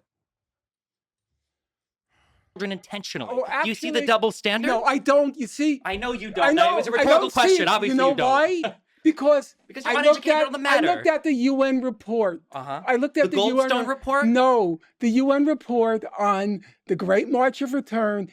I know his ass knows the Goldstone report because, like, again, Hasbara, okay? Like, literally just hitting all the Hasbara talking about. It's like, anytime, if there's any gripe from a Zionist, like, they have told Destiny that this will be a good line. I know he has that loaded in the chamber. If Norm was bringing up the Goldstone report, which, by the way, there is a shit ton more, okay, UN reports than the Goldstone report, for the record. But he only brought that one up specifically because he knows that one, because he knows what the counter to that is. He's going to immediately be like, well, Goldstone actually went back on his assessment, even though the other parties involved in the report did not. And Goldstone was harassed endlessly for it. That straight up right there, the reason why he immediately fucking said the Goldstone report, which is from years prior, mind you, and irrelevant to at least this incursion.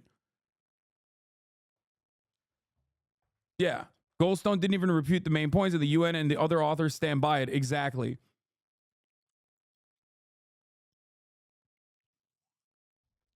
But it doesn't matter. But that's a good gotcha to be like, haha, you brought up the Goldstone report. Well, did you know? I'll have you know that the same report that Goldstone himself said was like not good and not up to snuff. That is the reason why he brought that up. That's not what Norm is talking about at all. And the only reason why he would think Norm was talking about the Goldstone report, specifically in this incursion, in this instance, in this siege, is because he knows a good counter for it. He's trying to bait him into saying yes so that he can counter it and get a fucking clip off. In 2018, and they said that the snipers were targeting children, medics, journalists, and disabled people. Just as they are now in this conflict. Exactly. No, more journalists have been killed in the last several months in Gaza than in any other conflict. And then in all of World War II. Do you acknowledge that that all of Hamas, World War that's II. great, the comparison Hamas was is fun. not killing journalists in the Gaza Do you Strip. agree that they More- operate in civilian uniforms, that their goal is to induce that confusion? That that's the way that they conduct themselves? If he knew anything about international law, he'd know that a spontaneous militia is actually well within the bounds of international law, for the record. He says civilian uniforms. You know who actually violated international law? Israel. When they wore doctors' uniforms to enter a fucking hospital in the West Bank. Why the fuck would he ever bring this up? That's so dumb. Hamas being in a defensive posture against the occupying force is well within the grounds, well within their rights under international law to fight, not with like full-blown military gear, but with civilian garb.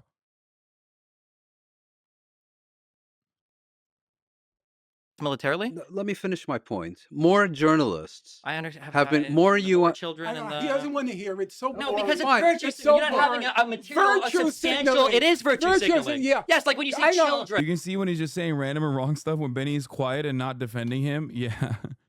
And over and over again. That's but virtue talking signaling. about, You know, you talking have- about you how have this- many, you have talking this about how habit of many mocking the Israelis were dead. killed. That's not virtue signaling, because that's human I life. don't care about. I don't care if You 100 just are killed or 1,000. You I'm just curious who you're assigning interrogated blame him. to. 51%, I'm curious who you're 90%. assigning. The and question, then, yes, and then that's not the number. That's the responsibility, Norm. And then Mouin mentions that more journalists were killed in Gaza than in all of World War II. That doesn't get it. That doesn't And, further any and part of the more conversation. medics were killed. No, in Gaza. that's silly. And then Journalists he says it's weren't virtue in the signaling. area. But when Israelis get killed, that's serious. I never said So, it's serious yeah, on both but- sides. yeah, I didn't tear say stop. He's like, I don't give a fuck about how many Israelis killed. I love death and murder. He's like, no, you don't understand. I don't care. He's just like, he doesn't care how many people die. What the fuck? It is wild that so in certain circles, like being a relentless sociopath, like a bloodless monster, is seen as like peak virtue. Not realizing that this isn't happening. This debate is not happening in a vacuum. It's not happening in his own fucking hug box. This debate is literally happening in front of millions of people. 1 million so far in one day. What is this? I would have shot her twice while simultaneously kneeling on George Floyd's neck for 90 minutes. What the fuck?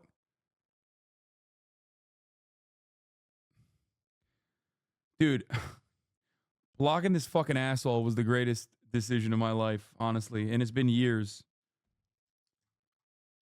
So much happier that I don't know all the unhinged shit that he tweets about. No, I'm not virtue signaling. I'm asking a substantive question of who do you assign blame to, or do you play into Norm Finkelstein's conspiracies that the ambulances should have known immediately who was dead, that the numbers were changed because they were fake, or that maybe 51% of the people were killed by Hamas and Islamic Jihad, but 49% were killed by IDF helicopters. You asked me a direct question, and you got a direct answer. I didn't. I got majority, which could be anywhere from 51 to 99. A clear majority. What percent is a clear majority? As opposed It's always to a they majority? live in A clear ambiguity. majority, in my view, is well over 50%. Please don't ask me to be more precise, because You could say 80, 90, 95%. I don't. If I knew that, I This would. is such a dumb dude. This is such a fucking dumb conversation. I'm sorry. We don't know. Not that it matters, because it is the majority, a clear majority. What the fuck? Like, it is irrelevant. You've already said that it is an atrocity. What the fuck? What are we doing here?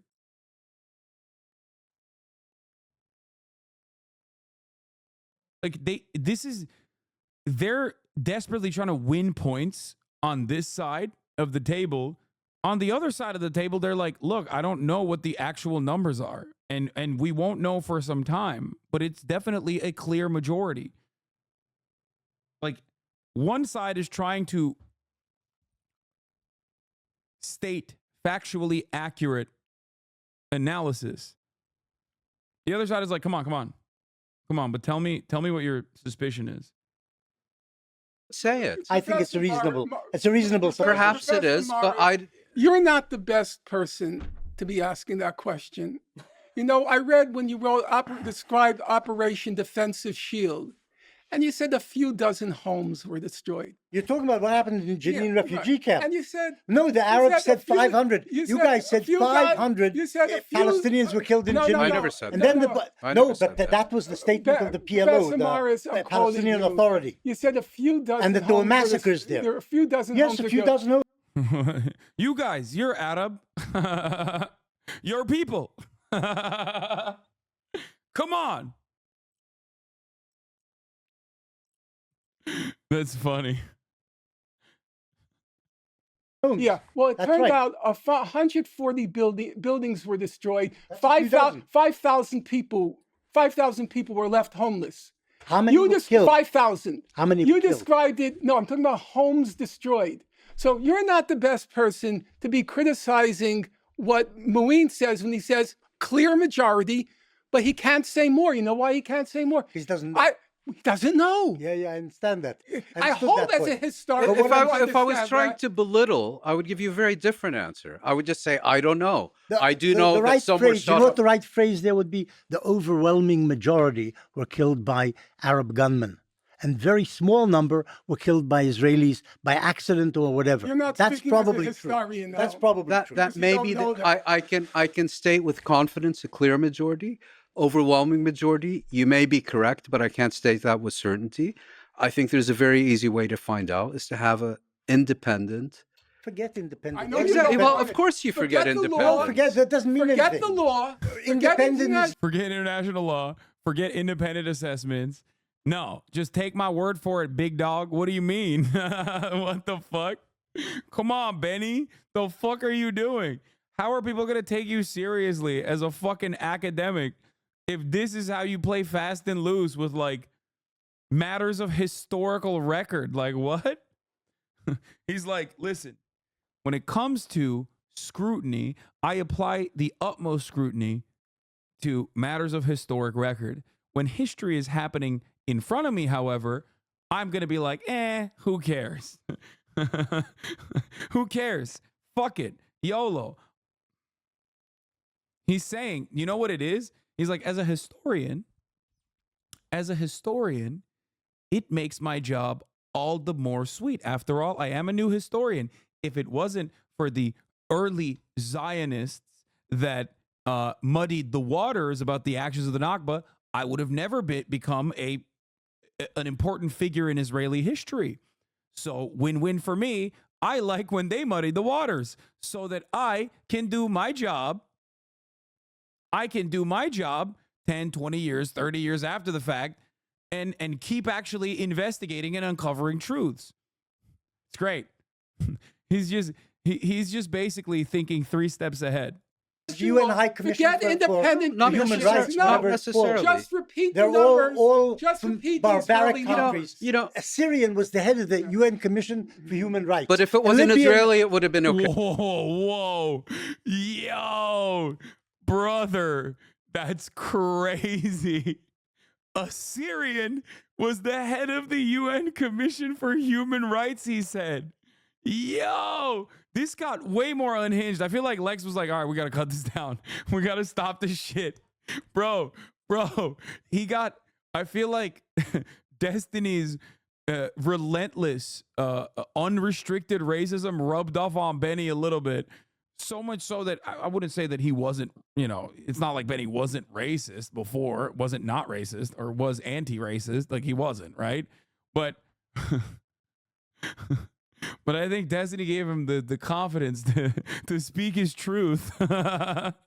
He's like, I love that this segment is called Hope for the Future.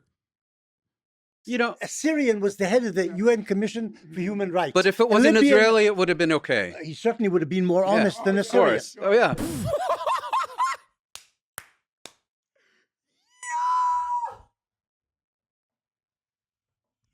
Bro!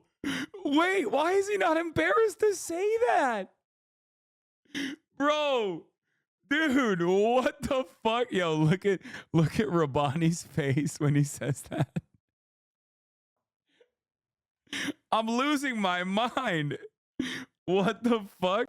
Yo, I swear to God, Israelis have zero chill. They think everyone agrees with them. Brother, in most of the other parts of the world, people at least like try to act like they are not this racist, okay? Bro, you are not on the alt account, Benny. Benny, this is your main. Benny, stop tweeting. Assyrian. Notorious liars.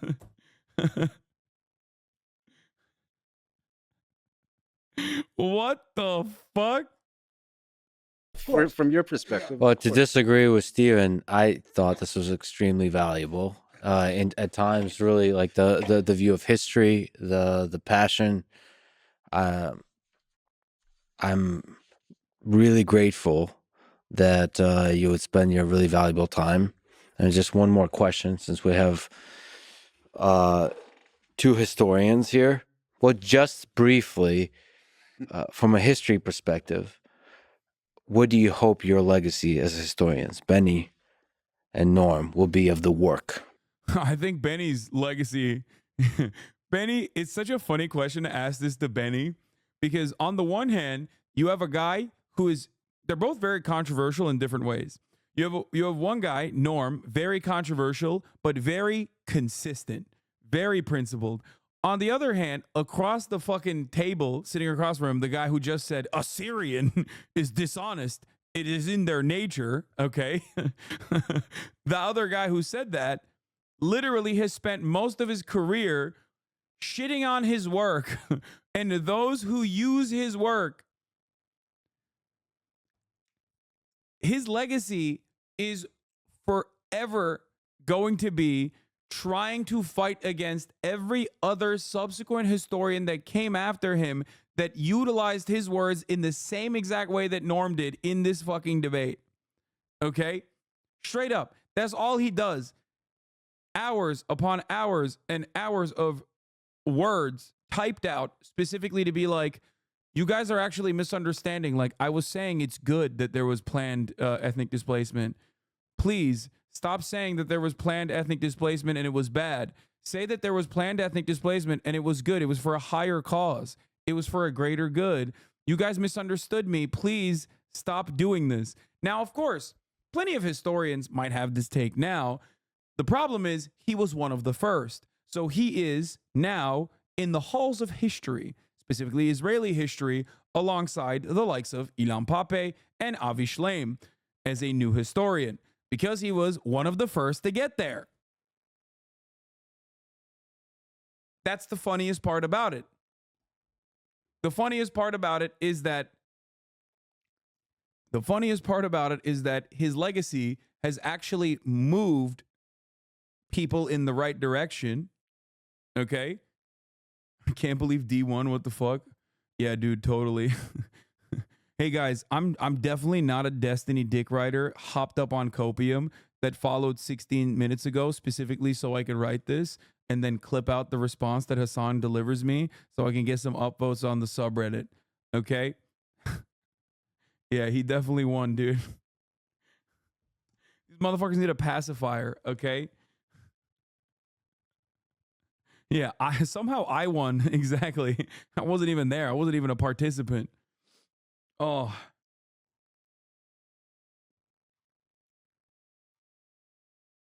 Ay, ay, ay.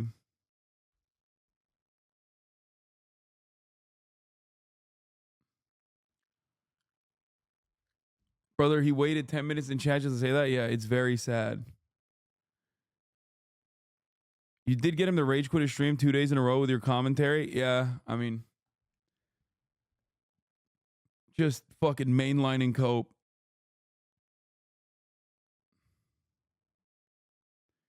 He's like Frank Herbert, who had to write 5 books to justify why Paul wasn't a good guy, but in his case, he's doing the opposite to justify genocide.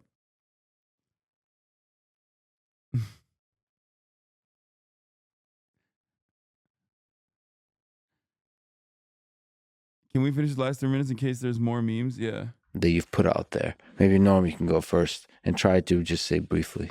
I think there's a value to preserving the record. I'm not optimistic about where things are going to end up.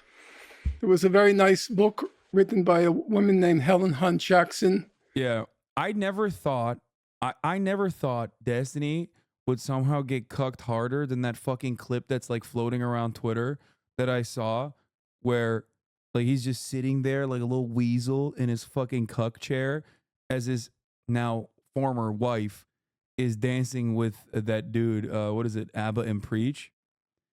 Like, I really didn't think that he would be in the cuck chair again, and here he is, prominently, in a worse position. This time, intellectually cucked. Just watching 3 dudes have a conversation as he has to sit there and just, like, take pot shots and, you know, talk about nuking Gaza. At the end of the 19th century, describing what was done to the Native Americans. She called it a century of dishonor, and she described in vivid, poignant detail what was done to the Native Americans. Did it save them? No. Did it help them? Probably not. Did it preserve their memory? Yes, and I think there's a value to that. You know, there was a famous film by Sergei Eisenstein. It was either Battleship Potemkin or Mother. I can't remember which one. The last scene was the Tsar's troops mowing down all the Russian people. He pans the scene. Not all the Russian people, just a few. Yeah. Well, he pans the massacre. But he could have killed a lot more. And the last words of the movie were... Good one. Dude, good one, dude. Fucking hey, he said he could have killed a lot more. Proletarians, exclamation point, remember, exclamation point. And I've seen it as my life's work to preserve the memory and to remember. I didn't expect that anyone would read my book on Gaza. It's very dense. It gives me even a bit of a headache to read at least one of the chapters. You wrote a book on Gaza. And but I thought that the memory deserves to be preserved. Amen. Well, I would. Dude, okay, suspicion here. I'm willing to bet if they were to talk about the USSR, I feel like Benny would agree 100p with Big Boy over here, and Destiny would be extra cucked. Like, a lot of people don't know this, maybe, but a lot of people went from the USSR to Israel. A lot of Russians still immigrate into Israel. There's a lot of pushing Z going on in Israel as well. Just say very briefly, unlike my colleague, I think writing the truth about what happened in history, in various periods of history, if I've done a little bit of that, I'm happy. Thank you, Norm. Thank you, Benny. Thank you, Steven. Thank you, Moeen. Thanks for listening.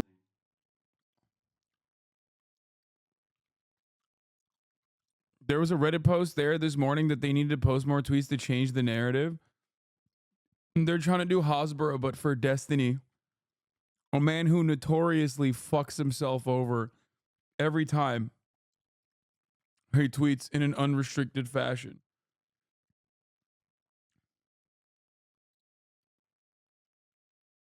One of the tweets.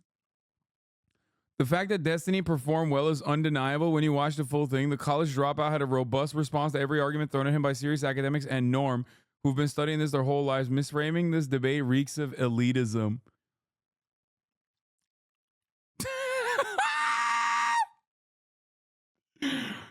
Oh no. Isn't this guy like a YouTuber too? Dude, Lord forgive me, but oh my God.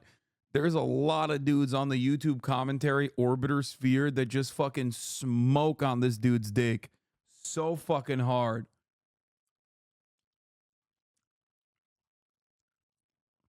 Yeah, the quoted tweet is, even Israeli historian Benny Morris, Destiny's own debate partner, tries to contain his laughter when Finkelstein insults him.